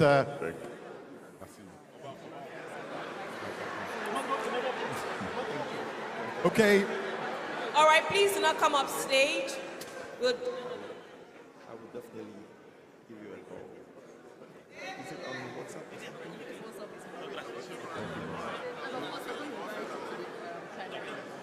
Oh, yes. Yes, sir. He's the reason I'm here.